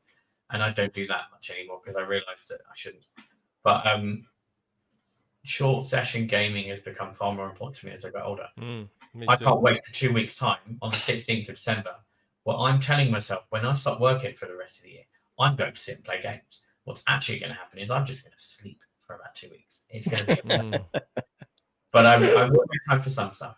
And I think the games like Outer Wilds, I could replay Outer Wilds now. I could replay What Remains of Edith Finch. Probably not as much as I could replay Outer Wilds, but those are generational experiences for me. And I think that's where the 10s come in, the ones that I can talk about the scene in the bathtub in Edith Finch, or I can talk about the swing scene in Edith Finch, where I don't want to play the swing scene, right? I don't want to play the bathtub scene. But they're important because I can have the conversation with somebody who doesn't play games and say, I think you would enjoy playing this game because it's not a typical game. Or I think you would enjoy playing Outer Wilds because if you love Star Trek, it's the perfect game for you. If you love Star Wars, it probably isn't. But it's Strange New Worlds. It's Arthur C. Clarke. It is this crazy discovery in a way you weren't expecting. Yeah, and I wanted to do all the bloody achievements where I flew out of the solar system as far as I could and watched it explode, and then, spoilers, obviously. But there's a time I I also got the achievement for watching the lights go out and all the stars in the background. I was like, that's a tiny detail that nobody's ever going to care about except people like me. And it's good stuff, man. That has been the thing with me reviewing so many things over the last few years, and I don't try to talk about it a ton because I got to pat myself on the back and be like, "Hey, I've worked way too hard." But like, Immortality was a 10, as Didax says in chat, because Immortality just did something no other game I'd ever played done. The amount of boobs in it, the amount of just really smart acting and stuff. I had to cover the boobs with Nick's face in the review, obviously for YouTube. But then I hit Alan Wake 2, and that just hit. That wasn't different, but it hit everything I wanted in such a high level. Then the same thing happened with Dragon Age. It wasn't different, but it hit everything BioWare does better than I'd ever seen them do before. And my 10 out of 10 of all time is the Mass Effect Legendary Edition. Like, that is my favorite thing. That would be a 10 if I ever did the review for it, because it is just this perfect mix of these three games. Yeah, like they fixed one, which really needed it, and then they just made 2 and 3 look better. That's all they needed.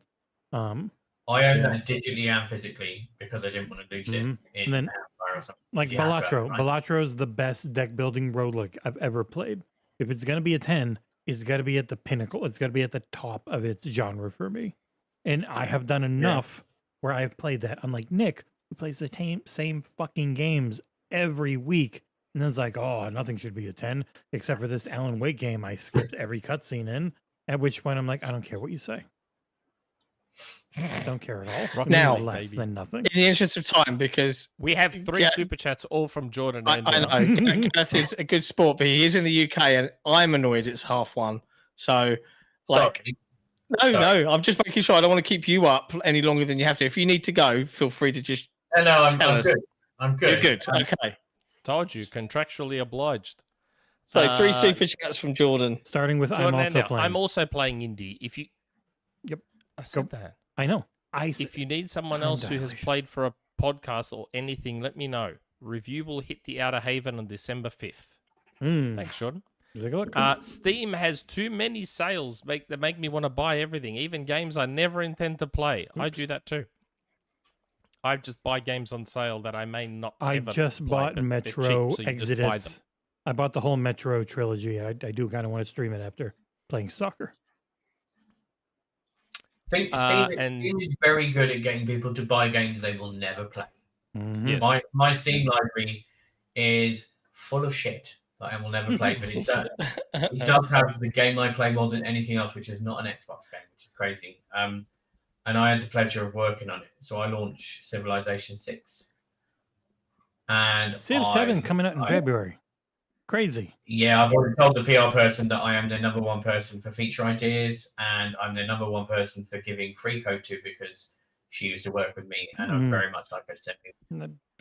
We had a guy who played it at Gamescom and then never wrote a piece on it. So. Civ is one of the. So there's 2 things. So there's Civilization, and I'm tangenting again. Sorry, John. Go. Civilization Revolution is the best thing that Civilization ever did on the Switch, because it made a long game a short game, and you can sit on the train for an hour and game. It's brilliant. But I think I've sunk about 2,000 hours into. Wow. I play the same way. I just want to win the tech battle and then fucking destroy everybody with nuclear weapons. It's fine. And his third community question. For me, a 360. 10 out of 10 or 5 out of 5 doesn't have to be perfect because no game is. But it should be a game that significantly pushes the medium forward or a pinnacle of its genre. My last few 10s were Hellblade 2 and Alan Wake 2. Yeah, see, I've become way more old school. For me, a 10 out of 10, it's like... You gave it to friggin' Alan Wake and you skipped every cutscene. It doesn't matter what you think. I didn't give it to Alan Wake. I said I was okay with you giving Alan Wake 2 a 10 out of 10. It means I gave Hellblade 2 got a 10 from me because it was the pinnacle of I its would have been a genre. 9. I would not have been a 10. Experience. I quite liked it, I've though. not played either of those games. You can play Hellblade 2 and 4 and a half Alan hours. Wake 2 Hellblade is 2, incredible. dude. You'd love Hellblade Alan Wake 2. 2 is incredible. I love the original Alan Wake. I like the final me level. too. Much Spoilers better for on 2. everybody that hasn't played the original Alan Wake. The final level is just fucking clever. I got to work on Alan Wake's Nightmare and met what's his face? Sam Lake? Yeah, he was in my office demoing the game to people, and I just said to him, "I'm going to fanboy the fuck out now, but you should know that the final level of Alan Wake was my favorite level ever in a video game because it was so clever." And he went, "Oh, that's great to hear. Thanks very much." And then probably forgot about me for the rest of his life. Then they almost upped it with the ashtray maze in Control. The only Now, I thing still that haven't hurts... played through all of Control. Neither have I. It's a really nice design, but it's just time, right? It's a good game only with thing an that- amazing ending. The only thing that hurts Alan Wake in terms of how it's aged is the controls. Yeah. With Alan Wake Remastered, if they had found a way to give it Alan Wake 2's controls or modern day controls, it would have been perfection. Absolute perfection. So that's unfortunate. John, how badly do you want to get back to Indiana Jones? You can't say, because that would indicate your feelings on the game. It would indicate my feelings. I'm nonplussed. You know you're Mega not going to get back boost. to it tonight. yeah, I'm not. I wouldn't be playing it again this evening. Watch for our 10 out of 10 review for Indie coming next week. The mega boost. The mega boost. I am Can't legitimately, wait. I'm very excited to get Legacy of Kain Soul Reaver 1 and 2. That's coming out on the 10th. I should be getting that soon. I'm looking forward to it because that is a game that really needed a remaster. Like, remember when you heard about Legacy of Kain remastered first? Yeah. Hey? Nib on Twitter. Yeah. So, are we going to do the game show? We missed most of our news and we missed all of our talking about games. I'm not worried but about I'm the fine with news. that. Yep. It was a We good had show. really good anecdotes, so I'm fine with it. Yeah. I don't It's know funny what I'm because Nick gonna was do like, about wow, these this is the worst timestamps. guest ever. Can't stand him. And then I was like, hey, I think he's going to be fine, Nick. And then here we go. It was the best guest we've ever had. Better than Phil. Okay. Is What do you want to do? that Do you the want, game show? do you want to do the game show? Have you got a way to communicate to I Gareth have so he can ask DM'd the Gareth questions? on Blue Sky Okay. all of the answers. Don't say them out loud, please. Oh, But they do I are need your- to go on Blue? They're in your DMs on Blue Sky. For Oh, I can't go on. So there's a Blue Sky tweet deck alternative. So I use that. I just need to log into Blue Sky. yeah, you need to go on the actual Blue What Sky. about on your phone? That is the annoying thing with Blue Sky. You can't get the DMs in the Blue Sky deck. So I had to go on actual Blue Sky and send them. Yeah. What about your phone, though? Sorry, What about on your phone? I would. What is that pop? I'm gonna play the video for I'm What having year? globalization, education and workforce management. Okay, My dear. Sorry. Okay, I've got the answer.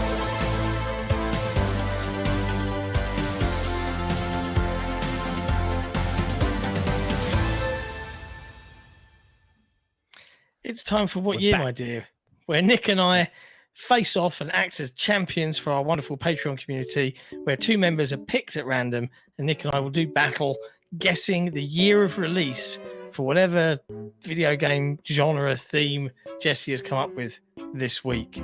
If you want to be in for a chance to win a game code as the result of one of us being victorious, head to patreon.com/XboxEra and you might be chosen because it's random. Although this week, Nick's picked two people with very similar names. Who are we playing for this Oh, week? yeah, I Nick? did too. I didn't even notice that till Yeah. you just said it right now. I'm playing for Jester X123, and John is playing for Defunct Jester. Yeah. Mm-hmm. We're both playing for different Jesters. And don't we know obviously anyone have a guest game show host this week Yeah, with the lovely Gareth Williams. Gareth. What's the theme Why is- this week? Why is our category from... is our category That from is the software? category. Yes, you know. Oh, Now. fudge. Oh, shit. Oh, God. It's what year, my dear? When did this random Xbox exclusive From Software game come out? I don't fucking know. I didn't play I it. mostly chose the big ones. You'll be fine. No, you won't. You're idiots. Never mind. Gareth, you now have a Yes. list. It's not the most nicely set up because you can't friggin' DM pictures on Blue Sky, stupidly. So I just Oh, sent you the really? actual list in text That's format. annoying. So you are going to have the game and then the year. So please, if you could go down the list and just one at a time give them the name of the game, they will have to guess what year, my dear, did that game come out. Mm. Oh, I'm going to need my phone. Are our contestants ready? Yeah. Almost. So they are going to write the year on their calculators on their phone because it saves them pen and paper. So please, Yeah, Gareth, such what is iPad. the first game in this category of every title ever released by From Software? Starting God. at some point, we won't say. What Oh, no. is number one, my good sir? Number one is King's Field. Their very first game Kingsfield. for PlayStation 1. Shit. Okay, it gives me a time frame ish. I'm not always going to give you Yeah. the platforms, by the way. Too easy. When did the PS1 come out? 95. 94 in Japan. Yeah. Oh, I feel like that's a clue. In and of Gentlemen, itself, give me isn't your it? years in 5, 4, 3, 2, 1. Only one of them read that clue. Gareth, what year was it? 1994. Boom. 3 points. He literally just gave us the answer, man. For John on, Nick. Sikamika Well, Nico not Clark. really. Well, I mean, it's like what? Just because the console came out in '94, every single game came out in '94. No. Like, no. Japanese developer. Best guess we've ever had, Gareth Williams. What is the next one? The next game released by Not the From year. Software. Yeah, just the game. The Wow. name of the game. You may know this one. It's called Dark Souls. 1 Shit. on the know Xbox this. 360 and PlayStation 3. I know this. Not the remaster. Really? Incidentally, by the way, this list is not in year order that I've got. No, I So, made sure it's not in year order on Jump purpose. around. Because last time I didn't put it in year order and then I forgot to jump around and they were like, oh, it's probably just the next year. And they were right. I Gentlemen, think I'm off by 2 years with this. give us a year I in think I'm 5, off 4, by 3, 2, 2 1. years. I think I'm off by 2 years. The year was 2011. Wow. A commanding I knew it. lead for I was Sikamika off Nico. by 2 years. I knew it. I got this. I got this. Gareth, please, the next one. Hopefully, I'm pronouncing it correctly. Otoji Otogi? of Demons. That was OG, OG Xbox. Oh, Gentlemen, you're going to be your ears in 5, 4, Wait, man, relax. 3, Just said it. Calm 2. down. Everyone leaves during the game show. We got to be quick. 2, 1. It's closest without going over. So, Gareth, please let us know. 2002. 1 point for Nick. Oh, shit. I went over. I don't care. You get a point. Is I Nick feel on bad. 0? pity point. Pity point. John's Okay, fine. the next one. Are you ready? Yes. This was actually a really cool game. Yes, it is. Shadow Assault Tenchu. Oh, Mm-hmm. Shadow Assault. Tenchu. oh We'll get to your super man. chat after the game, Jordan. I don't. Oh God, I don't know. So not just Tenchu, Shadow Assault, Tenchu. Tenchu. I. I don't know. It was an Xbox 360 game. Really? Yep. Jesus. Wow. I gave it to you. Pick a year. Yeah. Gentlemen, give me your years in 10, Wow. 8, 6, 4, 2, I don't know. 1. Hey, a tie. You're both wrong. What year is Both it? wrong. Yep. 2008. You were close. Ah, I was actually going to say 09 again.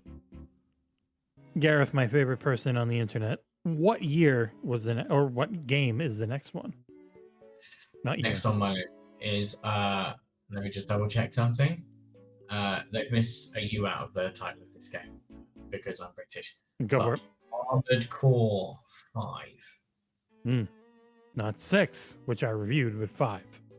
I got more death threats for 6 than I've gotten for anything.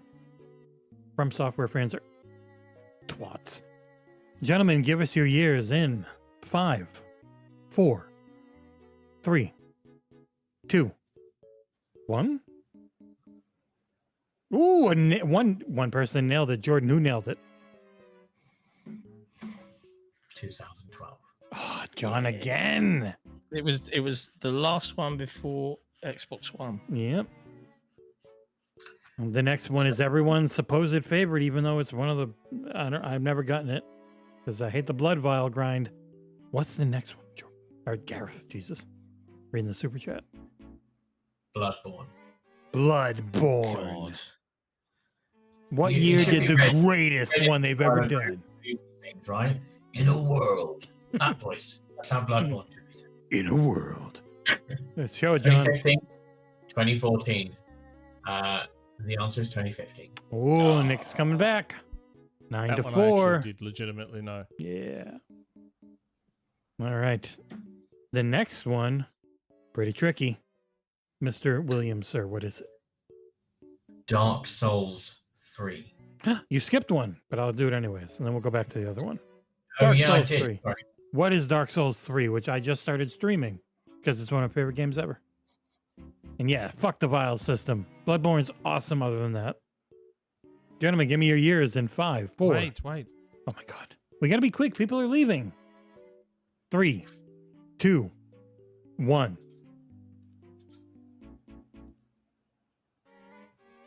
Wow, somebody nailed it.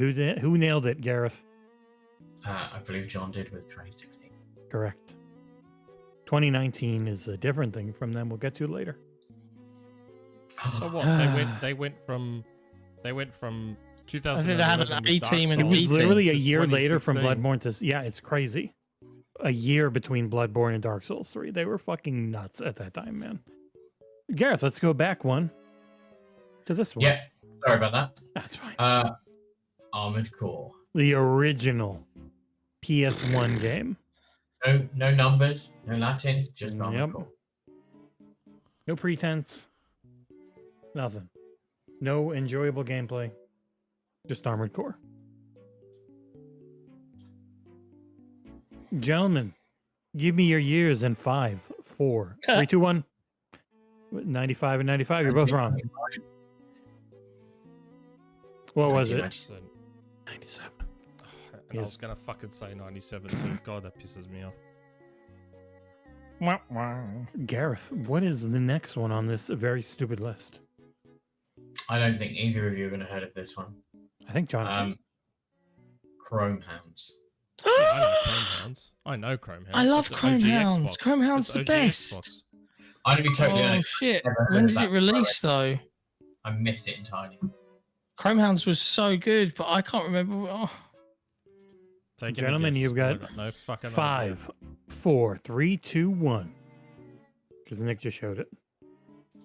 No. Closer without going over his who, Gareth. 2008. Oh, Nick gets the Sorry. point. Wow. 12 to 5. Sorry. Oh, 8. Yeah. I can't read English. 2006 it says. Yeah, 2006. Sorry. damn.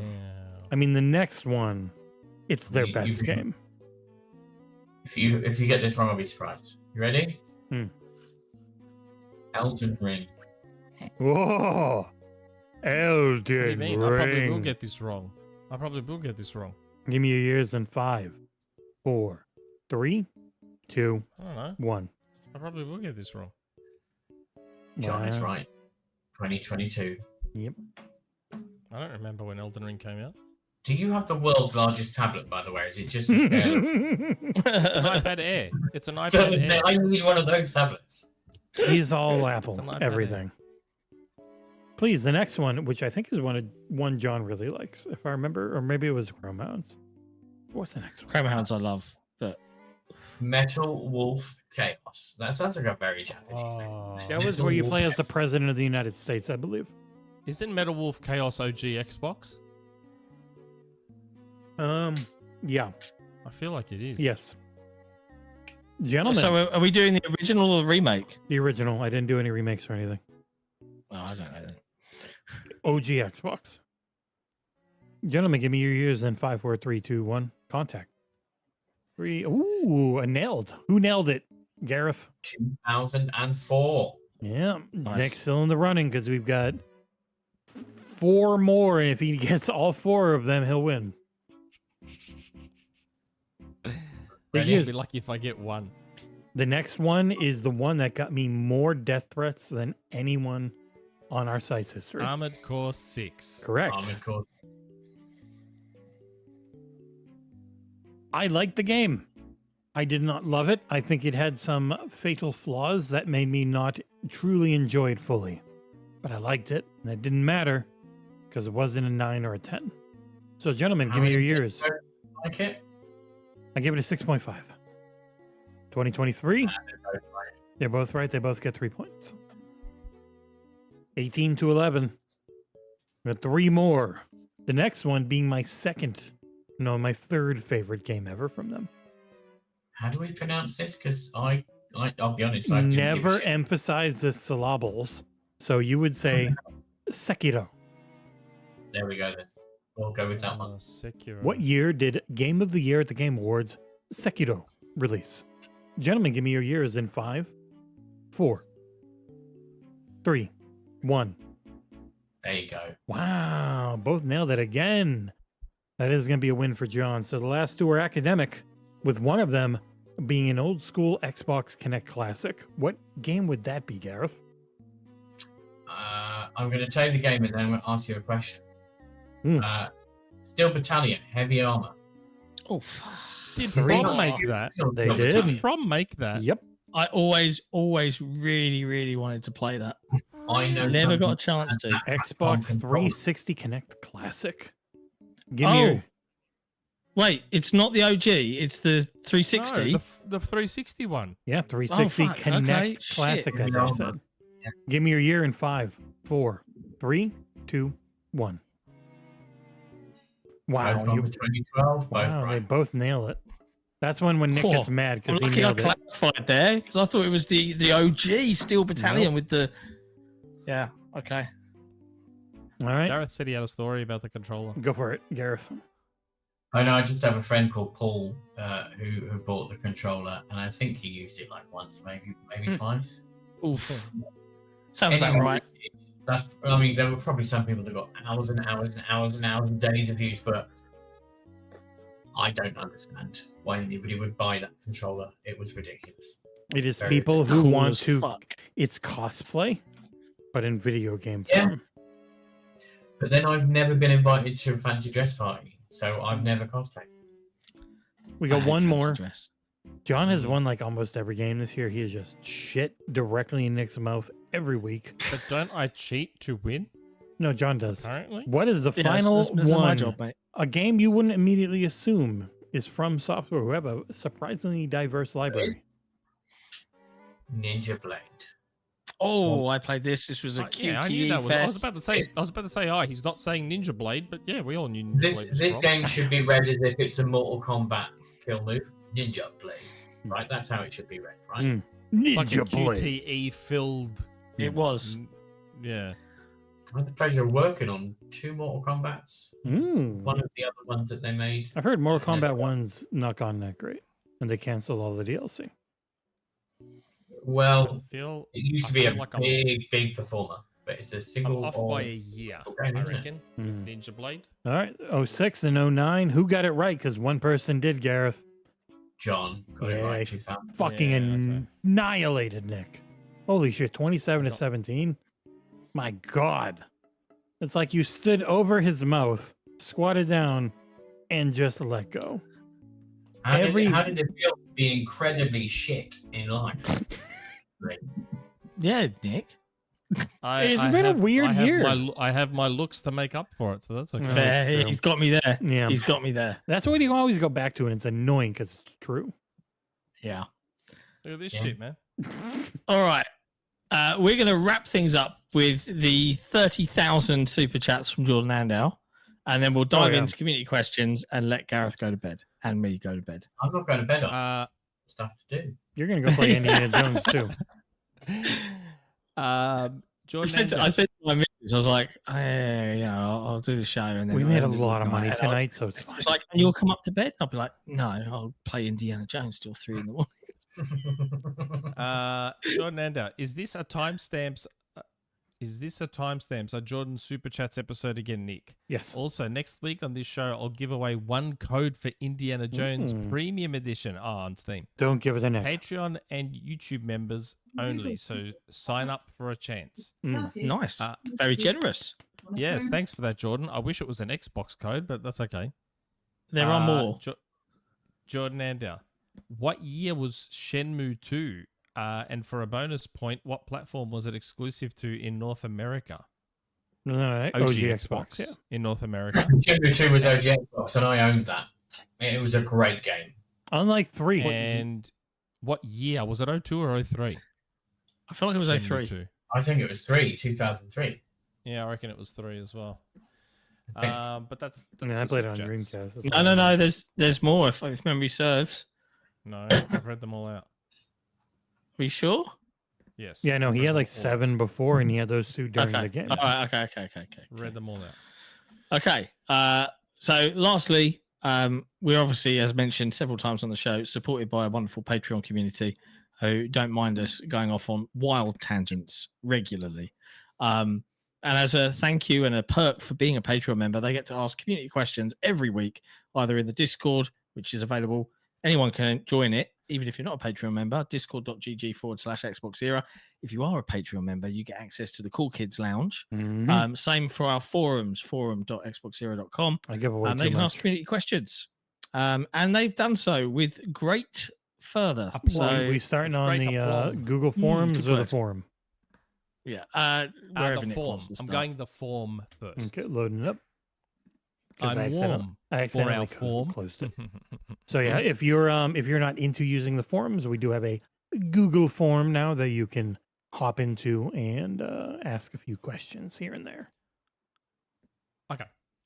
The first form Daniel. question is from Daniel, who has a question about hardware, which I wish we had brought up when we were talking about. I know. Yeah, it would have been sensible. We had a lot. Oh, I'm on the wrong thing.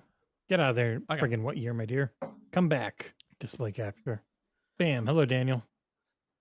Daniel, with the talk around handhelds and next-gen hardware, I was thinking about what if they make a handheld and 2 home consoles, with one of the home consoles being a tiny Series S style, but with the handheld chip to keep costs down. It would be effectively only 2 SKUs for devs to aim for. Thoughts on this? They just go the hybrid handheld and home. But I do get the logic though, Mhm. because Yeah. the handheld's going to be expensive, yeah? Yeah. Screen, Yes. pad So components. I totally understand Yeah. the logic behind it. I don't think they do it, but I totally get the logic. Like, I also think that from both a developer perspective, and I was going to bring this up when we were talking about the PlayStation handheld, and I totally forgot. From both a developer perspective as well as a consumer perspective, I think the holding back argument is a much easier pill to swallow when the hardware holding everything back is a handheld hybrid. Mhm.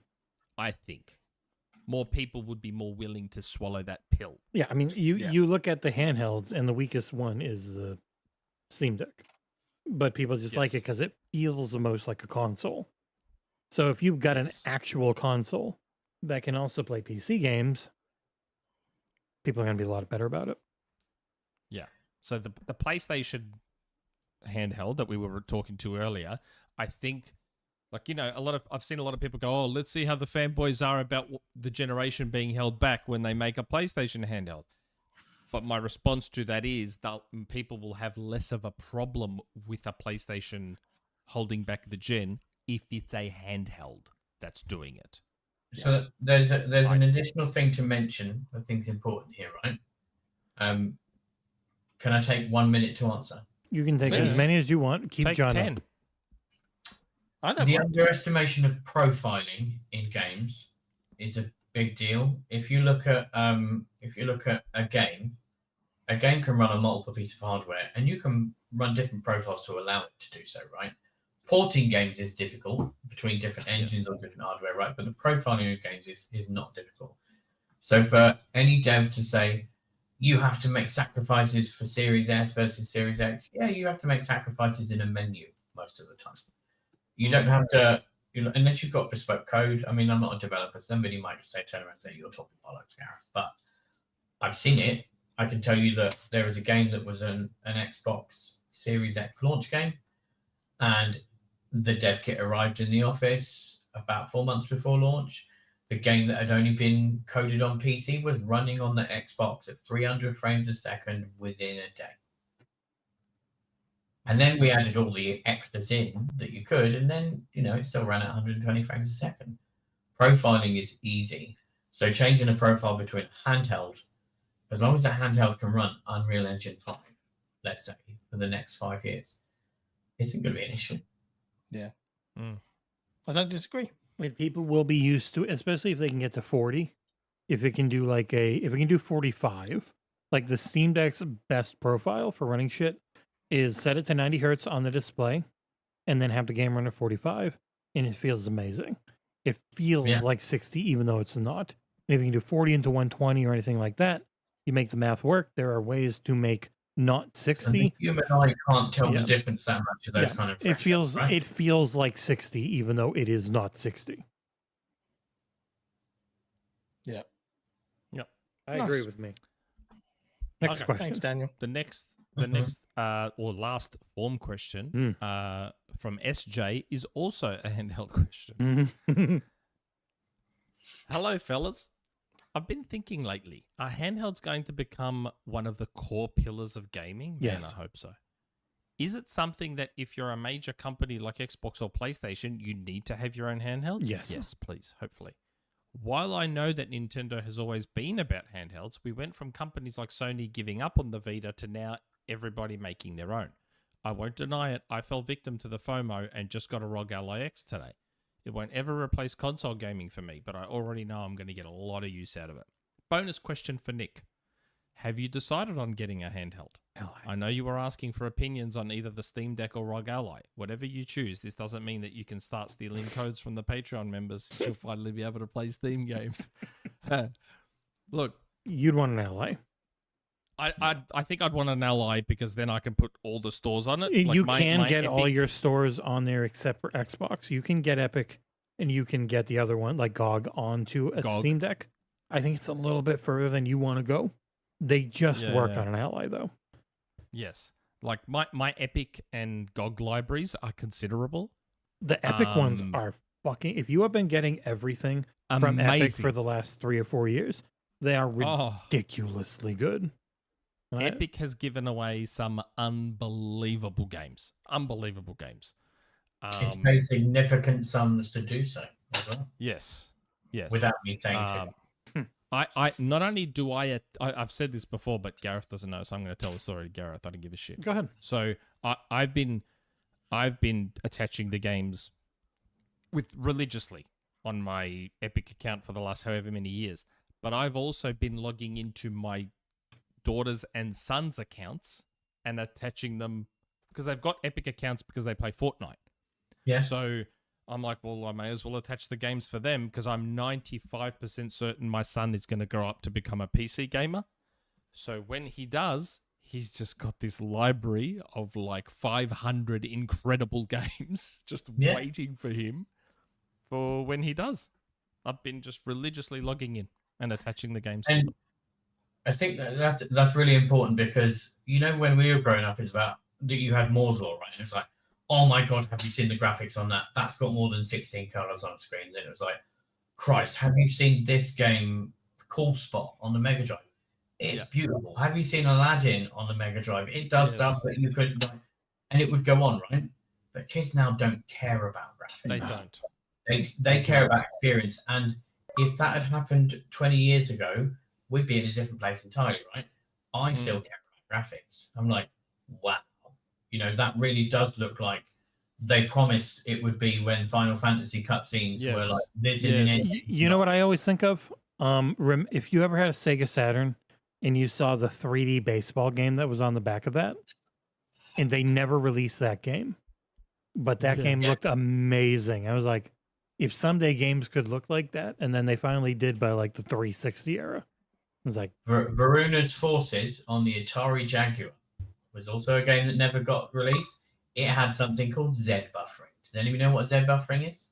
I've heard of it. So this was kind of at the time where everybody had to build their own engines, right? Rather than an engine being the thing. Yeah.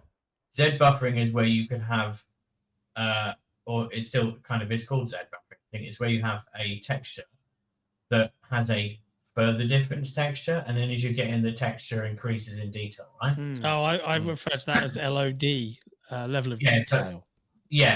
But back then there were no engines, so it would be Z buffering, right? And this had a thing where you zoomed into a 3D ship and it would go, oh my God, like that. And I thought that was the biggest thing ever, and it never got released. And it was just like a prison ship, and something happened. I have no idea what the game itself was like, because that was just an intro sequence. Nobody ever saw any more. But that stuff excited me. And now kids play Human Fall Flat, Roblox. my shithead kids are playing Roblox over there. I'm like, this is the dumbest looking thing I've ever seen, but they're just having fun. They're having So the do I. best time, right?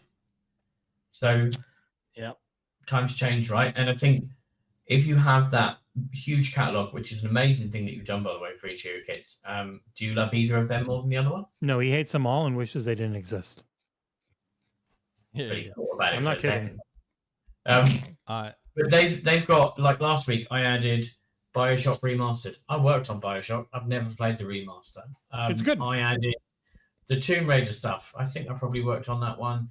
And there's a few other things that I added that were just games that, oh, it's available. Cool, I'm going to add it to my GOG or my Epic account. And my kids do not care what they look like. They just want it to be fun. And some of these, they're going to think are the shittest games ever. Yeah. They're going to have the chance to experience them for the first time. And that's a great thing.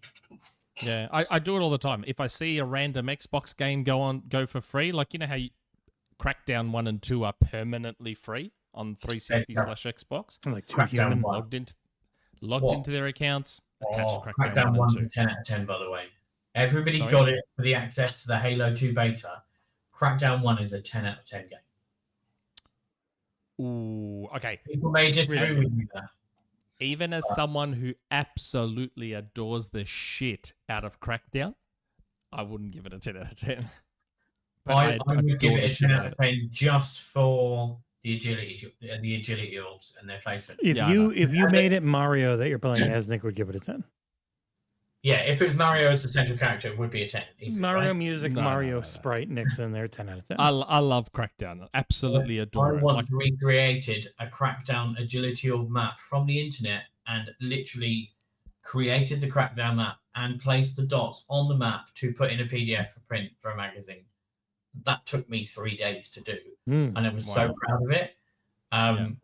But that's probably why I'd give Crackdown a 10, because I spent trust me, I adore Crackdown. Absolutely love that game to death. It was so Mario, much fun. No 10. It was just pure fun. You're muted, John. It was just, there's no other word to describe it.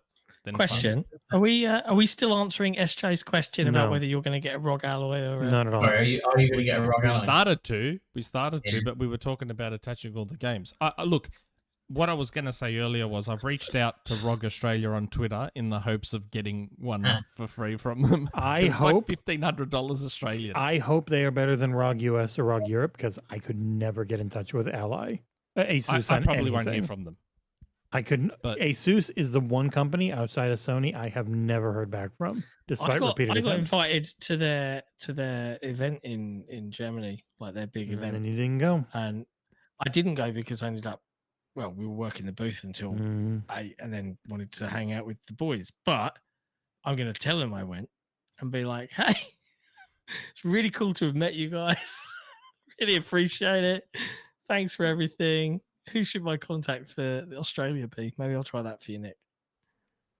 Don't know. But a ROG Ally would probably be the one. But I mean, in the end, I'm going to get a Switch 2, and I'll definitely get whatever Microsoft. It'll be way weaker than a ROG Ally. And play far Switch less. 2, you reckon? Yes. Oh yeah. They don't give a shit. Okay. It's going to be $400, and it's going to cost them $400. As where the ROG Ally costs more than that. They don't make that much money. But yes, we all hope. Again, I personally hope that going forward, it's all handheld hybrids. To me, I would love the that option future. for more power on top of it. Yeah, be smart. Have a dock that's got a little. No, the dock. It doesn't. GPU, you have the two GPU, profiles, whatever. and you just have your Series X. You have your Series S, and you have your 6. Then in 15 years for the next generation, you won't need a hardware box anyway. It'll be cloud-based.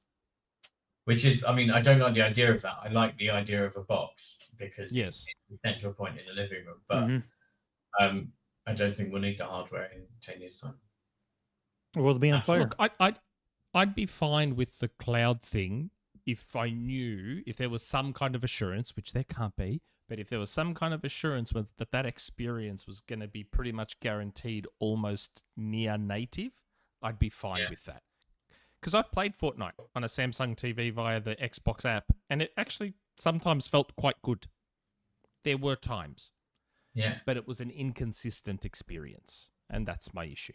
What's the internet like in Australia? Is it a different... It's much better now than it once was. Much better now than it once was. I have gigabit, which was something I only dreamed of 5 years ago. So, yes, it's far better now. To the forum. Yep. Jesse. Skedaddle. No. We did Skedaddles earlier. Oh, we did? We're Jesse brother. Okay. We're at your Not brother. even 99 Going to the Rookin? top. You're just going right by him? Oh, wait, no, Going everyone's to up the above. top. Why would I not start from the top? I forgot and go I down? was already on the old one. Shut up. Leave me alone. I'm tired. Okay. Jesse brother. Dragon Age and Christmas movies. Happy podcast 239, my sweet Carolines.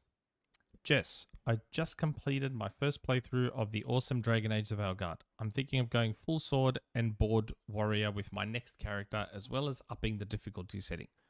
I'd appreciate any tips if you can give on how to build this character by private message. No need to bore Mr. Clark and Mr. Baker. Let me answer that before we go to the next. I would simply say, play it normal.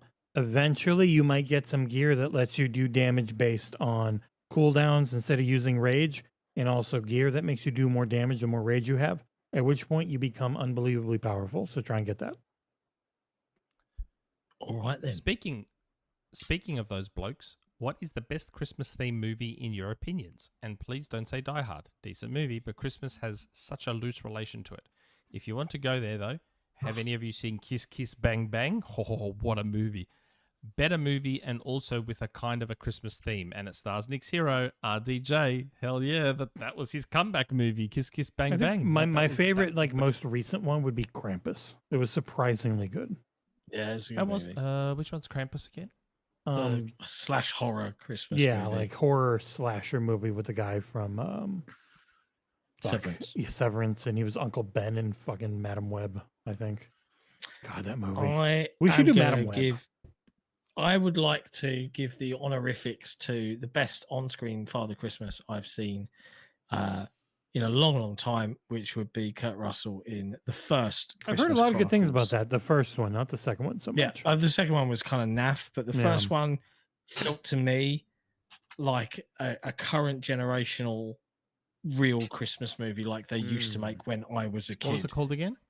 The Christmas Chronicles. Yeah, it's on Disney I think Plus. I've seen that. But Amanda's correct. The one that I should have said, it's an anime called Tokyo Godfathers, all set around Christmas with a bunch of homeless people in Japan who find a baby and go on a long trip to try and return it to its mama. It's really Christmas Chronicles really actually good. was legit good. It was I've seen legitimately it. good. It was actually legitimately good. Great music, good jokes. It was so much fun. Yeah, it was good. What about you, mine Gareth? is Gremlins. Oh, sorry, Nick. Gremlins, good, fair, great choice. Can't argue. Gremlins is fantastic. I would have said Gremlins as well. Gremlins 2, not so much. Yeah, the new batch. No. Do you know what's great about Gremlins though? Is the movie starts with a dad as a salesman selling the coolest fucking gadget. Nobody ever made that gadget, right? Yeah. If anybody had made that gadget, it would be the world's best-selling gadget. But yeah, Gremlins is a great Christmas movie. I would also like to stoke the pot and say Die Hard is a Christmas movie. There is no loose connection. It is a Christmas movie. It was a Christmas party. Can't get more Christmas than a party. However, Christmas Party. That was a good movie too, Christmas Party. If what's the name of it? Right. So we have this tradition in the UK, which is Love Actually. That's a Christmas movie, right? Yeah. And I think it has so many of the best things of British movies in it. Martine McClutchan, Laura Linney, Keira Knightley, some attractive women. I've met Keira Knightley. That's another anecdote for another time. Handsome lady. I also I have this rite of passage that I will tell my children to watch it. But just to ruin everything, Elf is the best Christmas movie, and none of you ever are. My wife will agree. I hate Elf because I hate Will Ferrell. So I like Elf. I hate you. I like Elf. I wouldn't call it the best, but I really Indiana like Jones it a lot. kills you. That's not very nice. I will say How about Jingle All the Way? Arnold Schwarzenegger. I love Arnie. I love Arnie, but nah. Doorbell Man. Keira Knightley was only 17 when they filmed Love Actually, so everyone who wanted to bang her was a creep. I've got a really awful anecdote about Love Actually. Go ahead. Really awful one. Mm-hmm. Right, so probably a little bit of a TMI situ. Hugh Grant. But when I was a kid, so 16, my dad misbehaved. Oh, I'll put it that way. Right now, he realised he was a twat and sorted it out, and they're okay now. But I have a very, very distinct memory of sitting in my lounge with my parents. And my dad's on this sofa over here. I'm on the end of the same sofa. My mum's on her seat there. They're watching Love Actually. And the fucking Alan Rickman scene comes up where Emma Thompson catches. Yeah. And I could feel, I was just fucking eyes locked on the telly like this. Don't look. I could feel my mother's stare across the room. Most uncomfortable I've ever felt watching any movie ever. So there you go. Sorry, bring the mood down, but let's No. bring back up. It makes me feel good because I've never cheated on my wife, unlike both of you. But also, Violent Night, really good. Just stupid, dumb fun. Yeah, Yeah, it Violent was Night okay. was No. good. It knew what it was, and it played it up very well. Like, it's just this dumb, gory, super violent, pretty dumb. Let's really lean into Kris Kringle as a crazy fucking Viking who doesn't understand anything on why his powers work. So he just murders people as they deserve it because they're naughty. It was good. And do not What forget is it the you rich. can't face? Nick likes Oh his- god, we're losing it. It's gone 2 a.m. and we are losing it. Next question. Do you know what that movie's from, Gareth? Replay it again. What is it you can't face? What is it you can't face? Sounds like a naughty word, so What it is makes him what is laugh. it you can't face? It's got to be something like "It's a Wonderful Life" or something, isn't it? You're in the ballpark. The sound of music. Miracle on Hills 33rd of a life. The sound of music. Okay, I've only watched a bit until they go onto the hills the first time. It was fucking. He boring, rips so up a I stopped. Nazi flag, and I can't stand for that. It's modern political. Okay. age. Oh my god, Too there's woke. so many community questions. Next Yeah, question. please, Nick. So, Jesse and the audience watching this podcast that lives in America, did all of you had a good, delicious Thanksgiving us eating did. that turkey? Yes. Yeah, I sure did too. And next is Black Friday and Christmas shopping. But again, good luck to all of you on this sort of thing. P.S. When Christmas starts, make sure you're all on the nice list and not the naughty list. But please excuse me, I'm going to marathon my Christmas. I'm on the very nice list. I've been with my wife for 13 years, and we are happier than ever. Take that. No, we didn't talk about this earlier. About That's what? okay. Okay, Wildstar. Who? Heartfelt Stalker 2. This is a Oh, long Frank. one, Jesus. Frankie C. This is Yep. so long. Holy shit, I had Yeah, to this zoom is out very so long. far. Just go. Hello, gents. Sorry, as this isn't a community question. Plus, I missed the cutoff point last week to put this on. I just wanted to show how We video love you, games Frank. can bring people together in different ways. But firstly, thank you, XboxEra, for your dedication and hard work. You're welcome. Your passion and insight continues to enrich the gaming community as us XboxEra fans. We You can't even keep a straight face, can you? You're welcome for all my hard work, he says, doing nothing. Sorry, carry on. Appreciate everything you do to keep us informed and entertained. Please keep up the great work, guys. No worries, I will. Right now, all of that ass licking stuff is out of the way. I just want to say something about Stalker 2 and why I had to give this game a go and how glad I am I did. As Oh, my wow. girlfriend is from Kiev, Ukraine. Did I pronounce that correctly? Kiev. Yeah. Kiev. She knew a few members of the team behind the game. She has never been interested in gaming, but often spoke about them to me because of me being a gamer. Like many, not all, she came to England just after the war started and has not been able to have much contact with them since. But on the 20th, I was watching the YouTube documentary about the making of the game. It's really before good. it became available to play. She overheard a voice from the TV that she remembered. And yes, it was one of her friends that she lost contact with after breaking Aw. down with tears of joy and that they were still alive and safe. She continued to watch the documentary with me, even though there were tears of joy and there were a lot of tears of sadness and anger. So with the emotions behind me, the time came to play the game, thinking I need to give this a go, as it meant more to me than just another game. And wow, with everything going on, they made a game that is very impressive and has a long-term goal that will continue for many years to come. Yes, it's not perfect, and it's very hard, and yes, you will die a lot too, but the team will deliver, as I know the Ukrainian determination to make things right. With this, my girlfriend now sits down and plays the game with me, mostly telling me what they are saying in Ukrainian, and is now showing interest in other games that she wants to play and would never be interested in before. Might need a second Xbox before Christmas. For Christmas. So to finish up, and on behalf of my girlfriend, thank you to Xbox for the help, understanding, and patience with the GSC team. Keep safe and play video games. Thanks, Frankie C. That's been a big thing for me around that game is the seeming just completely forgetting and kind of ignoring on some people, like what it was around making this game. It doesn't mean you have to like it. It doesn't mean you have to give it a good score. But like I read coverage of it that just kind of glossed over it a little bit. And I was like, man, whether you like the game or not, it was the craziest situation around them making it. You can see it in that documentary for sure. Yeah. Man. Thank you, Frankie C. Yeah. Thanks. It was really long, but I message. liked it, unlike most really long Yeah, ones. it was a good story. It was a good story to hear. It's so late that for a second I thought, has John grown stubble since we started doing this podcast 3 days ago? But he hasn't. He's always got that. Sorry. Always a hairy bastard. We're close. LeeLayfield. Hey guys. So which one of you is putting their Christmas/holiday decorations up on the 1st of December? I already did it. Question. Yeah, I think we're going to Well, today. I haven't done it in the house, but I did it on the podcast. Yeah. Question. Which of these 4 Nintendo games would you ask for as a Christmas gift? None. Mario 3D World plus Bowser's Fury, Zelda Tears of the Kingdom, Mario Wonder, Metroid Prime Remastered. I would go out of those. Oh, that's tough. Don't worry about Tears of the Kingdom. If you haven't played Breath of the Wild, Tears of the Kingdom. If you have, Metroid Prime. If you just want a first time incredible experience, then go with Metroid Prime Remastered.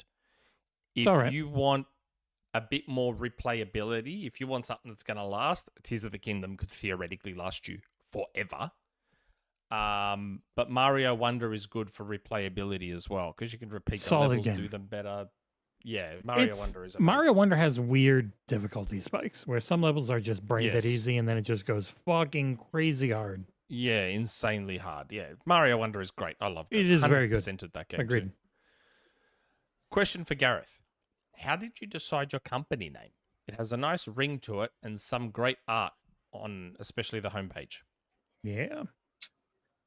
So the company name Press Engine was actually something like the 20th name. Oh, wow. Because the stuff we wanted, the domain names weren't available, to be honest. And it's not the first company I've made. The first company I made was a company called Little Big PR, which I sold a few years ago. And I have another company which is called Neo Hype, which is my consulting company. And Press Engine is the artwork on the front page is not by anybody on the team. Phil knows somebody that did some artwork. That will probably change a bit next week when we do some cool stuff to help people do even more for less money, but still really valuable without calling it cheap. Value, not cheap. But here's the drama. If Phil, who also started Press Engine with me, because I went to him with the idea because he's a coding genius. If he is listening, I didn't mean the bit about coding genius, obviously. But he likes the name and the logo.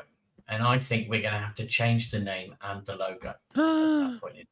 Oh, no. We know how that feels. Yeah. Yeah, I think it's because when we first started, the intention was, let's do all this stuff for media. And then we realized that people also wanted stuff for influencers. And then we went, well, how do we build the best influencer data? So we just done that. And there are more influencer users on the platform than there are media users on the platform. That's inherent of the media to contract slightly, and the influencers are being a lot more people. But I would say I can't remember how we came up with Press Engine, to be honest. We were building this engine to allow you to do stuff. And I say that loosely. I think it's just because it's the only name that we could get the domain for that didn't cost a lot of money, to be honest. I did spend a lot of money on Press Engine. I decided to not buy a house and build Press Engine instead after I sold my first company. And hopefully I've improved right. We looked at megaboost.com, but it was $300,000. Mm-hmm. Yeah. There was so many cool domains, and lots of cool names, but the domains were literally so many domains are parked these days for people that have bought them and not done anything with them. And it's very frustrating because I've had some cool names. We might have to go with like .game on something, or even then that can be rough. .fart. Yeah. I don't know. This is going to be rough. Yeah. Because we don't want to change hard off out there. XboxEra, but we have someone else's IP in our name. So at some point, you're like, Yeah. we should get their IP out of our name. That would probably be good for us in the long run. I can give you an example of part domain that would be amazing, right? Hmm. Within video games marketing, everybody wants to do influencer marketing, which is people that stream on Twitch or do video, YouTube, all that kind of stuff, right? TikTok, whatever. But they want to create what's called content creator clubs, where they bring in a bunch of people that they want to work with on a regular basis to bring them into tests or alpha rings, all that kind of stuff. Take them all the way through the campaign to release, because those people can work with them from the start to the finish, and they become the ambassadors for their game, and people tune in to see their channel because they know they're going to have news on that game or new video or new gameplay, whatever. Wouldn't it be great if you could buy contentcreator.club Yeah. and use that? But somebody just sat on it parked. That's the bad thing about it. People don't own those domains, and the people that then inherit them once those domain rentals expire sit on them and try and charge a bunch of money for them. And I think that's wrong. I think ICANN or whoever it is should sort that out. Park domain should be released and be resold. Yeah, I agree. Hey, Yeah. contentcreator.club is only $2,900. Oh, that's Yeah, not but bad. I'll buy it, It's actually. gone down. Go get it. There you go. Get in. Well, get someone in the chat right now. The It's like, Mega Boost was like 300 grand. Megaboost.com. I was like, God damn it. I really wanted like ngplus.com. Why? New Do you game know how plus. many new game pluses there are? Yeah, exactly. And I looked. I was like, oh yeah, everyone's had that. Everybody Yeah. wants an original name. Didax got the right idea. Yeah. Jesse era. Why console era? No, Jesse, Jesse era. era. Yeah. Bam, done. Whatever. What's the next question? Yeah, come on, we've got- Bullon.com. Ooh. It's really late. Four Nick. Go. left. Okay, PianoBlack. Haven't heard from PianoBlack in Yeah. ages. Hey guys, long time no question. What's the last game you loved that surprised you? When we were all young, we used to buy games based on box art and a prayer. That can't really happen now, but sometimes you still stumble across something you didn't know you were going to love. For me, it'd be Citizen Sleeper.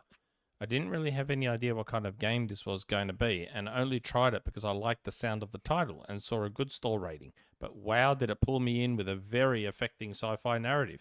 Yours? Also, a quick FYI. You say Zooge like Juga. He's saying how to say it. Ju as in June, Ga as in go. Yeah. Z It's a huge, reference as to we a- say it, is Juga. Ah, Yeah. say The more Zhu you like know. Zhuge. It's a reference to a famous Chinese historical figure who appears in Romance of the Three Kingdoms. The guy in his profile pic. Well, that second part of the sentence, I knew Yep. that part. Juga Leon. The Zhuge, I did not know. Now we know. For me, I just say the biggest Zhuge. surprise lately, Balatro. I just randomly messaged their Balatro. PR being like, hey, this looks fun. Can I play it? And then a week later, I was giving it a 10.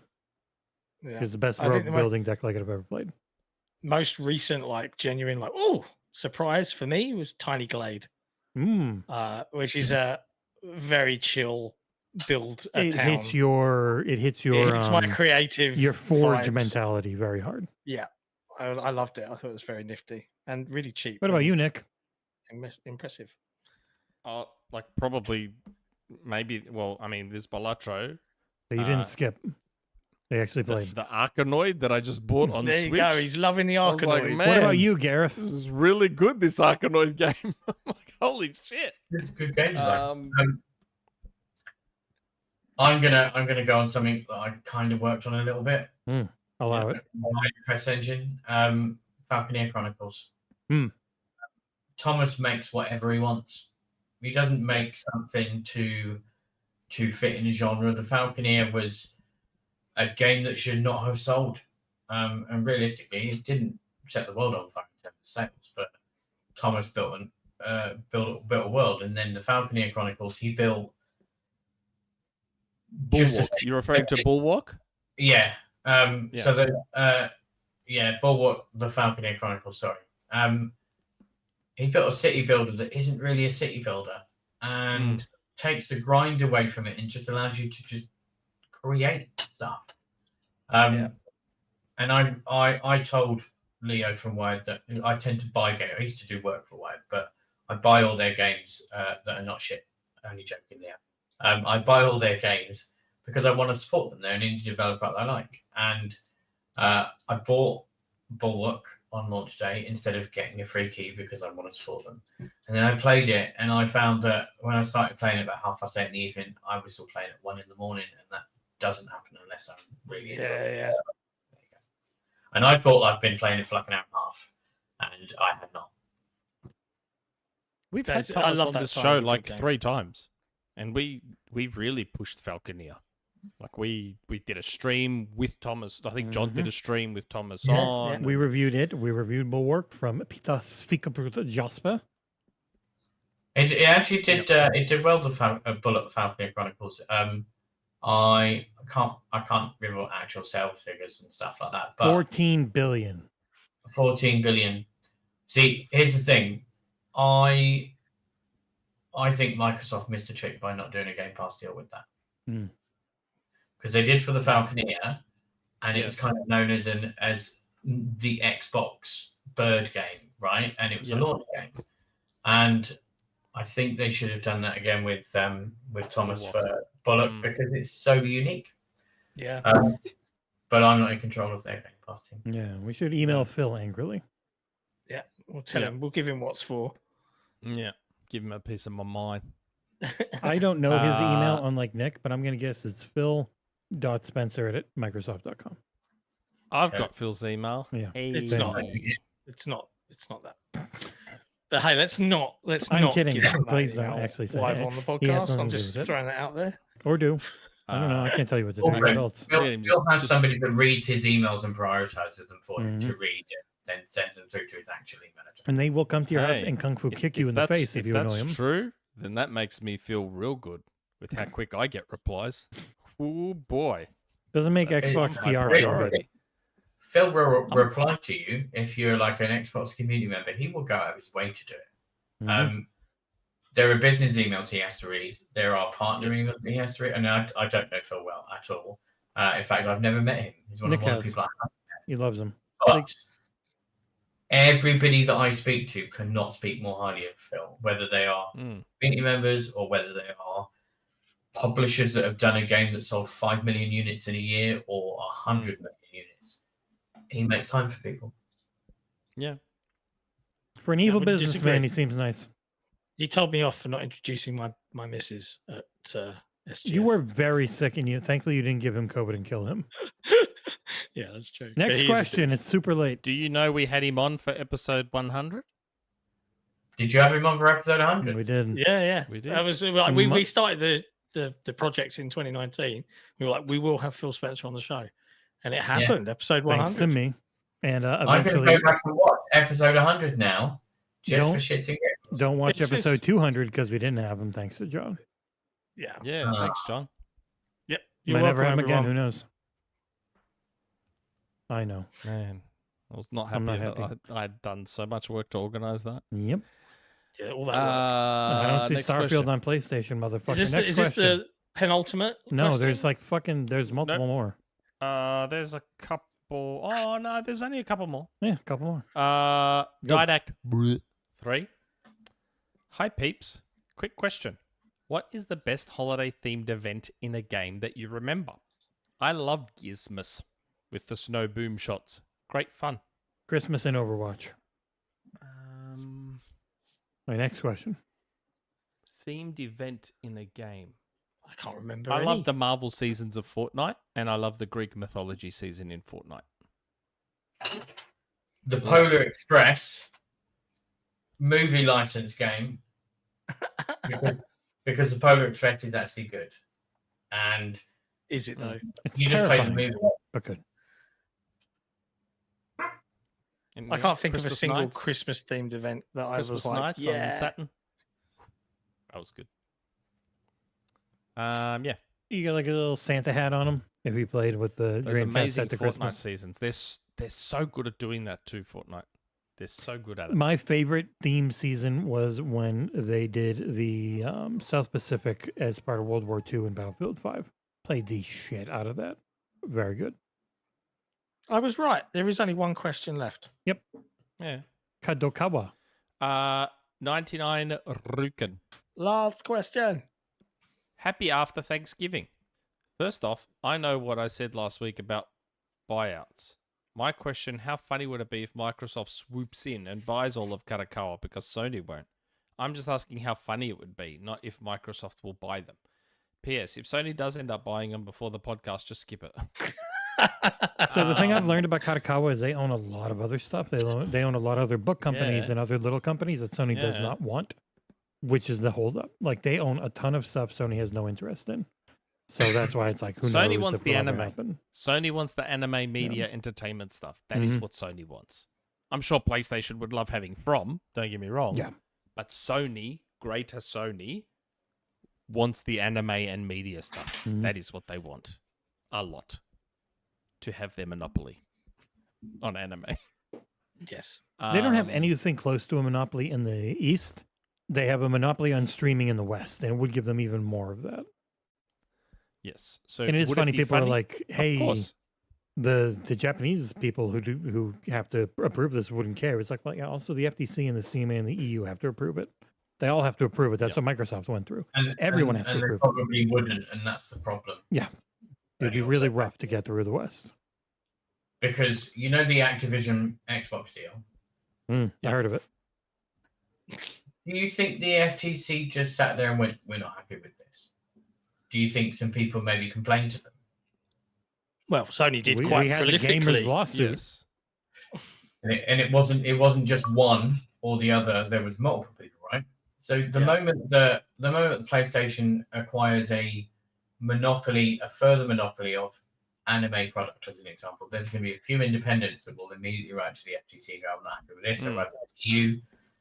And the sad thing is if it's proven that they will have a monopoly, they won't be able to buy. They'll have to divest sections of that in different territories to make it work, as Microsoft did with the cloud streaming. So it's an interesting one because PlayStation's moves in acquisition are not what I would have expected them to be.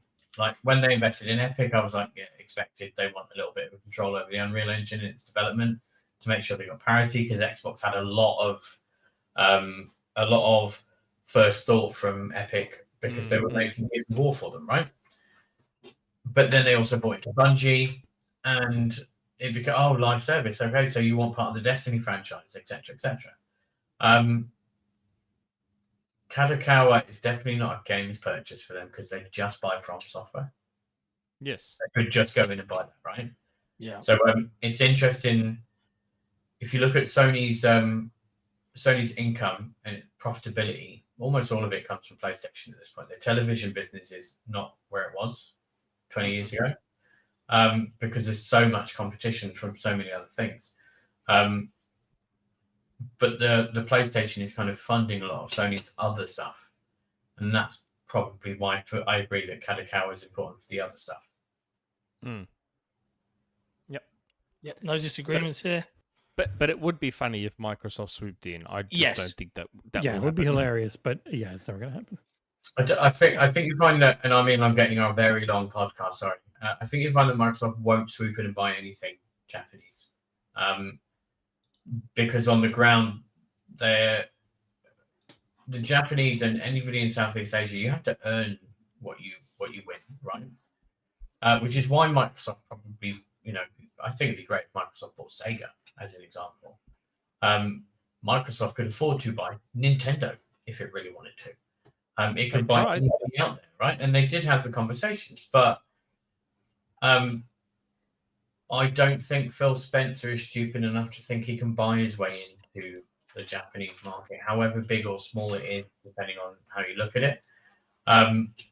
Microsoft is also an American company. They're never going to make great inroads into Japan, as an example.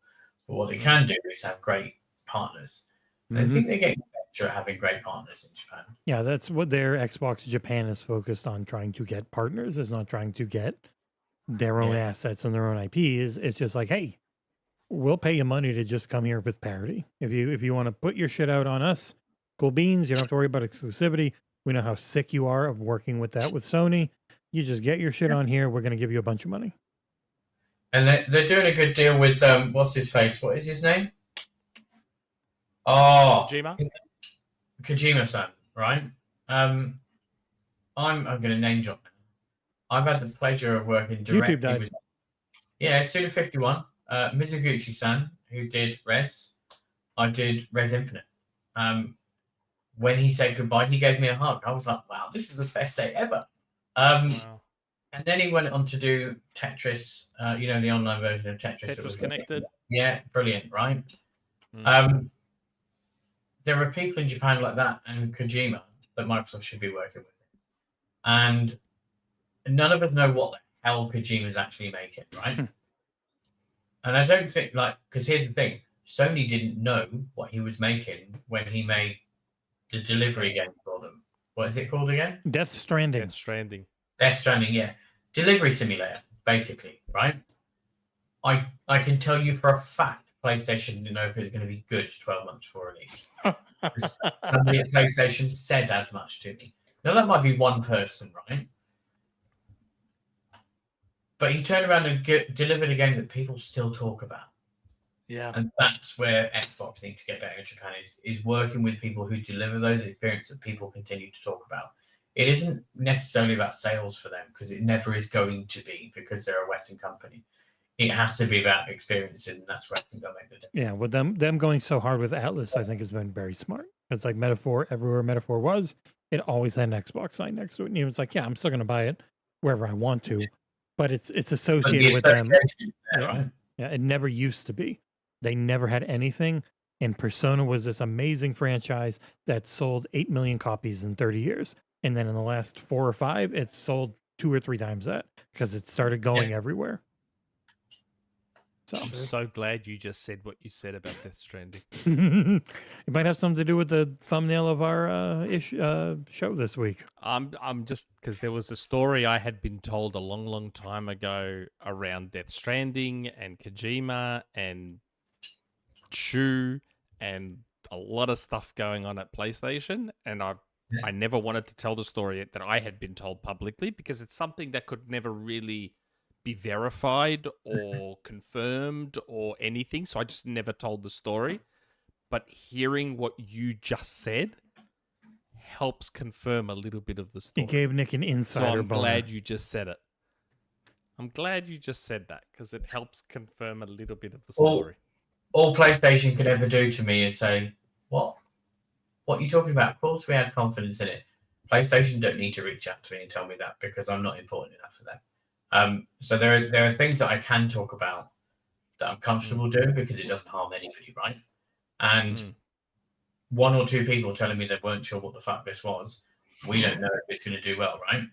In the same way, when God of War launched on the PlayStation 2, I worked on a TV show, the thing I was talking about, the live TV show, right? And I was a producer and occasionally did some presenting, and somebody from the UK PR agency got in touch and went, we've got this game, it's called God of War, and we haven't got any fucking idea if it's any good. Can we send you a copy and just let us know what you think? We don't want any coverage or anything like that. We just need to know if it's any good. And it was great. Of course it was great. Amazing. Right? And it wasn't great because it had the best fighting, but it was just a real fun, well-made game, right? Yep. But they were not sure then if it was any good, because they hadn't made anything like it before for that. And developers don't always know if a game's gonna hit, sell, or whatever. There's always an element of risk when you're making anything, and selling games right now is hard. Don't be under no estimation. Selling games and promoting games and writing about games, everything in the games industry is hard, and it really shouldn't be, because we're trying to build something fun, right? We make money or spend our time doing stuff about video games. It isn't the worst thing in the world by any stretch, and I'm very lucky to work in the industry, right?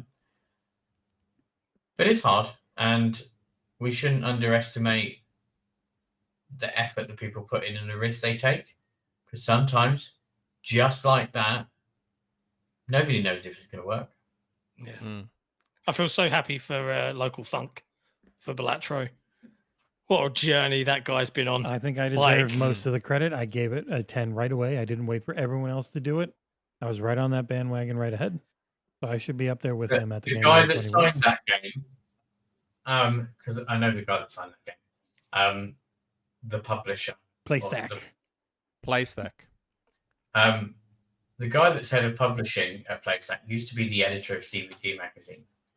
And I'm pretty sure he will tell you that he thought it was a great game and he wanted to sign it because he saw the potential, right? And absolutely, but there's nobody on earth could have guessed how successful that game would have been. Nobody could guess. Like, I was shown a game. I introduced it to a publisher once because I thought this is a perfect game for them. I did nothing else. That game has sold $1.2 billion worth of revenue. Wow. Shit. Nobody could predict that stuff, right? So I had a cigarette. I introduced them. I did nothing else.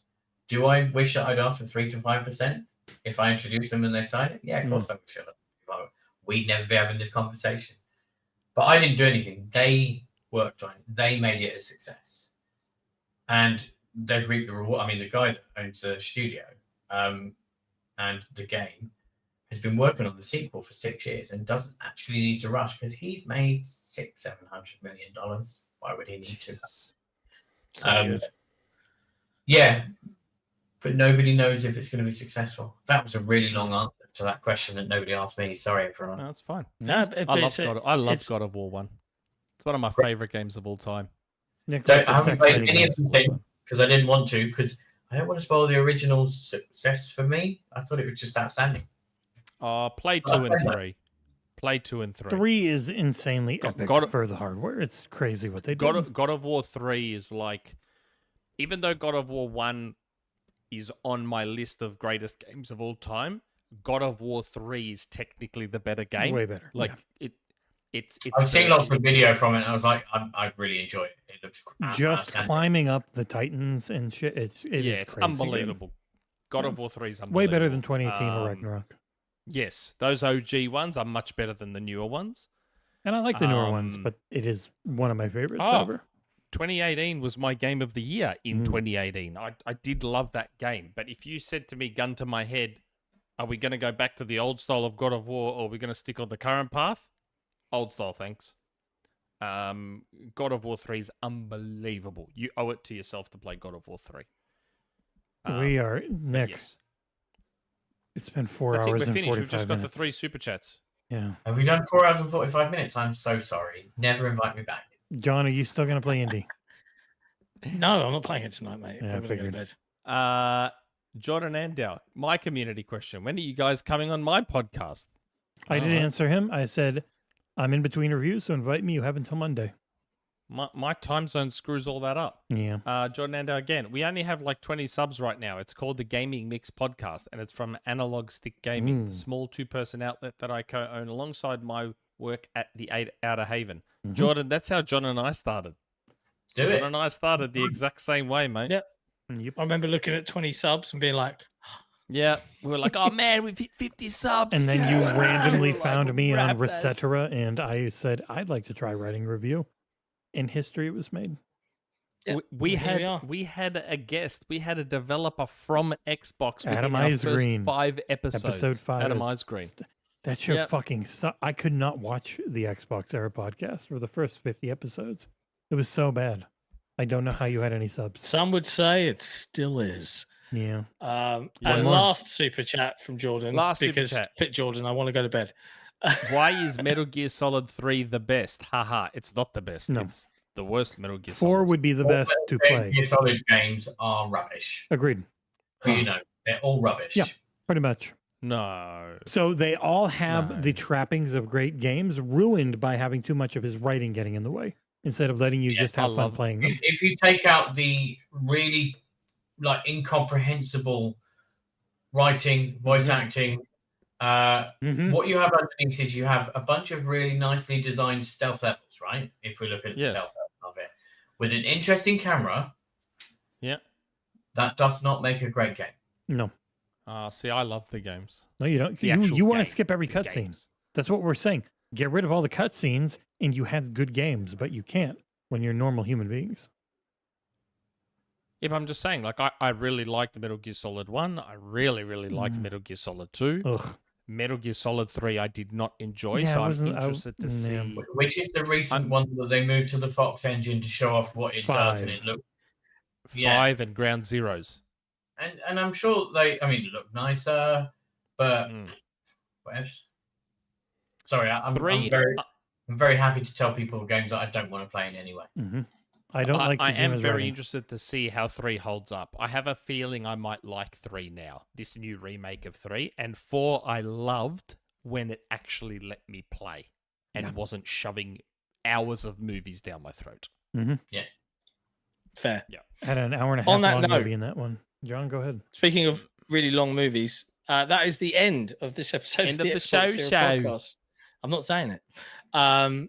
Many thanks to everybody that hung out for the full show, like you nutters. Especially you, Gareth. Hey! 3:47. I've got to get up and coach kids football in too short a time. Yeah, John's feel your kids will be pain. waking him up in what, 3 hours? These guys don't give it. They will just keep going. It wasn't for us, as it long was as they Gareth can. this week. I would actually say this is all your own fault, Gareth. So, my sympathies only extend so far. I just want to say a couple of quick things before you get rid of me, if that's all right. Nope. Close us out, baby. Close us out. I want to say thank you to everybody that's watching, because supporting community and supporting independent publishers is really important. That's why I'm here at 2:48 in the morning my time. Insane.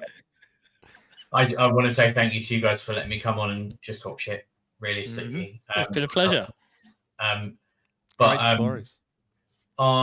You should know that I read the website from time to time. I mean, My not apologies. often. Don't get too far ahead of yourself, but I do read it from time to time. And every time, because I see coverage pop in on Press Engine, and I have a dashboard that shows me stuff all the time. And the Xbox Era stuff pops in, and I'm like, oh, there's the voice. And you should also know that I'm very excited about looking forward to this card game that's coming up.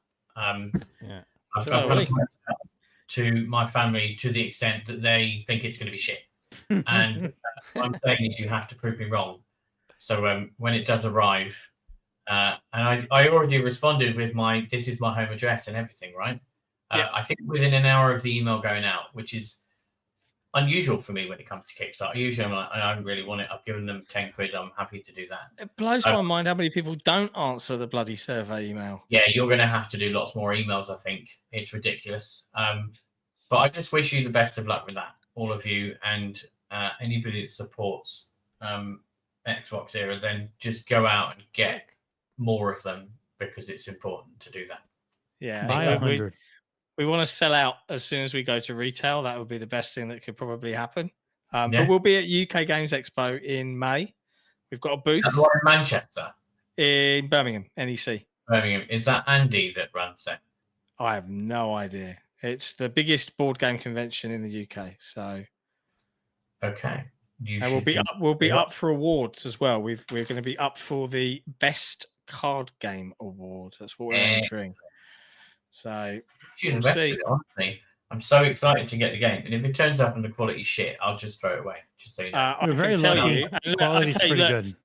Fuck it. I'm gonna just. Oh, I can't share this. Have I sent you the video, Jesse? You haven't sent it to me, but No, send it don't to me do it now. I'll show it. We're still on air. We're still on Yeah. air. Yeah. We can't show it yet. I'll save it for the backers. We'll show it in a couple of weeks. Yes, It's fine. it's over the backers, but It- Save it for the backers. I wish you all the I- best.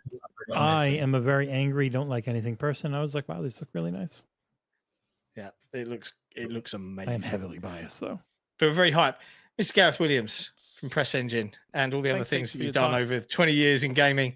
Thank you ever so much for joining us on today's episode. It has been a genuine pleasure. That's good. Mm. Hopefully you'll do it again. Maybe we'll make the American and the Australian start a little bit earlier in the day, so it's a little bit less brutal.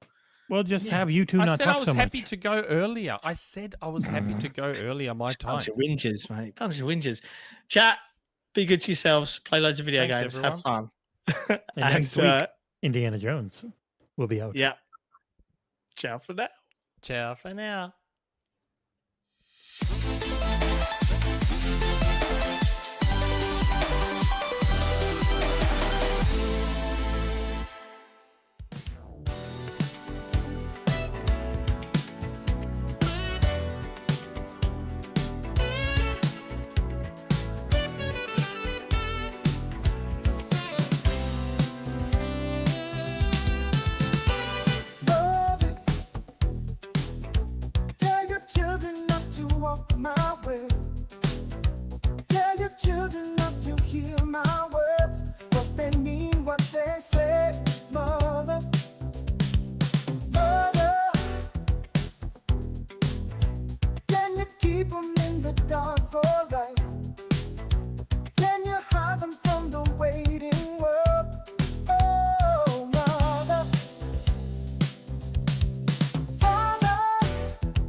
hold my hand. Tell your children not to understand. Oh, mother, father, do you wanna bang heads with me? Do you wanna feel everything? Oh, father, not about to see your light, but if you wanna find hell with me, I can show you what it's like till you're bleeding. Not about to see your light, and if you wanna find hell with me, I can show you what it's yeah.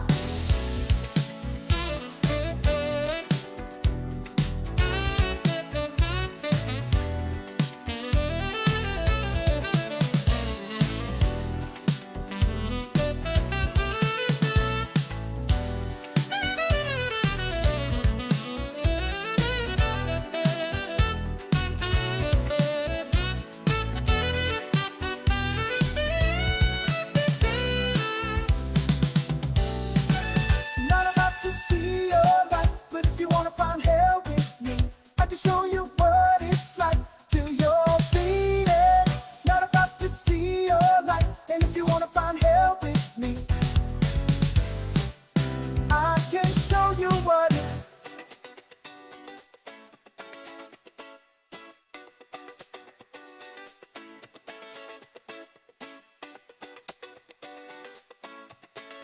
Whoa, ho, ho, ho. Yeah.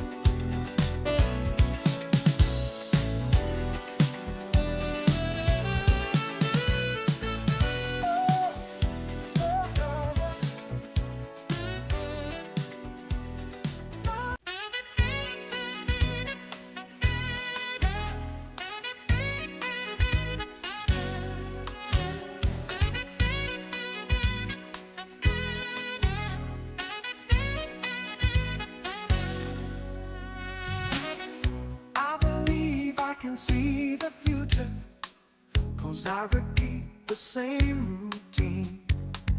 I think I used to have a purpose, then again that might have been a dream. I think I used to have a voice, now I never make a sound. I just do what I've been told, I really don't want them to come around. Oh no, every day is exactly the same. Every day is exactly the same. There is no love here and there is no pain. Every day is exactly the same.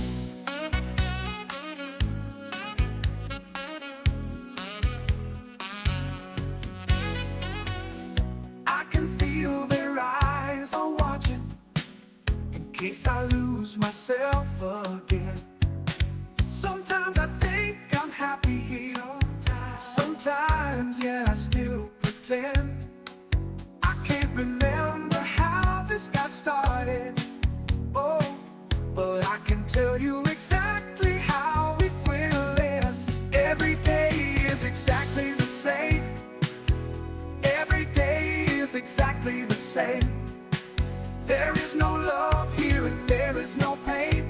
Every day is exactly the same.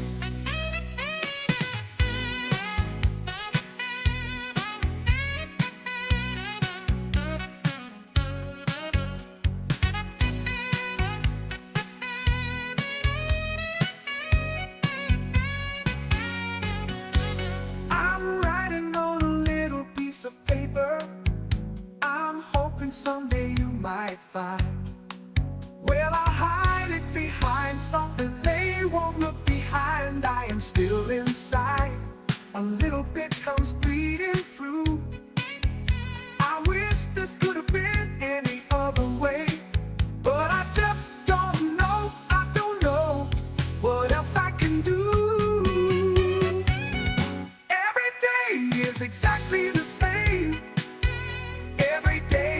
exactly the same. There is no love here and there is no pain. Every day is exactly the same. Exactly the same. Every day is exactly the same. Every day is exactly the same. There is no pain. There is no love here and there is no pain. Every day is exactly the same.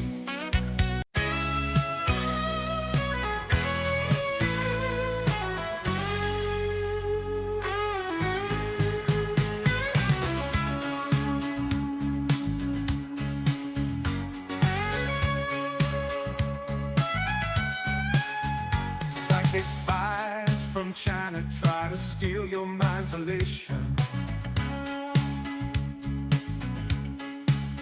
And little girls from Sweden dream of silver screen quotation. And if you want these kind of dreams, it's Californication.